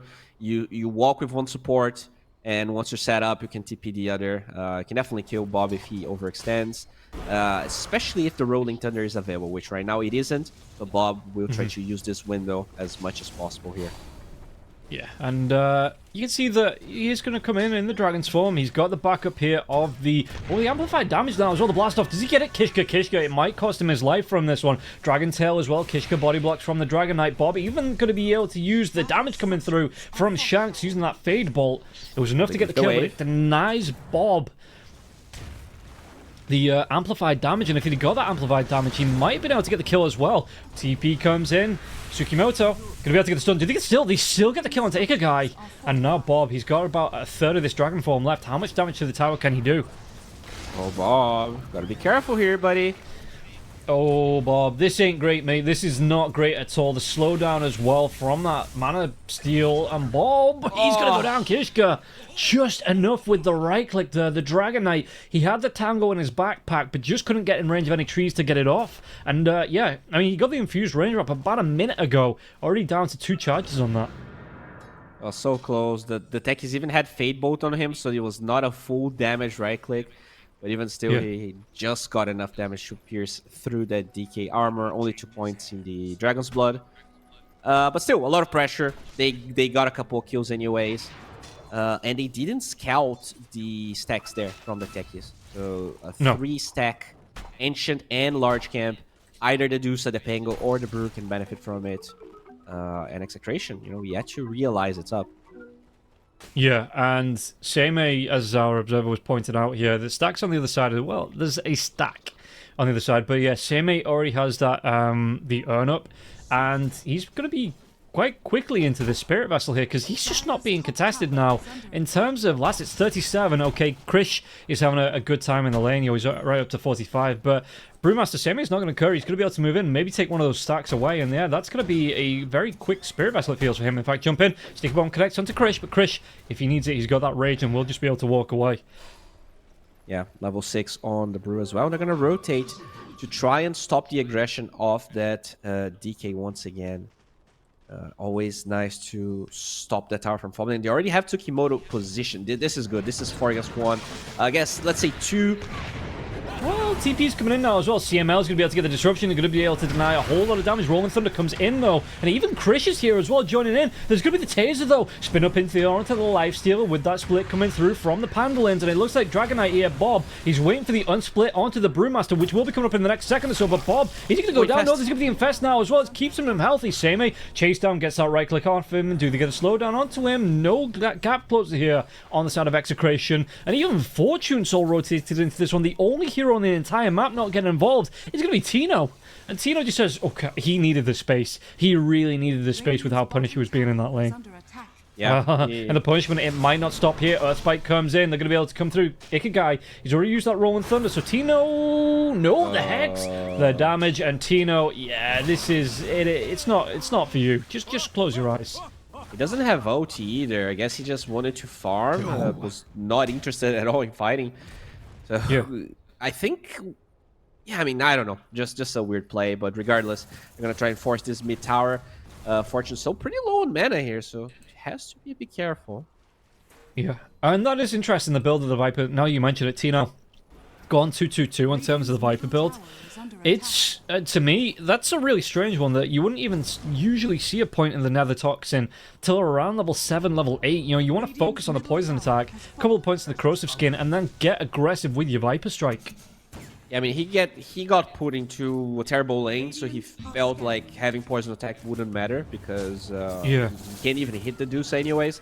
So I understand where he's coming from, and they do have those stacks we're talking about, Tino. With you do need the second point to farm stacks, so he should eventually get. He's going straight up Ags, huh? It is very good this game. You're just getting the disarm on the Deuce, getting the disarm on the Brewlings. It pretty much hinders the Brewling split useless. Okay, which one's the Verdant Seed Heal and which one's the Nether Toxin? Who knows? Oh boy, yeah, that's a tough one to find. But there is going to be, Tino, I think that was like a triple, maybe even a quad stack, so he's going to be able to get some more life with the Ogre Axe. If he wants to, the Blade of Alacrity could come through for him here as well, to just amp up that damage at least. And yeah, no, it looks like Fortune Soul, he's moved himself into the jungle, so he's going to give up this bottom lane here, and Viper should be able to push down this tower eventually. You know, that should be, he's not a great tower taker, at least until a little bit later on, but yeah, they should still be... I mean, they're pretty much giving up this tier 1 tower on the bottom lane, so I wouldn't be surprised to see Execration maybe look for it now that they've taken this tier 1 tower in the mid lane. Viper was having such a bad game that despite the fact that he farmed a gigantic stack and didn't really, like, leave the lane, he's still behind every other core by a significant margin, so... Yeah. Tough game here for him, as Seimei is going to finish his vessel, I think it's pointing to him. The Dusa Yep. going straight up for the Menta, and the Lifestealer going Radiance. No surprises there. And you can see that, yeah, Lifestealer's moved himself down with the help of Tino here. Chris should be able to take this tier 1 tower. Who did he give it over to? It's going to be Chris that picks up the credit for the kill onto the tower. How do you want to see? In fact, Lifestealer's going to be going towards a Radiance. He's not going to be too far away from the gold needed there. And there's still that tier 1 tower top. I wonder if Execration look to defend this here. I think you definitely want to defend it. You don't want to open up space for the Dusa. You do have decent heroes to TP, and they're walking towards the side of the map. We'll see if Chris is going to be able to defend by himself.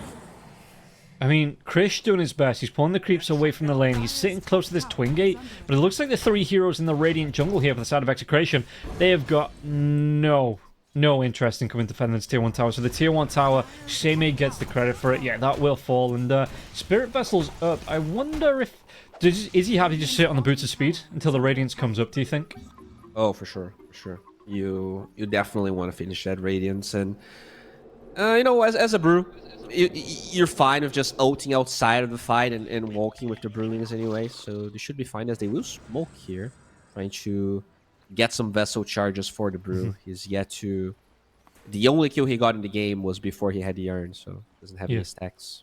I look at this as well. Kishka's just like, yeah, let's just go into the triangle. Oh, Shanks. Shanks is in trouble. The ward goes down. There's going to be the Earthspike now as well, but Shanks, he had that Earthspike stolen. What's he going to be able to do with it? He ain't going to be able to do naught with it as the Finger of Death flies through. Tsukimoto gets credit for the kill. CML trying to look for any vision there, but he might be spotted anyways. They have the split. Good disruption. Yeah, immediate disruption comes out from CML, but CML, there's 4 heroes on top of him. He's just straight up dead. Fortune Soul picks it up, and now Execration, with all 3 cores not being interested in this one, they're going to lose a tier 1 tower in the mid lane, it looks like. This is a really weird game from Execration here. I feel like their lane choices weren't good, and now they're paying the price. Like, this Dusa is taking objectives super early when, like, your lane dominating Viper is farming. Like, everything seems wrong. It's rough to me that you'd even go for the Lifestealer up against a Medusa in the first place here, because I think it's like a 70-30 split that the Medusa wins those fights. Yeah, we'll see how things are gonna pan out, but in general, oh, look at that, Tino might be spotted here. Yep, Steve Bomb comes in. Here's the blast off gonna be. It is gonna be in the right direction now as well. Viper Strike will be used, but it looks like Tino, the damage is gonna be finished off. They even saved the kill for the Pangolier. Rolling Thunder comes out, gonna connect Krish onto the Lifestealer. Yeah, Krish. Even Bob gonna rotate in once, so effectively gets hit by that Rolling Thunder as soon as he pops the Dragon form. They get 2 cores. Are they gonna make it all 3 cores here? Dragon Knight is out of mana, and he's gonna be out of health soon now as well. Disruption gonna save him for a little bit longer. The split is gonna be wearing off. The damage of Earthspike comes through. Mana drain for the slow, and it looks like they might eventually be able to slay the dragon. They will take him down. Tsukimoto gets the kill now, and Bob, he's going to take down Krishka before he goes down. Can they go onto Ikigai? Ikigai going to be taking a lot of damage, but it looks like it's not going to be enough, even with those poisons on top. But yeah, that stolen split is going to try and go for the TP out of vision, out of range. He's going to be able to get himself out safe. That is awful. You lose every single core of yours. The Lifestealer was like 100 got away from his Radiance, got baited into saving the Viper, gets killed instead. Oh man, Execration.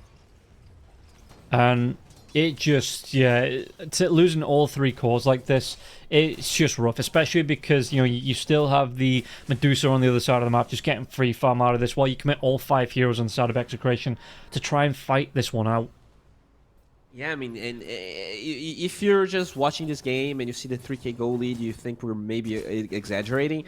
But if you look at the win probability, 78%, just because this Dusa draft is kind of untouched if you don't hit your timings fast enough, and they're definitely delayed here on the side of Execration in multiple ways. Like, you have this DK, you didn't even take the top tower, your DK doesn't have any Blink Dagger, your Viper's like yet to play Dota. He's 0-3-0. He literally did not play Dota. Yeah, this is it now. He has that Ags complete, finish it off, but The Ags, I mean, it got changed a while ago. If anyone's not been around for a while, it did get changed now. Instead of affecting the Viper Strike, it upgrades the corrosive skin, which means you get this thing called a nosedive. You know, you get yourself in, and you just go, meow, crash yourself down, you splash down. But the thing is, you're splashing down into the heroes. You're not playing at range anymore here with this Ag Scepter. You are putting yourself at risk when you jump in like this.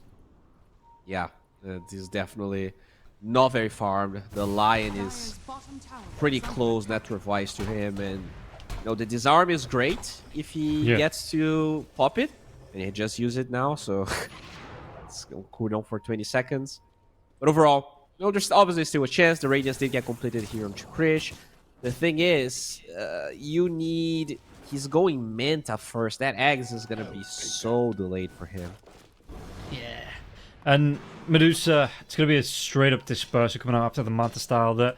I don't know, man. This is going to be the slow, like, team slowdown or team speed up, whatever you need.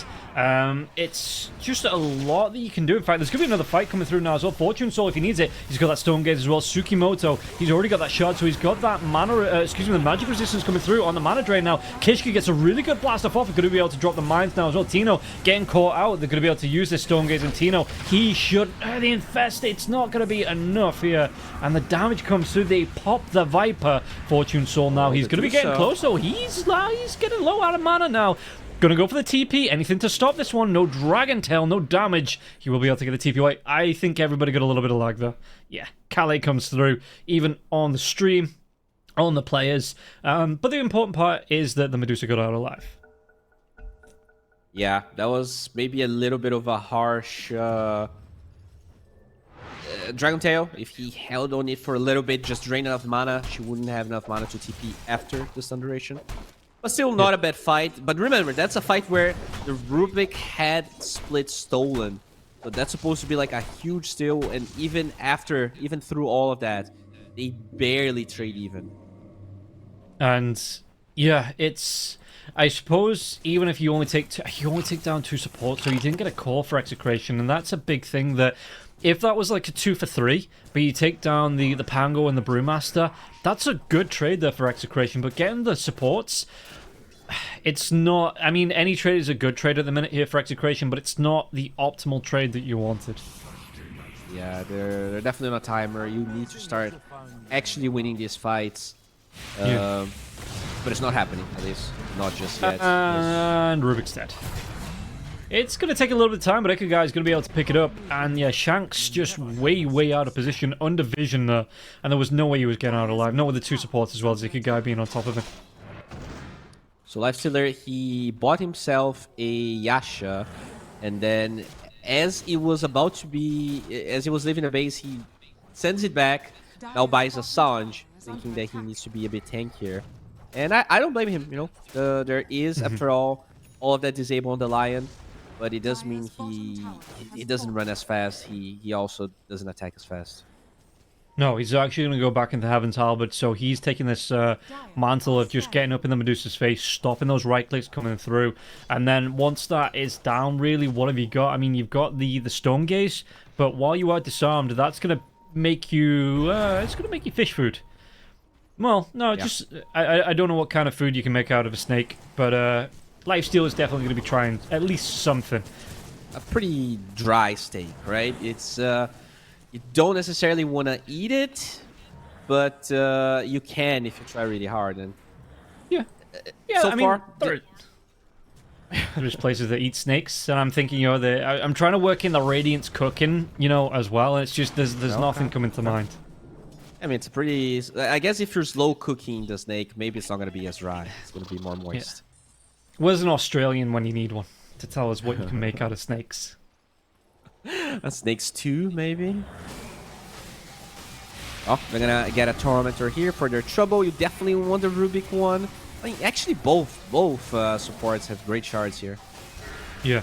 And CML, play away, mate. Just play away. Shanks is the one that gets that shard. So maybe next time it is going to be in the next 10 minutes. You know, it's going to be the Shadow Demon. I wonder actually if the Shadow Demon wants to just straight up buy his. No, he did. Yeah. He actually did. Yeah, as I said it. Okay. Yeah, he had it coming in on the courier. Yeah, that's a bit scary because if Tino gets the shard, then you're really sad because his shard's not bad for sieging, but you really want both shards for like the early fights because they're not sieging anytime soon here as Execration. Their tier 2 tower is actually the one falling. What can you do with the demonic cleanse? What are you going to be able to cleanse off? You can cleanse the Stone Gaze, you can cleanse the Diffusal Blade, of the slows from the Brewmaster. I think you can cleanse the Tornado as well, if I'm not mistaken. Should be able to. Yeah, I think you can. And not only that, it's you get your heal as well. So 300, 450, 600, depending on what level. And now he gets his diamond. So I wonder if the game, okay, so the game counts the demonic cleanse as the true ultimate and not the demonic purge. So he doesn't get the diamond until he gets his shard. Yeah, it's so weird. I suppose you can only have one in the top bar. It's like I think it's the same with Dark Willow. Dark Willow, yeah. It's not the fuck. I forgot the name of both spells. It's the Terrorize that puts it on cooldown, right, and not the yeah. What's it called? I need to check. Will-O-Wisp? No, that's Otto's thing. Bedlam. Yeah, but it's a wisp sort of thing, right? It's the yeah, it's the Bedlam. Oh my God. So Terrorize is the ult that puts the diamond on. I'm getting off on a tangent here, and I'm sure the viewers are loving this one. Just to, I mean, this game is full of action, so I cannot blame you for just getting sidetracked because this game is definitely a bit weird, as we predicted. It's just it's not like the teams don't want to play. It's just slow game. Fine in the fights. Shanks tried to get himself away. He did get himself away. He got caught in one of the mines now. But maybe sparking the idea of Roshan and Team Tough's mine. They're going to move themselves into the pit. 4 heroes around. And if they need it, they've got the same 8 with a TP in 2 seconds that can get to the outpost here as well. And I don't think Execration even know this is going on. Never mind try and contest this. Yeah, they're going to chill. And this is going to be Dusa with Aegis, which they're probably not going to use to go high ground. They probably just get some tier 2 towers. They have Radiance on the Brew. They have Eggs on the Pangolier. Taking fights in those tier 2 towers is not going to be easy here for Execration. No, not at all. Item-wise, anything standing out to you there on the board that we should be... I mean, what have we got? Krish. Yeah. And yeah, free Aegis pretty much here for Fortune Soul, so that's going to be really nice here. You've got the... Is that the Manta Style? Yeah, the Manta Style up for the Viper now, so he's going to be able to push down... again, not the quickest pusher, but he's going to be able to push down on buildings, some survivability as well in these fights. Going straight for the Shivas actually here, Tino. Yeah, it's all about the attack speed low this game. We just want to reduce the Dusa damage output as much as possible. So you get the eggs so that it slows, she's gonna get the debuff from your passive, and then you get the Shivas as well, and hopefully it just kind of wins you this fight by attrition, right? You outlast them. The thing is, they don't have enough damage yet. You need this DK to get the eggs. Those supports, like, they don't get any damage. I still feel like it's the right path that they're taking, but they just shouldn't have lost the lanes as hard as they did. No. I'm just looking as well, the Medusa with the Disperser. I'm thinking, oh yeah, no, that's fine. The Execration can try and kite out. Medusa with the Disperser on the team. Same is going to be able to chase down the Pangolier, going to be able to run up. These effective slows coming out here on the side of Execration, that they're just going to be able to shrug them off here on the side of Team Tough once that Disperser comes out. Yeah, it definitely looks that way as another tier 2 tower falls. Dusa now walking, slithering towards the mid lane. And that's the plan. Just slowly choke Execration out. Holy moly. Ikugai, they get the kill onto Shanks. The Finger of Death was used there as well. And yeah, just... Again, they're finding these pickups. They're finding the groups just more often than they're actually finding this Rubik now. Oh, did they get the damage onto CML? CML, he is going to tick down. No way for him to get himself out there. Even if he's standing inside that Shadow Amulet, there was still the Spirit Vessel on top. Still the clap damage coming through. And they take down both supports here on side of Team Tough.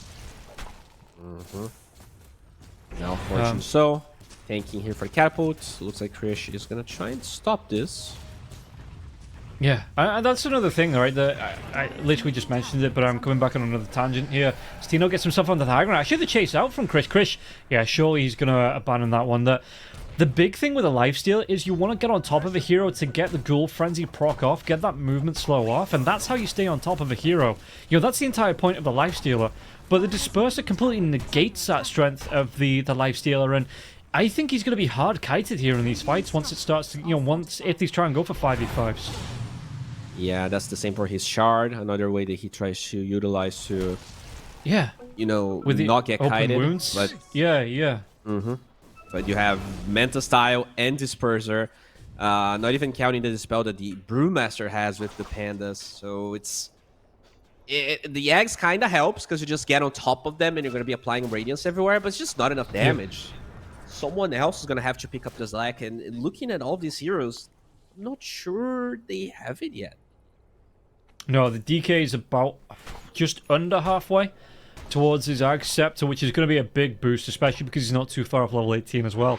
So by the time that either one comes out, you're level 18 or the Ags, it will be that Black Dragon form here.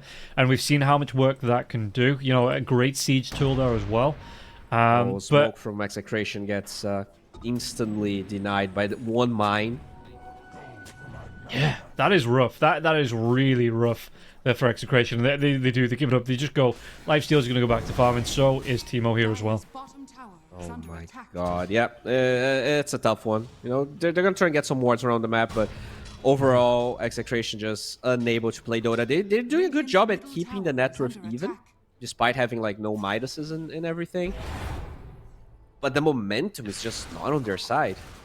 93% chance win probability here. Team Tough is being given by Dota Plus, and to be honest, I kind of agree here. The Execration, they've not really won any fights. They've not really shown the ability to take away objectives from Team Tough. Oh yeah, and now Tsukimoto gets 2 Wisdom Runes. So one of them was fermenting there for a while. He gets level 15, so he's 1 level behind Tino, the enemy offlaner. And that was it, 3. I mean, 2 of them were on the Radiant side, so like you say, it's going to be... one of them they should have been picking up anyway, but he does get that boost from letting it cook. But yeah, 3 Wisdom Runes going the way of Team Tough. And you see another smoke coming out here from the side of Execration behind the Viper. The Viper with that amplified damage rune now as well. What's he going to be able to do? He lost his courier. And that means, I mean, okay, there was nothing on it, doesn't look like. So if he wants to plate mail as well as the rest, he's going to be able to pick up. Fight.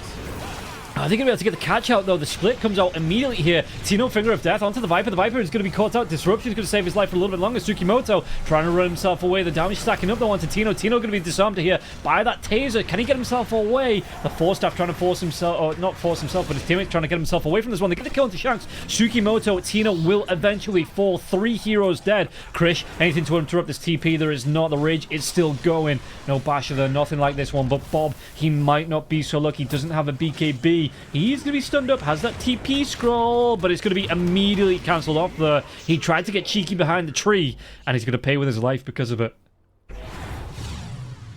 Yeah, just a weird fight here. Krish ended up infesting a lion instead of the Dusa, so the Dusa was doing damage to everyone. They also fought, you know, from the low ground to the high ground. So many small things not really going their way, and it seems to be a lane of barracks. Like, no Dragon... Dragonite OT. Oof. It looks like Krish stepping up there. They didn't want to dive the high ground because they had teammates on Execration coming back up. So Team Tough, they're just happy with that. You know, they take a really good fight. They lose, what, 1 hero compared to the 4 on Execration. They take a really good trade here. They get themselves in the favorites here from Team Tough in terms of the odds from 1xBet. So it's just continuing on like this one. And the Medusa now going to be going towards a Butterfly, which is going to make it even harder for the Viper and the for the Lifestealer to have any effect. You know, trying to right-click this Medusa down. Yeah. Looks like the Tormentor is going to spawn soon, so they're already camping here for the next shard. Either the Viper or the Lifestealer would be great. There you go, it's up. Yep, timing that one perfectly here on Execration. And who would you rather see it on, to be honest? Because in the current state of the game, I don't know if either shard is very effective for these two heroes. It is going to go the way of Tino, but yeah, what's he? I think the Lifestealer would be the better one, because he can run down the Lion, the techies, like he can run down the supports with it. Whereas this Viper, like he's pretty much just a sack of meat. He's just trying to tank as much damage as possible, draw the attention so that the Lifestealer can do damage. And like he's not going to be attacking a lot. So his shard, I think, doesn't really do anything right now. I suppose if he's not getting the attacks off, I mean, the 7, it's 7, right? Yeah, because you get the bonus 2 on the stack, so you get 7 armor reduction there, which it's just nice to have if you're getting the right clicks off. So if he can get the damage out onto maybe the Pangolier, you know, it's going to help his teammates take him down. Maybe onto the Medusa once. I mean, but the Medusa, it's all the mana, really. So yeah, I don't know. I don't know, man. I don't know. My limited Dota knowledge fails me here. I mean, it's not bad, right? But it's definitely not what you needed.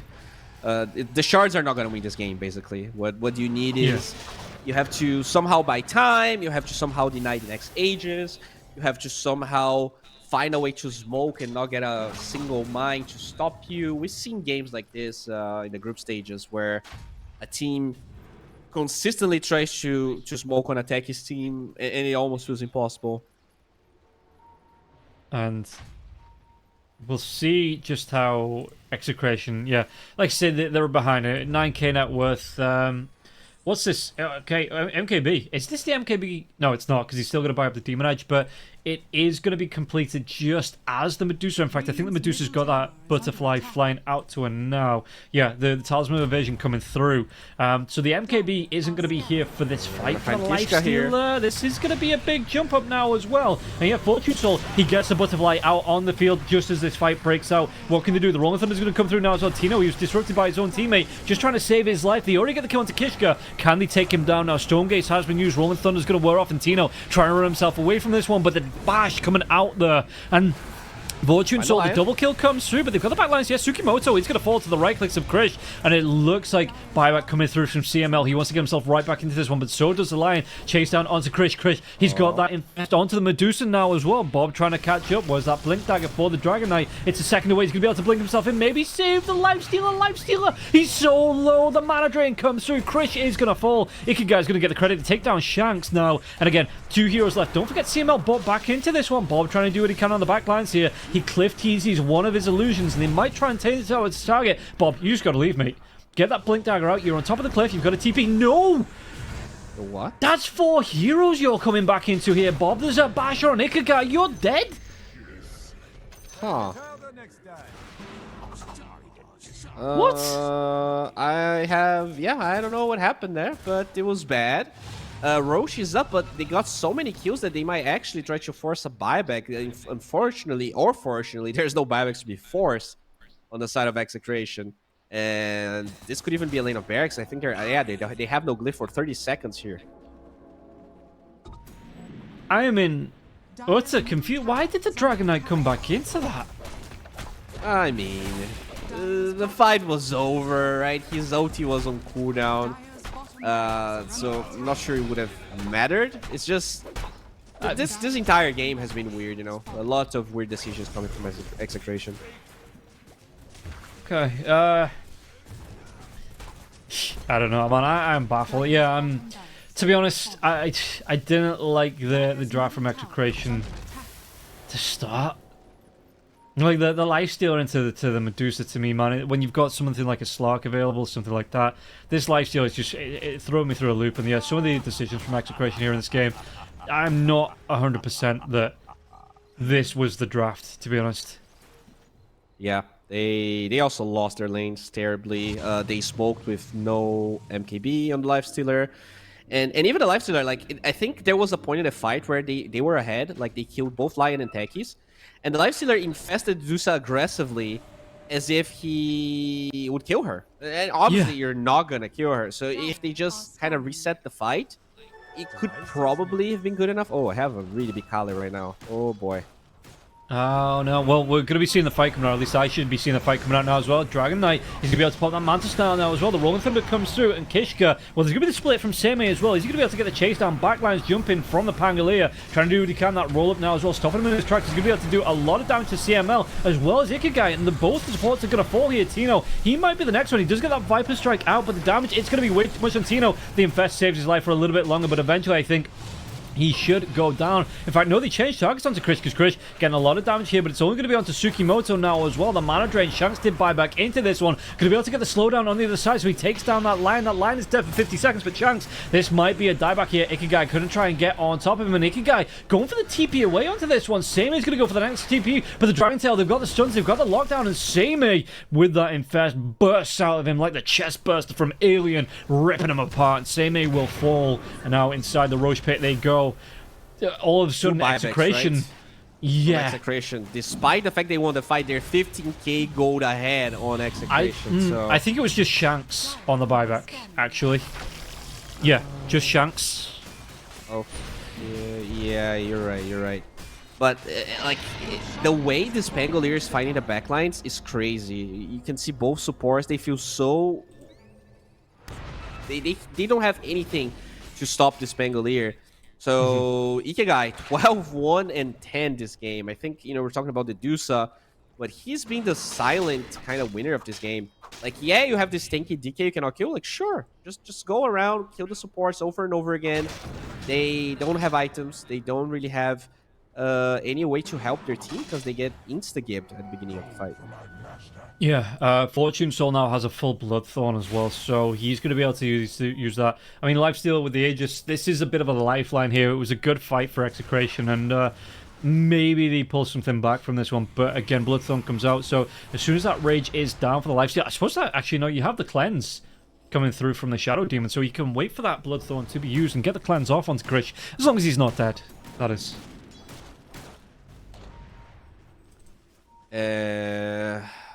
Yeah, you at least have that cleanse, and he probably... Yeah, he's going to get a BKB.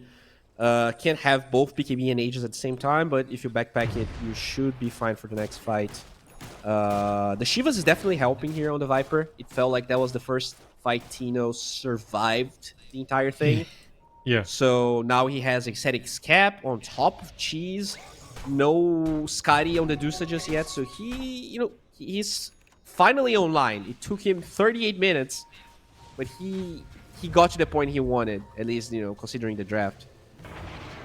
And yeah, maybe poor target priority. Did he get on top of Seimei? Seimei has that split if he needs to get himself away from this one, though. The damage coming through. Bash onto the lifesteal. There is going to be the Dragon Tail jumping now as well. The Sands coming through onto the Brewmaster. The Infest damage, is it going to be able to pull Seimei away? No, they immediately pop this Aegis now. And Tino, well, Disruption going to try and keep the Viper alive for a little bit longer, but what can they do here? Because the lifesteal has already used that Infest. It's on cooldown for the next 10 seconds. The Stone Gaze, it stuns up the Viper. The Viper, he's going to take him down. They get the kill onto CML. Backlines now as well. Lion trying to do what he can up against Bob. Bob, he gets that Blink Dagger away. Oh, walk himself into a mine, though. He's got that Black Dragon form, though, so he's got the flying movement. Will be able to flap his wings away to safety. But again, after one good fight, Execration immediately take a bad one. And you can see, coming from the river onto, it's not even the high ground, but just onto the normal ground here from the river, onto the Brewmaster, they couldn't catch up, they overcommit, and they lose another 4 heroes for that, with the Aegis of the Lifestealer. It's the same place they lost that early fight. Like, they go from the low ground into a Brewmaster that is gigantic, has a refresher, has a Vienna's Feather. There's no way you're killing that guy. So, just wishful thinking, I think, from Execration. And now all of that advantage is gone. I mean, it was never an advantage. The Aegis was just, kind of their hope as they go here. Yeah, but Krish, as soon as he pops out, he loses half his health. This is just... It's no place for... especially being 2 heroes down for Execration to contest, but if they don't contest, in fact, even if they did contest, they lose the Mega Creeps now. CML going to be pulled back as well. You can see that Krish is trying to get on top. The Brewmaster split is going to be wearing off. Dragon Tail stun onto him. Brewmaster is going to be silenced up. Do they get the damage here? Because the Brewmaster, he is a big tanky boy, and the Infest damage, it will be enough this time. Bob gets the credit for the kill. Stone Gate is going to be used from the retreat onto the Medusa, but what can they do from this now? Execration maybe given a lifeline with this Brewmaster being down. And it's going to be up against Mega Creep, so you've got to set at least one hero in your base to defend, and it looks like that's going to be Tino's job to do. And in the end, though, how much can he get out of this push being one hero up? Is it even a one hero advantage if you have to leave a hero in your base to make sure the Mega Creeps don't end the game against you? Yeah, I mean, this is barely an advantage. It's worse than the Aegis, and the Aegis wasn't really that much. So it is definitely not ideal here, the situation you're in. I think if you look at the win probability, it's 1%. Yeah. I mean, there's Gaben there saying there's a chance, but holy hell, I don't know, man. It's slim. It is. Like, you have to thread that through the eye of the needle. You have to, like, come up with the most crazy Doctor Strange strategy here to be able to win this one. You're using the time stone. You're trying to check out all these strats, and it's looking rough here. Top lane's pushing in as well. Team Tough, they don't even need to be in the enemy side of the map to apply pressure, and you can see the execration. They're trying to stick together. They're trying to do what they can, but I don't know how effective this is going to be. And the next Roshan, it is a long way away from him. So execration, even if they stole that, would it be enough? I don't even know if we get there, to be honest. Well, at least they got the shard here of the DK. It's going to help defend against the Mega Creeps, at least. But overall, yeah, the damage is more than done. Tino forced to get a BKB. He can stand his ground, technically, but he's not doing any damage. He doesn't have, like, a Vise or something that really helps them kill these supports. And it looks like Tough. They're not even going to wait for the Aegis. They're smoking aggressive here. Yep, they're going to get the dive in. Oh, they get themselves on top of Fortune Soul. Fortune Soul pops that BKB. Can they get the damage through this one now as well? He pops that Stone Gaze. There is going to be Infest coming through here from the Lifestealer. Pops himself out, and they don't even break the mana on this now as well. Rolling Thunder on the back lines. Can they get the kill into CML? CML, he's going to be able to self-disrupt now as well. Ikigai rolls through with that Rolling Thunder. Will be able to finish off the kill into CML. The chase away, though, is this going to be in time to get the buyback out? Finger comes out into Bob. Bob takes so much damage. No buyback, dead for 90 seconds. If they get the kill into Krish, trying to do what he can. He gets that Infest out once again inside CML, but CML, this is going to be a dieback if he gets caught out now. CML, what can he do? He's taking way too much. He's going to self-destruct. Yeah, Medusa, they get the kill. They break him down, but the split comes out here from the Panda. Looks like CML, the blast off comes in from Kishka. They're even getting Timo. Timo, does he have his buyback available? He needs this one. He is going to go down. 4 heroes. Can they make it 5? Because even with the Medusa going down, even with the tech, he's being dead here. The Infest comes out. Oh, might be able to get the kill with the Infest damage here. They do. I say they. It's going to be the Lifestealer now as well. Tsukimoto, while Seimei, he's just going to work. Look at this Brulin on the Earth Spirit. He's blocked by the creeps. Krish. Does he get the damage? Oh, Krish trying to do what he can. There's going to be a buyback coming through from it. It doesn't matter. Team Tough surely will be able to end this one. Even the buyback from the Lifestealer, it's not going to be there in time. I don't think it's enough. 4 heroes dead. You've got your Mega Creeps pushing in. You've got the heroes. He's just trying to get the Infest to kill onto the line before the game ends. GG will be called. 43 minutes in. Team Tough, 37 kills to 15. Will take the game away from Execration. Wow, I mean, they definitely showed a Team Tough that I have not seen this tournament yet. I also feel like Execration underperformed a little bit. I didn't like their draft, but still, Tough played to win. I think they made very few mistakes.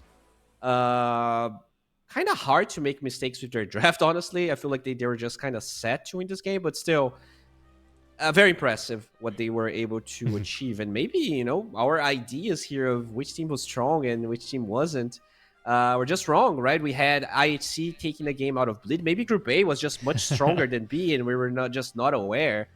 We'll see what's going to happen. But overall, very impressed with the way Tough fared game number 1. And all they need is 1 win, and they are pretty much guaranteed prize money and some points here towards the LAN at the end of the year, or the, I guess, third quarter of the year.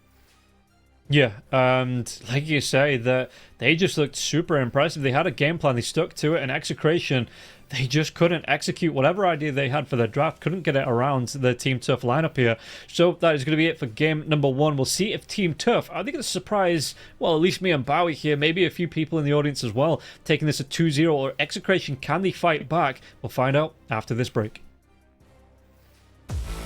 1xBet and Eva Alfie present betting on all esports events on the website and in the 1xBet app. 1xBet. Play with Eva.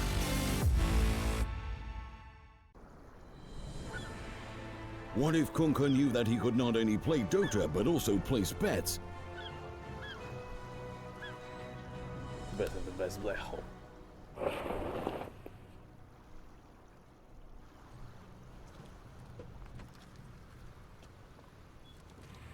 1xBet Bookmaker Company.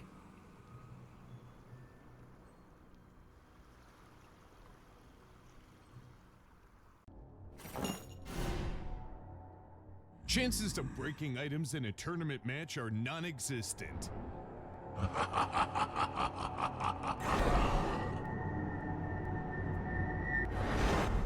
Chances of winning at 1xBet are always real.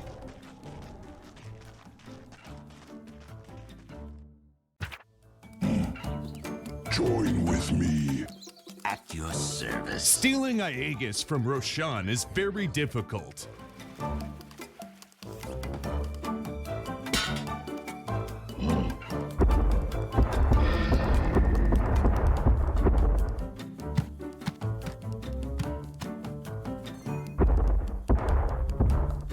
Winning at 1xBet is super easy.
Let's go.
Use your skills in the gaming. 1xBet. Look around. Screens are everywhere. They allow you to immerse yourself in another world, into hundreds of different worlds. Here you can be anything you want, and we will support you in this. OG, Team Spirit, 1xBet. If you are with us, you win. Hello, son. Hi, Mom. Pretty girl. This is Eva. Nice to meet you. Thank you very much. Your dad's just making his favorite dinner. It's duck. Come on inside. They're all probably too gruesome to tell you while you're eating at the table. How's your food? Is everything okay? Good, good.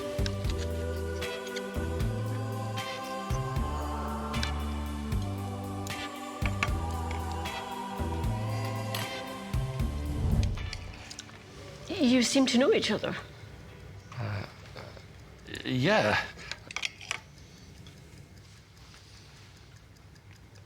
This is the new ambassador for 1xBet. Oh, I see.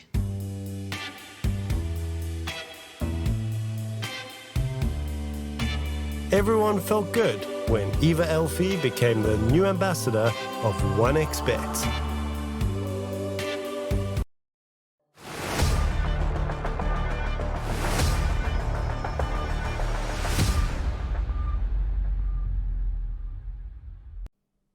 Welcome back in, everybody, to what could be potentially the final game of the day here. We're getting ready for Team Tough versus Execration, game number 2. And Team Tough, in that last one, they had a game plan, they stuck to it. And Execration, they just couldn't execute whatever they had up their sleeves. So Bowie, coming into the second game, what do Execration need to do to get that momentum back in their favor? Are we looking completely different drafts? Is it different ideas, different playstyle? What are we looking for here to coming into game number 2? So yeah, I had a pre-planned answer if Execration didn't win game 1. That was like, they had a bad draft. Something happened, just get back and get a better draft. But the way they lost was probably what kind of surprised me the most, or maybe the way that Team Tough won. Because usually when you have a team, even when you have an overall, let's say, worse team that gets a great draft and gets a good team, it can still feel very shaky and kind of hiccupy with the way that they won. But that didn't happen at all. Tough just kind of wiped the floor of Execration. So yeah, sure, they need a better draft for Execration, but I don't think that's going to suffice. I can still see Tough with a worse draft winning, just considering how dominant of a win they got. So yeah, we'll see. They definitely need a better draft. I think that's the first step. Their draft was all over the place with some answers that maybe weren't the ideal ones. You need to address this Dusa. Like, if you're going to let it through, I think this Lark you mentioned was banned, but, get a PL, get an anti-mage. That's probably why they even banned the anti-mage super early, right? We kind of glanced over the anti-mage ban, and then, they picked the Dusa. So, either ban the Dusa or... Yeah, there you go. They banned the Dusa. The Slark wasn't banned at all. Just checking it. I need to go back and check. No, it wasn't. So, Doom, Meepo, Batrider, Nature's Prophet, Anti-Mage, Magnus, Darkseer were the bans that came out from Team Tough. Interesting. Okay, my bad then. Yeah.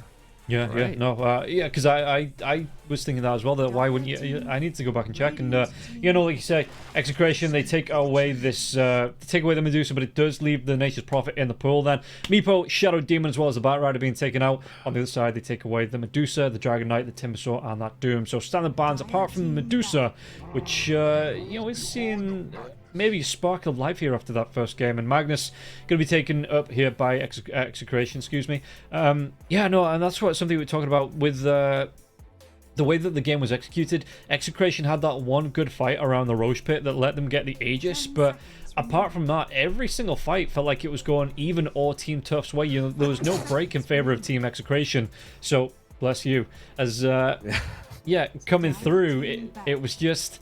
It was absolute mayhem for Execration, so hopefully game number 2, they have a way better game plan. They do snatch this Magnus that I think got banned in that game. Let me double check. Yeah, it got banned by Tough in the last phase, so Execration. They pick it up. Nature's Prophet was Tough's decision here, and still have another ban. Maybe...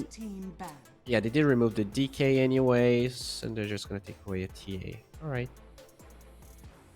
Yeah, and how do you then... let's take a look.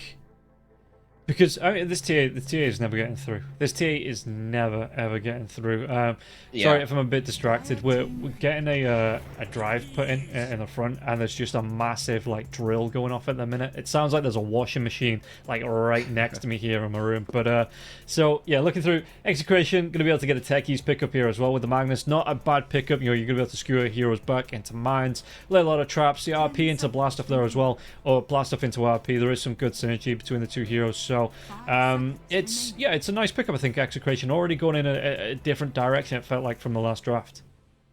Yeah, I like this. I think it's a lot of burst damage. You're going to be able to enable tons of different carries with that Empower. And now tough. They played the, what was it, a Lion?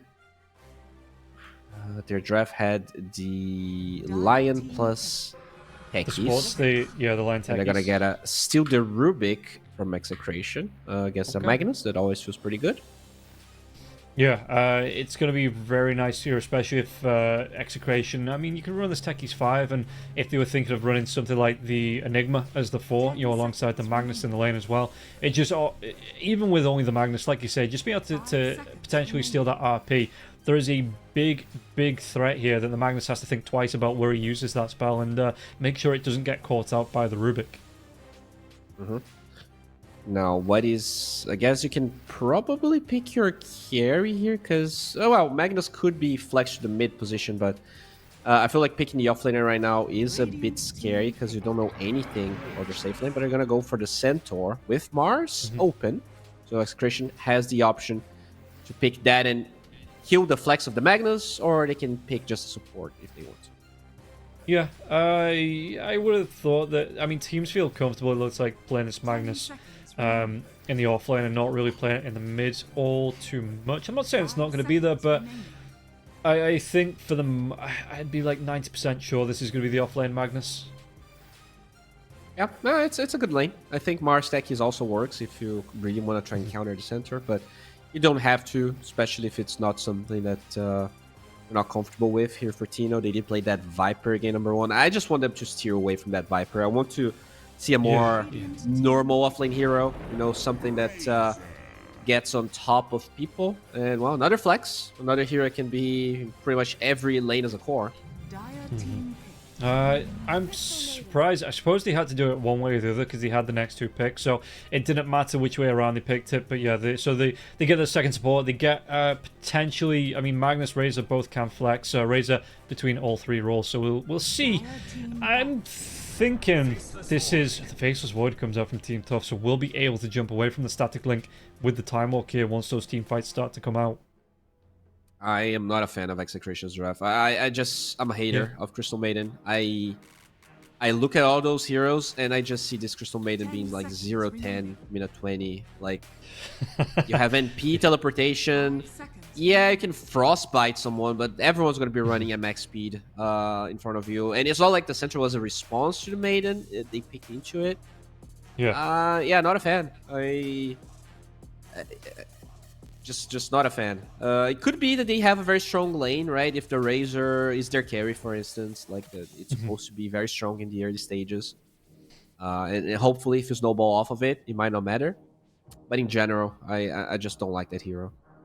Okay, fair enough. It doesn't feel great at the minute, but I suppose if you're going to be able to frostbite heroes to help the...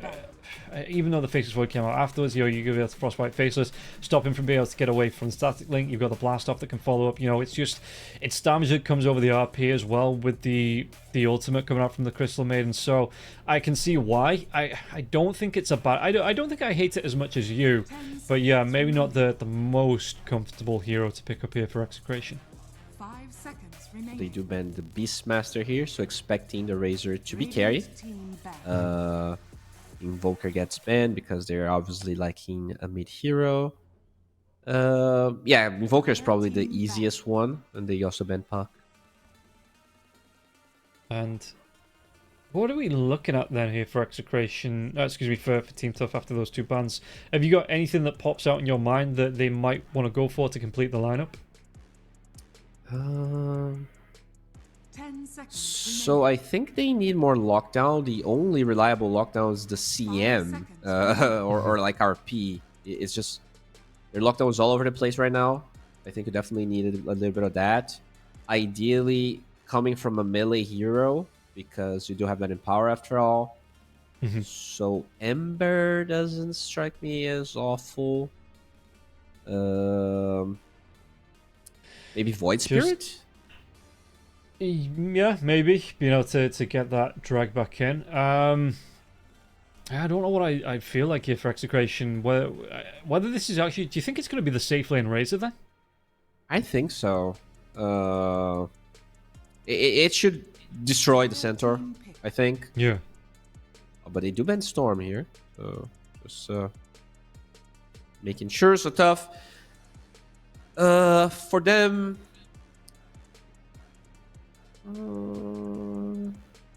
I think you need damage. Like you have Chronosphere and you have just Centaur. They go for the Pengo again. Worked really well. Yeah, and not a lot really there that... Okay, it's going to be the Ember Spirit coming out for Execration, but I don't think there's a lot in the Execration draft. Maybe the Frostbite, but apart from that, how do you really stop this Rolling Thunder? You don't. Okay, it's once again the same problem that they had in game number 1. And yeah, I'm looking at Team Tough. After that last game, you've got that Nature's Prophet early on. The aggression that comes out from this hero that's gonna, because you do see this early TP, level 1. Then you do put the most points to this one early on. You're going for those ganks that... I'm looking at this lineup. Execration, I think it's going to be another rough game for them. And going carry to carry, Krish on the Razor up against Fortune Soul on the Faceless Void. I think I take Faceless Void 9 times out of 10.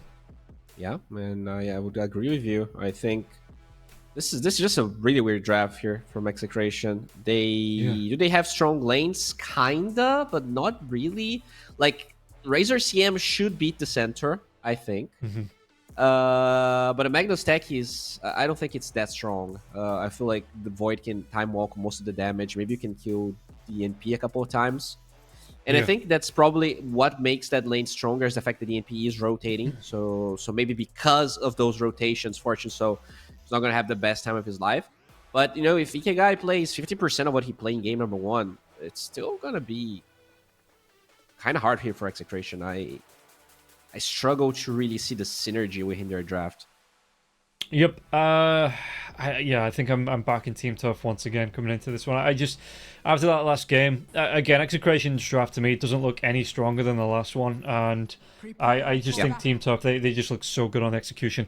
In terms of odds, still going to go in favor of Execration because they are coming in as the favorites.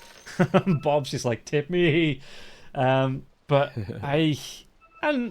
Sammy's gonna give him the tip. But yeah, I don't know. I think Team Tough, they just look more comfortable in game number 1, and we've already seen what we would class as that upset between IHC and Bleed, and maybe this is going to be the day of upsets here between these two best of 3s.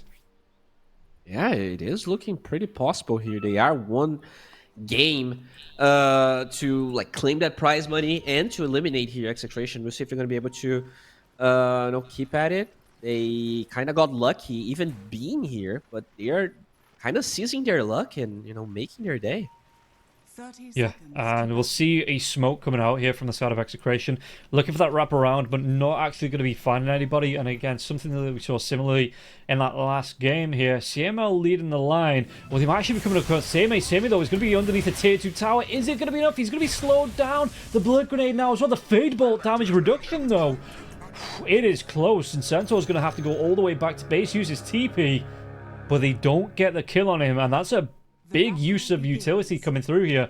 Blood grenades, spell usages there as well. They don't get the gank off, so the bounty runes, they're still going in favor of Team Tough, and yeah, Centaur is going to have to use his TP here, but for the most part, he's alive, and he's going to be fine with that. Yeah, that 5 armor from the tier 2 tower definitely helping him tank through all of that damage, and should be back here in the lane. We'll see if they're going to be able to kill him again. They don't have level 1 Static Link, so I don't think the center should ever die in this lane without Static Link unavailable. In fact, the lane's gonna push because I guess they blocked the creeps on Radiant. Yeah, that's weird. Yeah. Okay, and CML taking some harass coming out from the Rubik. And this time, I mean, Frostbite coming through on the same. Yeah, he's going to suffer a little bit if they can... yeah, Plasma Field level 1. If they can sync up at level 2, the Crystal Nova slowdown, the Frostbite here as well, into the Plasma Field slow and the Static Link, they might get something from it. But even Kishka going to be able to play away. D-Ward does come through. And yeah, Centaur... lane pulls right back in his favor, so he's going to get... Is he going to get the level 2 a little bit quicker? No, it looks like Krish, he's just ahead in terms of experience here. Oh, top lane though. TP coming in behind enemy lines. It can't even be behind enemy lines, just behind the enemy here from Tsukimoto. Just trying to get that harass out onto the techies, do what he can in the lane. And yeah, just make it a little bit harder for Shanks to play out, because Shanks, not the strongest hero in the world, you know, not the highest health pool. So just trying to get that harass out onto the techies here, it looks like. The mid lane looks like things are overall pretty even here. The Pangolier always having a good time. But Bob having a decent time as well. Shouldn't really be struggling. Yeah, and how do you... I mean, mid lane, Ikigai coming up against Bob. You know, this matchup wise, are we just going to be seeing a farm trade lane, or are we going to be looking at a potential kill lane from either side, do you think? I think the supports can definitely kind of offset this if the lane is pushing, and peek and maybe show up after a Slide of Fist, and then you get the Sprout and get a kill, or techies can also do the same thing, let's say. But if none of that happens, then it's definitely kind of a trade farm type of lane. I don't think by themselves something should happen. Oh, Tsukimoto top, taking some harass. And shouldn't be in... Yeah, it's not going to be able to get the kill here. And again, the Nature's Prophet, he's got that Blood Grenade. If he gets into too much trouble, he's got the Sprout Barrier Protection now for himself. Does Techies? No, he's just got that one Tangle left. So I wonder if this is going to force out, actually. Sprout coming through. Yeah, I wonder if it's going to force Shanks into that Quelling Blade, or if he's just going to be happy enough, trying to get himself out of these Sprouts with the Blast Off. Yeah, I think you buy it, because the cooldown is pretty long. You take a lot of damage. I think it's pretty greedy not to have a Quelling Blade here. But he might be waiting for another item to fare like both together. Yeah, and bottom, it's not bad coming through. It doesn't look like here.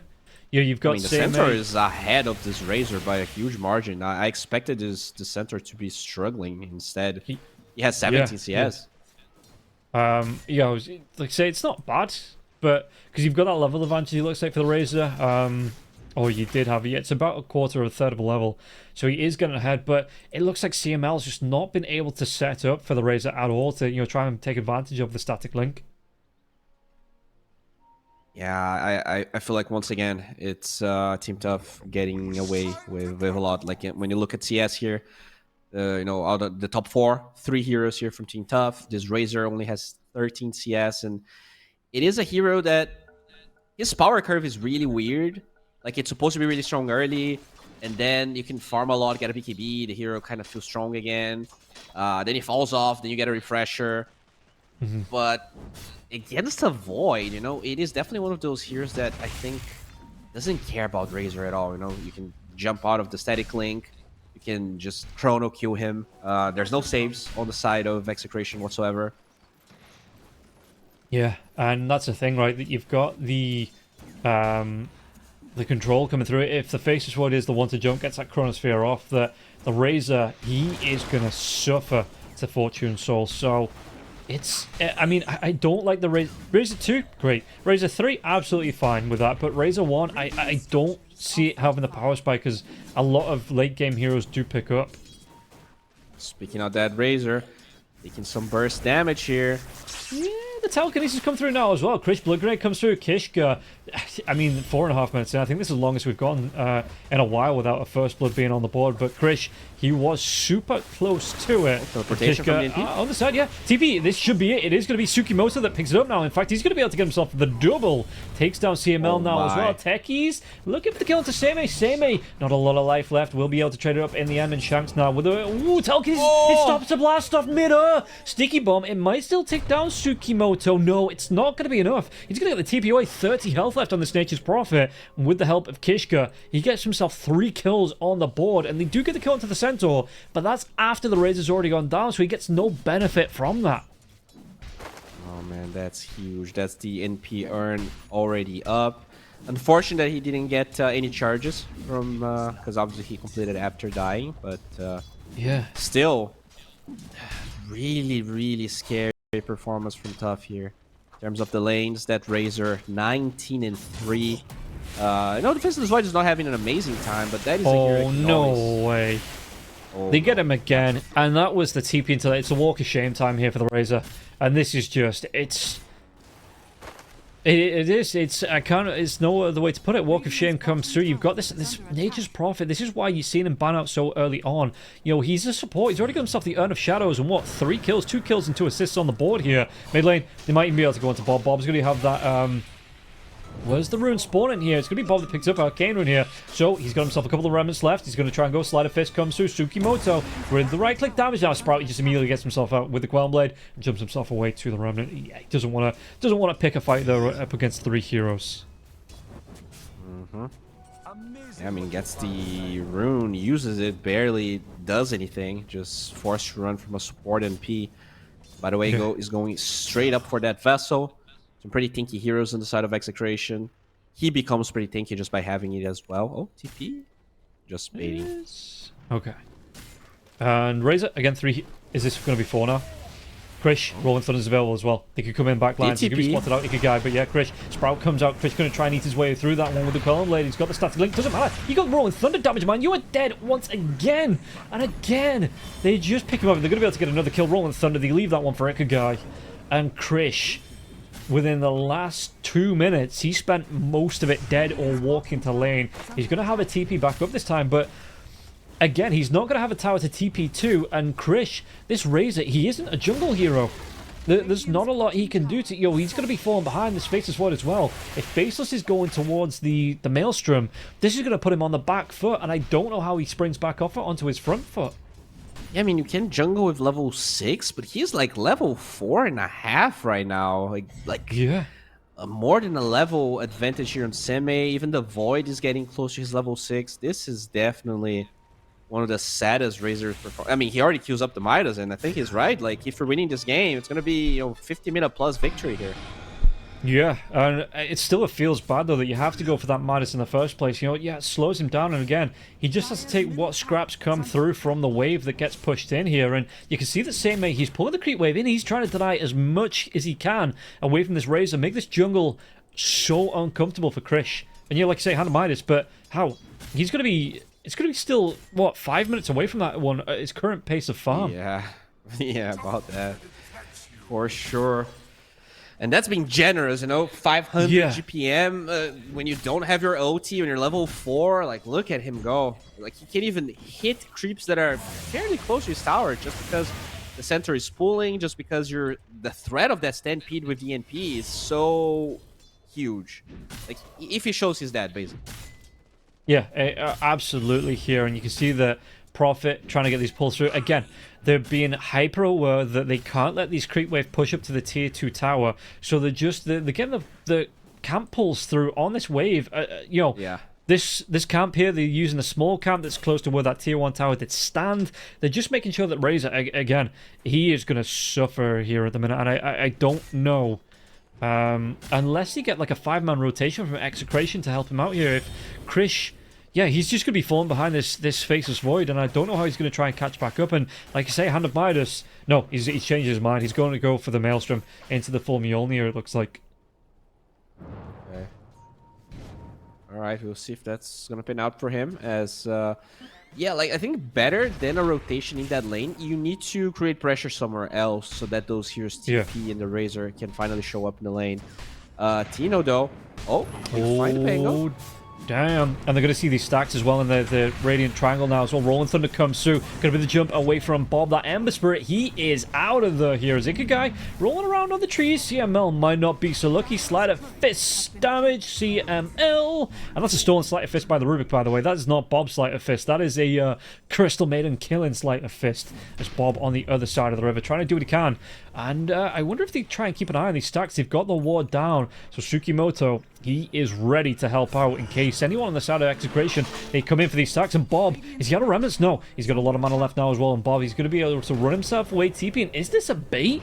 Wait for the Crystal Maiden to come in and help out. CML, though, again, 2 levels behind. And the damage from Kishka. Look at this. CML Sprout comes through. He does have himself a Quelling Blade, but he is dead again. Yep, that is tough. Finally, Krish gets his 6, so can start jungling there with Eye of the Storm. But that bottom lane was a total disaster. And man, I just every time I see Crystal Maiden, it looks similar to something like that. And I actually expected them to at least win the lane. They just got trashed really hard by Team Tough. Yeah, look at this, Bob. He's having a Sleight of Fist turn against him. Oh my god, man. 10-1, 10 minutes in. Team Tough, you said it, they turned up to play today, and they are wrecking every single lane here. Shanks could be the next one. That Rolling Thunder 2 seconds away now. Tino's going to come in. He's level 7, has that RP, going to be able to throw it out. Do they get the kill onto the Pangolin? The Pango will fall. Maybe overextension Stampede, but it doesn't matter. The Frostbite, they've got the lockdown onto the Rubik. The Rubik going to be slowed down long enough. Should be able to get the kill onto Kishka. Kishka Sleight of Fist, or worse, that Fade Ball. He doesn't have the mana for it. If he gets that Fade Ball off, he gets a kill onto CML. He gets a kill onto Shanks there before he goes down, but he just didn't have the mana. And I don't think, not enough launch charges there either. Looking for Tsukimoto here. They do have the Frostbite. This should be a kill. Yeah, it's going to be given over to Bob as well. Bob definitely needs it. You can see net worth-wise, 8 to 2 cores on the side of Execration here. They're just struggling. They really are. And while all that happens, Faceless Void is free farming. He is surprisingly not as far ahead of the Razor as I anticipated, but it's still like a very, very decent experience lead that he has. Not counting the fact that, it's a Void versus Razor. So if he is ahead, he is already very happy. And yeah, Krish. How's he looking? Level 7 on the Razor. Yeah. He's not going to be anywhere close. It doesn't feel like he's going to be about 1,000 gold away from this Maelstrom. While this is going on, I suppose the big thing is that Bob did find a couple of kills here. Ikigai in the mid lane, though, is going to be able to get the Rolling Thunder off. I think he'll be able to get the kill, because it might be the Chronosphere. The jump in comes out, and Bob, Time Dilation gets used. Searing Chains, and Ikigai, Sticky Bomb. It's going to be in the path, and actually Ikigai... Oh, he gets so low to going down. Is the tower going to be enough damage to take him down here? Ikigai, the protection coming out from the Rubik, and now Chronosphere on the back lines. Do you actually get the catch out onto the Magnus? Do they have the damage to take him down, though? Because it looks like he caught 2 of his teammates in the Chronosphere here, too. Sleight of Fist down to the Searing Chains, but he still get the kill onto Bob, and Bob overextended here. Ikigai's he's waiting. He's got that swashbuckle, but he's going to get low on health, and CML will be the one to get the kill. Even Krish rotating in onto this one now as well. Kishka, he might just go down, will go down. Same, he's got that blink dagger. He blinks himself on the high ground. He blinks blind. He gets the kill, and now the freezing field for the Crystal Maiden. Nothing to interrupt. He will fall. Gets the kill on the Shanks, but it's going to cost him his life. He misplayed there. He actually cast his Veil after getting the kill, so he couldn't cancel the freezing field with Hoofstomp. If he just... Oh, they find a good RP here. Can they kill this Void? I think they can. Frostbite. I think they can. They can. They take Fortune Soul down, and maybe Team Tough. I mean, we're dropping a major cast of curse on them with the... showing how, saying how, they've done really well. Oh, yeah, no, mostly me is dropping the Castle's Curse on them. You're saying how well they've been doing. And all of a sudden, these kills, they close the gap to between 5 kills between the two teams here. 6 kills. Not a massive lead anymore here for the side of Team Tough. Yeah, they definitely overplayed their hand in that fight. The Pangolier just tanking like 9 tower hits. They Chrono a full HP Magnus. Whilst the Chrono zoned Team Tough from the entirety of the team. So no one could hit the mag. I think that was unfortunate so for sure. But I still feel like this is a fine position. But that's the type of thing that I expected to happen in game number 1, where Team Tough was ahead, and I expected them to make mistakes like that, allowing Execration back. But it never happened. So at least in this game number 2, you can see that Execration is making use of those mistakes to kind of get into a better position. Yeah, and in terms of the net worth difference now, again, the Razor closes within a 400 gap this Faceless Void. Before those last couple of fights, that was, I think it was about 1,500, maybe 1,000 gold between the two carries. And yeah, all of a sudden this Razor right back into it now. He's got himself the Maelstrom and will be able to continue farming here. And it looks like the Faceless Void, he's only just going to be able to complete his.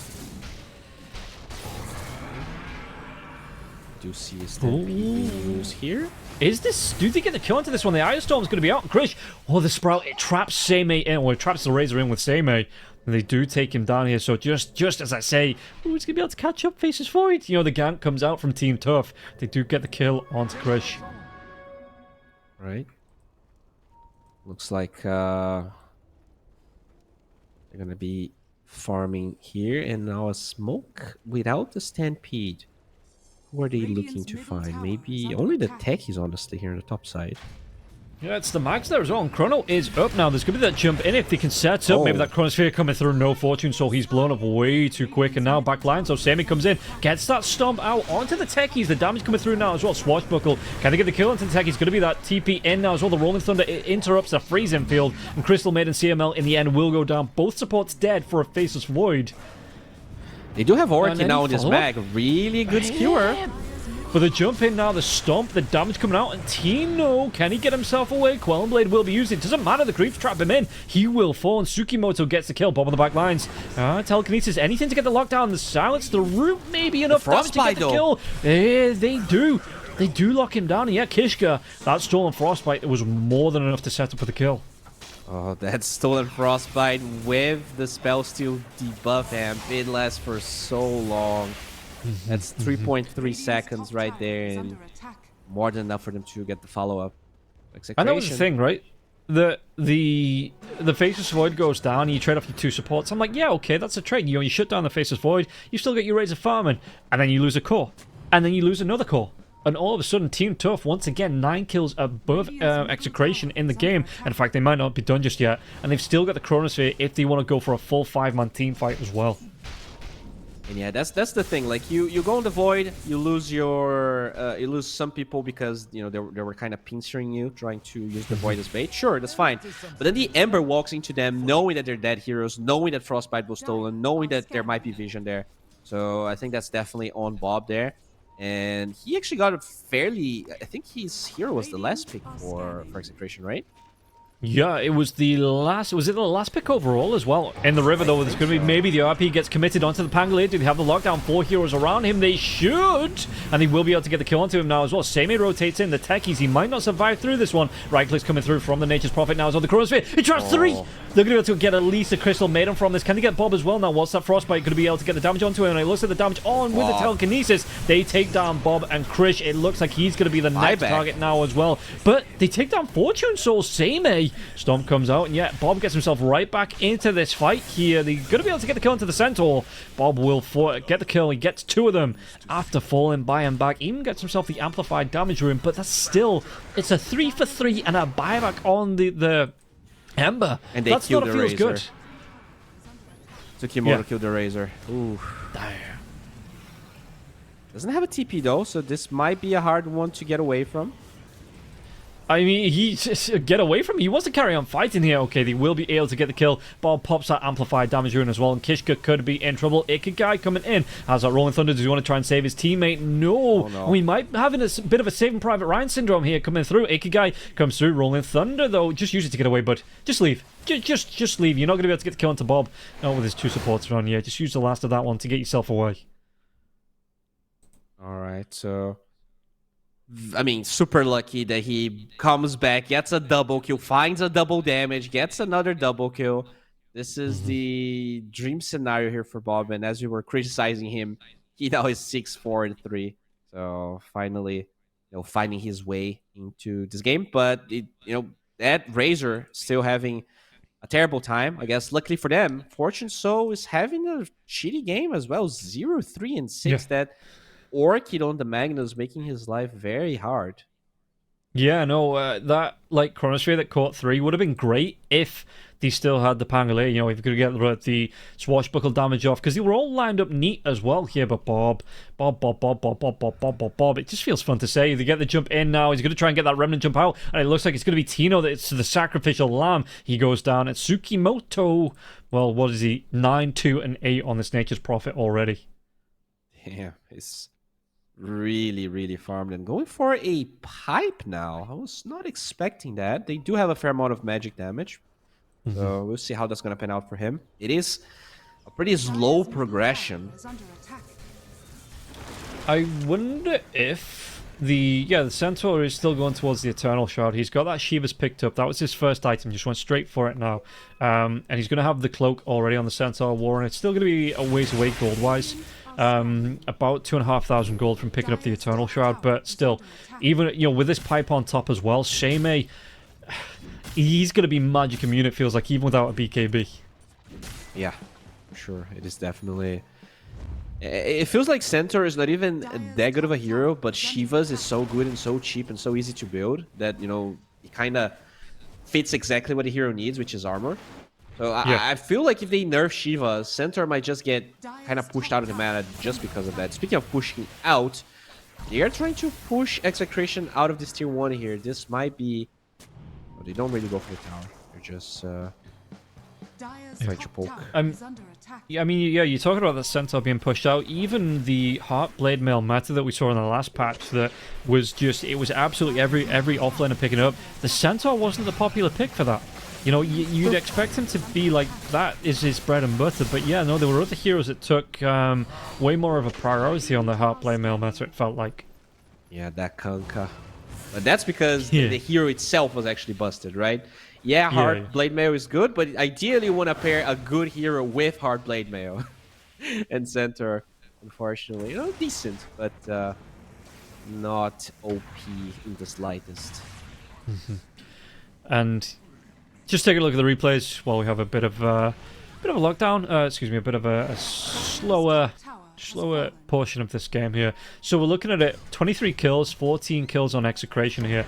It feels like Team Tough are still taking the fights, but this net worth, it's being kept close now from Execration. So what do Execration need to do to kind of get a lead back and solidify it in their favor? Well, it's not losing Bob like this here. And the damage not going to be up on the follow-up. Yeah, it's already starting to become tanky enough that you can only burst him down with a Stolen Frostbite, which right now they don't have. It's actually Shockwave. Kishka is scanning around. I think Execration, they just need like a lot of time. A lot of time. Because even if they are somehow ahead in net worth, I just feel like this Razor is not supposed, like, especially once the BKB is done on Faceless White, which by the way, he just finished. You're probably not going to kill this guy. Unless you get like a perfect RP into Techies, Blast Off. That's the only way you kill him. Because those are the only 2 stuns that they have. Everything else you can BKB out of. Okay, and... yeah, I wonder if we see a group up now, because Kishka's making a move over with Seimei. Is there there's no smoke. But are they going to make a move towards the Tormentor? The jump comes in, and yeah. So who's going to be able to get the shot now from this Tormentor? Pick up and... definitely the Rubik is better than the MP. Yeah. Well, I think the MP already had this as well. Yeah, MP already has that, so the Curse of the Old Growth's already there. I mean, he's so rich, right? That I actually like that he bought his own shard, because just helps everyone else to get the 3-1. And he did finish his pipe on top of it all, so he is just... I mean, the difference in net worth is pretty much one of the supports being way further ahead than CML. CML is 3 and 8 this game. Yeah, it ain't great, mate, for CML. Yeah, the Nature's Prophet going towards the Blade Mail as well, because he's taking a lot of aggro. Just being able to turn that right back around. He's a big tanky boy as well, with the Spirit Vessel as well as the pipe. So, yeah, being able to apply that damage right back onto the enemies. TP on the back lines. He might find CML. CML. Sprout comes out. Jump in. Stomp. And the Crystal Maiden's dead. And in fact, Tsukimoto, even with the Fortune Soul being there, Tsukimoto is the one that gets the kill. They steal Frost Nova, Crystal Nova, which is not bad. Yeah. They can't really Roche, and they can't necessarily push tier 2 tower either. There's no mines and the fear of the RP. So the plan here for Team Tough is just control this triangle, get pickoffs, force them to be farming like a small portion of the map. You know, this Razor is farmed, but he did go for the greediest build possible, so he doesn't necessarily fight that well. He will finish his BKB, and Mag did finish his. So this could be the timing they want to play for here. BKB on Razor, BKB on Mag. Yeah, and is that the go signal then for Execration? You know, you try and make a move, you get your mana back on Krish, and you look to maybe get a kill and move yourself into the Roche pit? It could be, but honestly, I would actually prefer... Oh, they're actually going to Roche here as Team Tough. I think like you probably don't have the lockdown for most of the heroes on Team Tough. So ideally, smoking after they made a move, after like either Stampede or Chrono gets used, it probably makes it much easier for them. But unfortunately, instead of going aggressive, they're just going to get Roche, which I think is the better play for Tough anyways. Yeah, and Razor was about 100 gold off anyway from getting that. The BKB will fly out to him now, but it's not, like you said, not the fastest Roshan in the world, but it will be Team Tough getting this one, looks like, for free. No scouting out, no scans coming through from the side. In fact, Execration, that scan is on cooldown anyway, so yeah, not going to be able to scout this one out. And Fortune Soul gets himself a free Roshan Aegis. What's the play here now for the Faceless Void item-wise? He wants to go straight into the Manstar. I don't mind that. Being able to stack up more damage as well, you know, the illusions inside the Chronosphere, just be able to do as much damage as possible. Execration are grouped up, but I don't think they're going to find anything from this. Yeah. Yeah, smoking after the Aegis, definitely a bit scary, but if they just want to get some wards around the map, it shouldn't matter.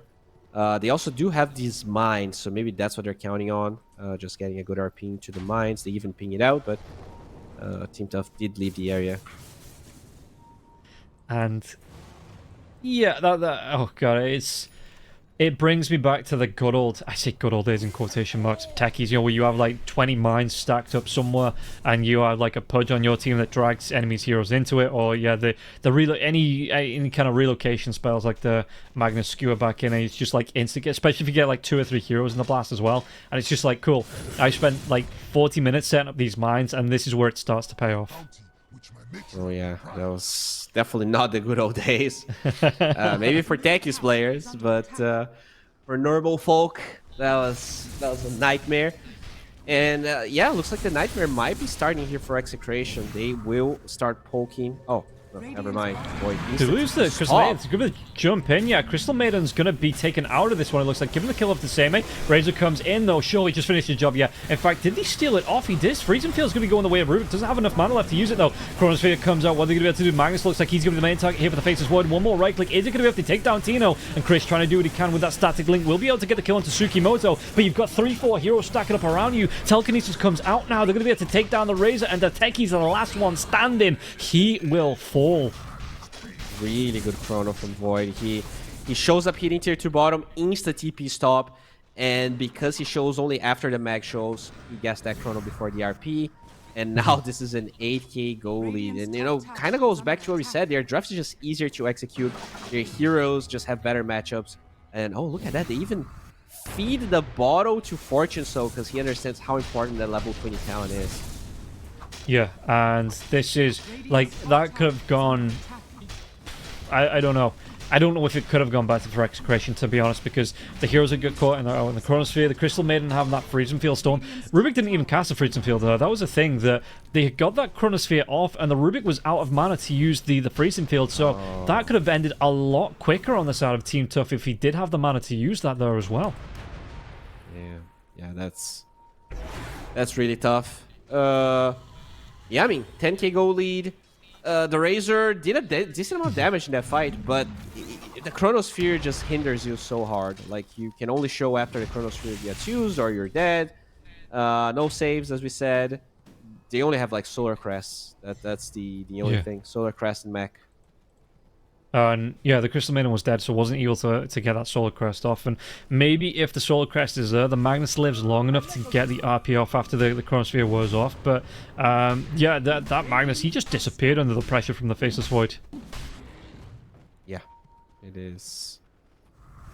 Ooh, it is not easy. My PC just froze, but not my PC, but like I can barely watch the gaming client. We can only watch our own observer here. Yeah, I'm in-game, I'm getting like 300 ping, so every time there's a fight, it's not great, but our observer is amazing and catching all the action anyway, so that doesn't matter. You know, we're still able to see it on the screen, and I'm still able to call it through there as well. Take a look at the odds. Holy crap, Execration 8/8, and Team Tough near enough evens here, near the 1.06. And Smoke coming through though from Execration.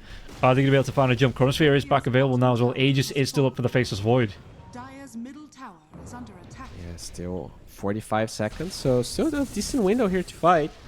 We'll see if Execration is going to try and bait them, wait for them to hit the tower, try to buy time here until this Aegis is about over. RP, obviously you don't want to use it on this Void.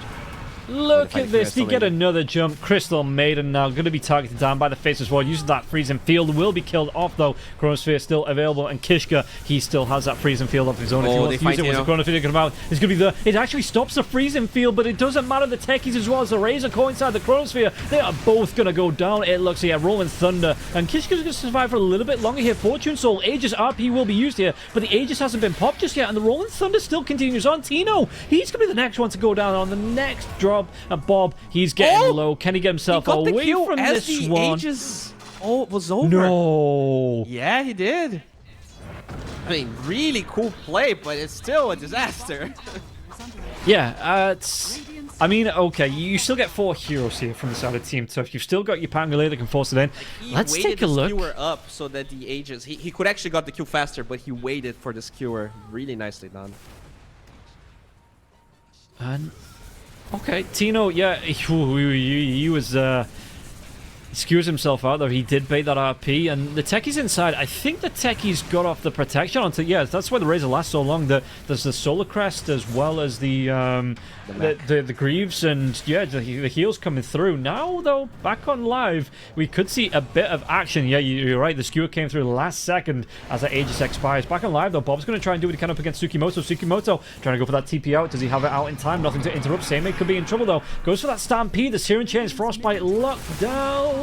Seimei, he is going to be slowed down. No way away from this one. It's going to be a matter of time before this Centaur does go down. And yeah, he's... Bob's even looking for the high five.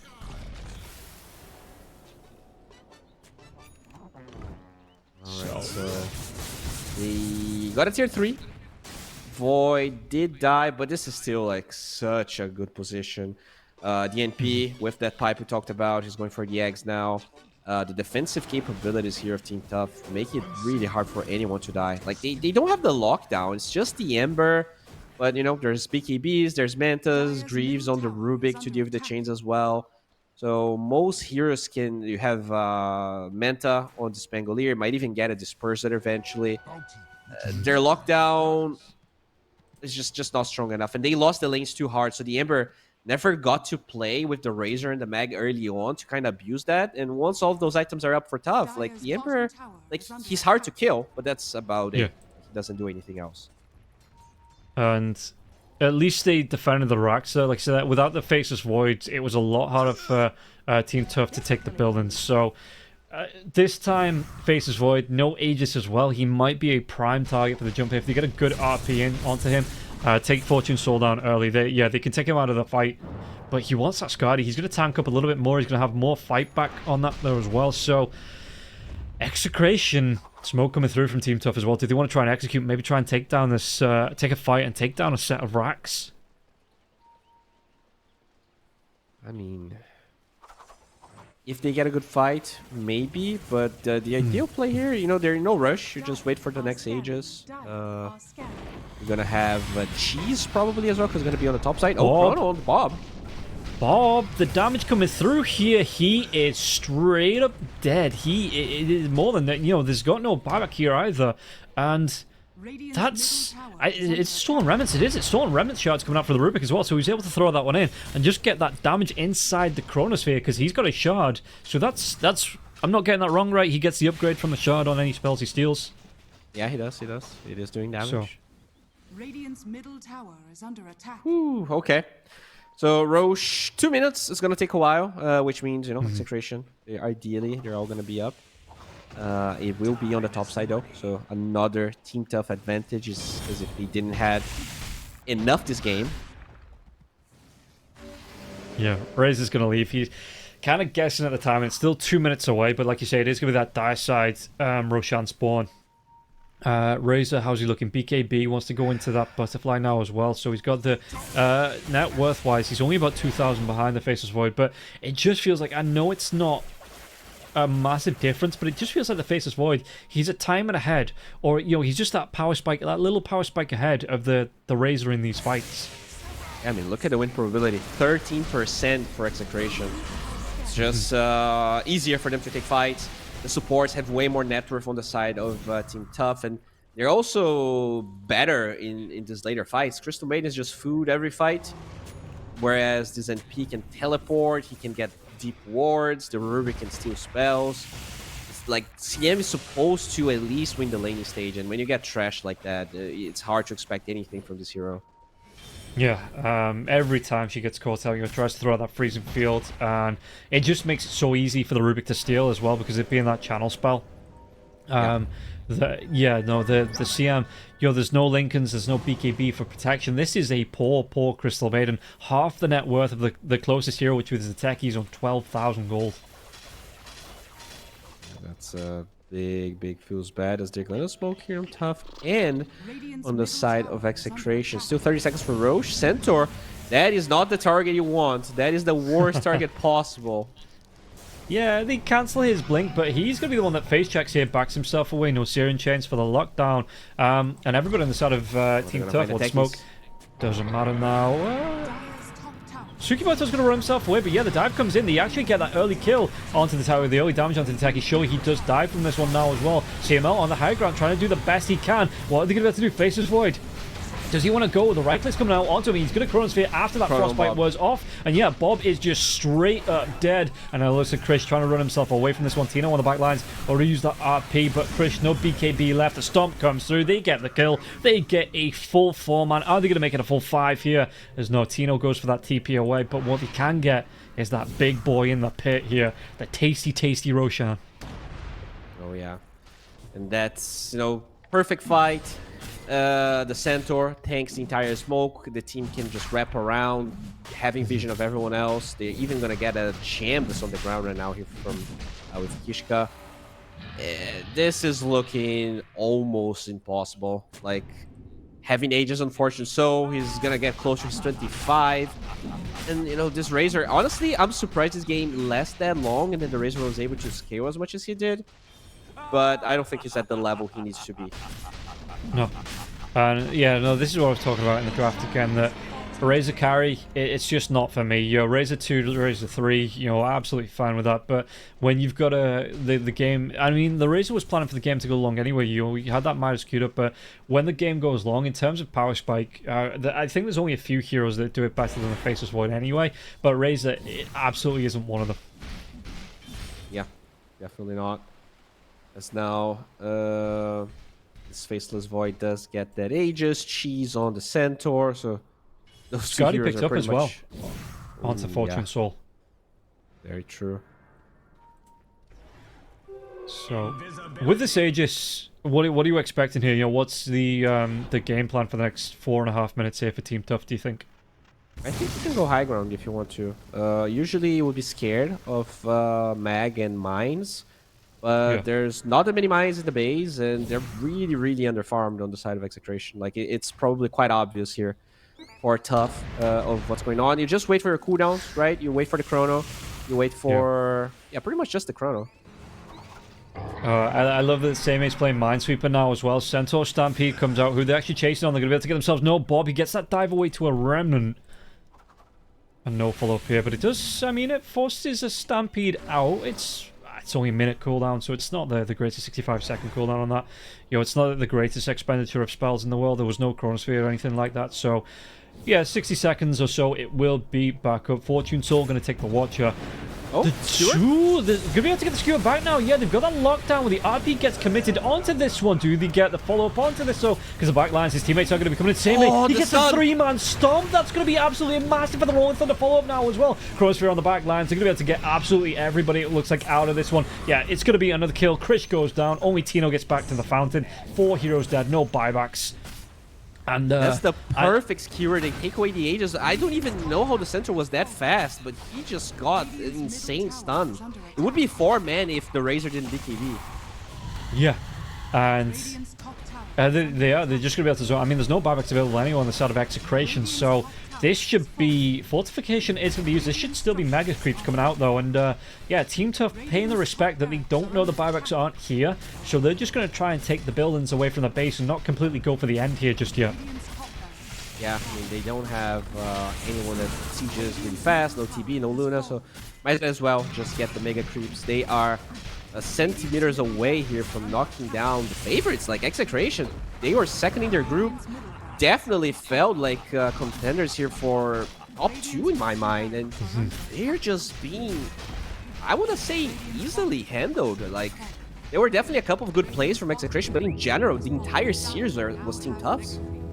Yeah, and it's so, your Mega Creeps behind now as well. Yeah, okay, there's no Aegis on the side of Team Tough, but it's still the cheese. They still feel in control. You've got your spells coming up in the next minute or so. Chronosphere is going to be there. Yeah, 55 seconds on him. You've got the next Raffle up in 48. Thanks is a 0%. You don't see the 0 very often. No, but to be honest, would you give them even a single percentage of win probability to Execration? Yeah, I mean, you have a Skewer to Fountain, right? Horn Toss, there's a chance. I guess, I hope. Yeah, I would give them 1%. I think everyone deserves 1%. Now they get 2 somehow. Now they're back to 1. Never mind. Don't know what made Gaben went from 0 to 2 to 1 so fast, but yeah. False hope. Yeah, that's just providing the false hope. Stampede, excuse me, the Storm comes in onto Bob. Bob taking a whole load of damage from this one. Any follow-up? I mean, Bob's being brave. He's not jumping him. Now he jumps himself away. And, yeah, this is just... It's rough, buddy. There is just nowhere for them to be able to farm. It doesn't feel like, I think we're hitting that Butch and Sundance time. Last chance saloon coming out here for Execration, and I don't know. I think one more good team fight from the side of Team Tough. This game will be over. Yeah, they even have a refresher on Void right now. That's Skadi giving him the mana for the double chrono. Even has the ninja gear. So he really has everything to find the perfect opening here. Not that he even needed to be perfect, because they're in such a good position right now that they don't need it, but they're gonna smoke and see if they can find.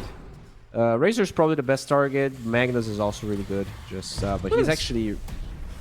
Magnus just jumps, not Magnus, the Centaur just jumps straight in onto the CM, comes through the base, just deletes him. At least the CM has a buyback, but it's not a great feeling to have. The mines, they're going to be behind the Ancients. Like you say, they're relying on this massive RP skewer back into Fountain Mine combination, and you can see that Team Tough is spread out. They're not going to let this happen. They just want to be sieging the building, sieging the base, and Execration.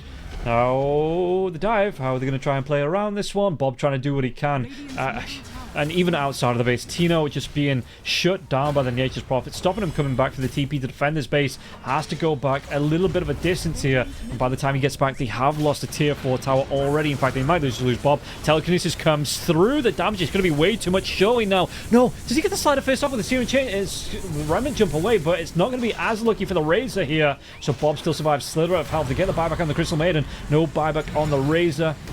Backline jump comes through. Fortune Soul, he says, you don't even need to skewer me back. I'll voluntarily go into this one. Takes down Bob outside of the fountain now as well. Inside the fountain, the Centaur. He's going to be tanking these tower shots coming through from the fountain. He's going to be a big tanky boy. Doesn't really care about this. So they're going to get the 5-man wipe inside the fountain. They are fountain farming here. Sticking on a mixtape because this one is a wrap. Team Tough taking the victory 2-0 up against Execration. Day of upsets indeed here. The way this upset happened.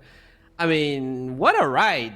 Team Tough from 4th place, getting lucky to even participate here. They take the place of Geek Fam. I guess they didn't take the place of GeekFam. They got third place, and now beating Execration just honestly flawlessly. I think they played really well, almost no mistakes. Their drafts were good, they were solid, they were calm, and I don't even know what to expect of this tournament anymore. Blade is out, somehow Team Tough is in the top 4, and that's what's beautiful about Dota and about SEA. Things can be quite unpredictable, and I'm just sad that this is our last day casting this tournament, because it does feel like things are only going to get spicier.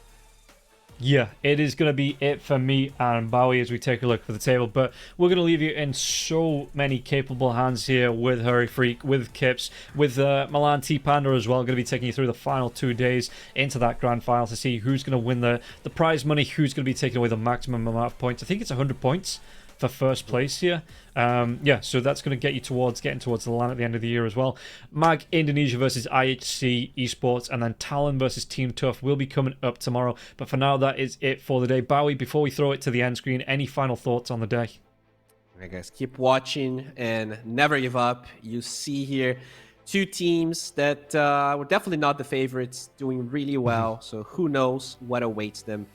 Yeah, thanks for watching, and make sure to subscribe so you know when the games start. But tomorrow, I think we already have way more games for you. Yeah, and it's going to be carrying on tomorrow. But for now, that is it for the day. If you want to follow along, you can follow me and Bowie. Our names are at the bottom of the screen there. Just hit us up on Twitter to follow along to see when we next go live. But again, follow the channel as well, because we're going to be back with more Southeast Asian action tomorrow. But for now, we are going to be saying goodbye. So we'll see you tomorrow. Hope you've enjoyed the day, and bye-bye.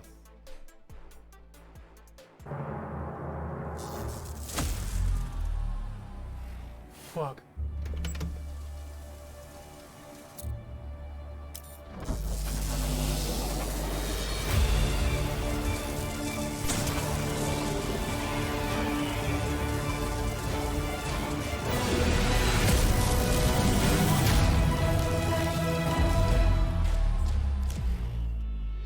Use your skills in the gaming. 1xBet.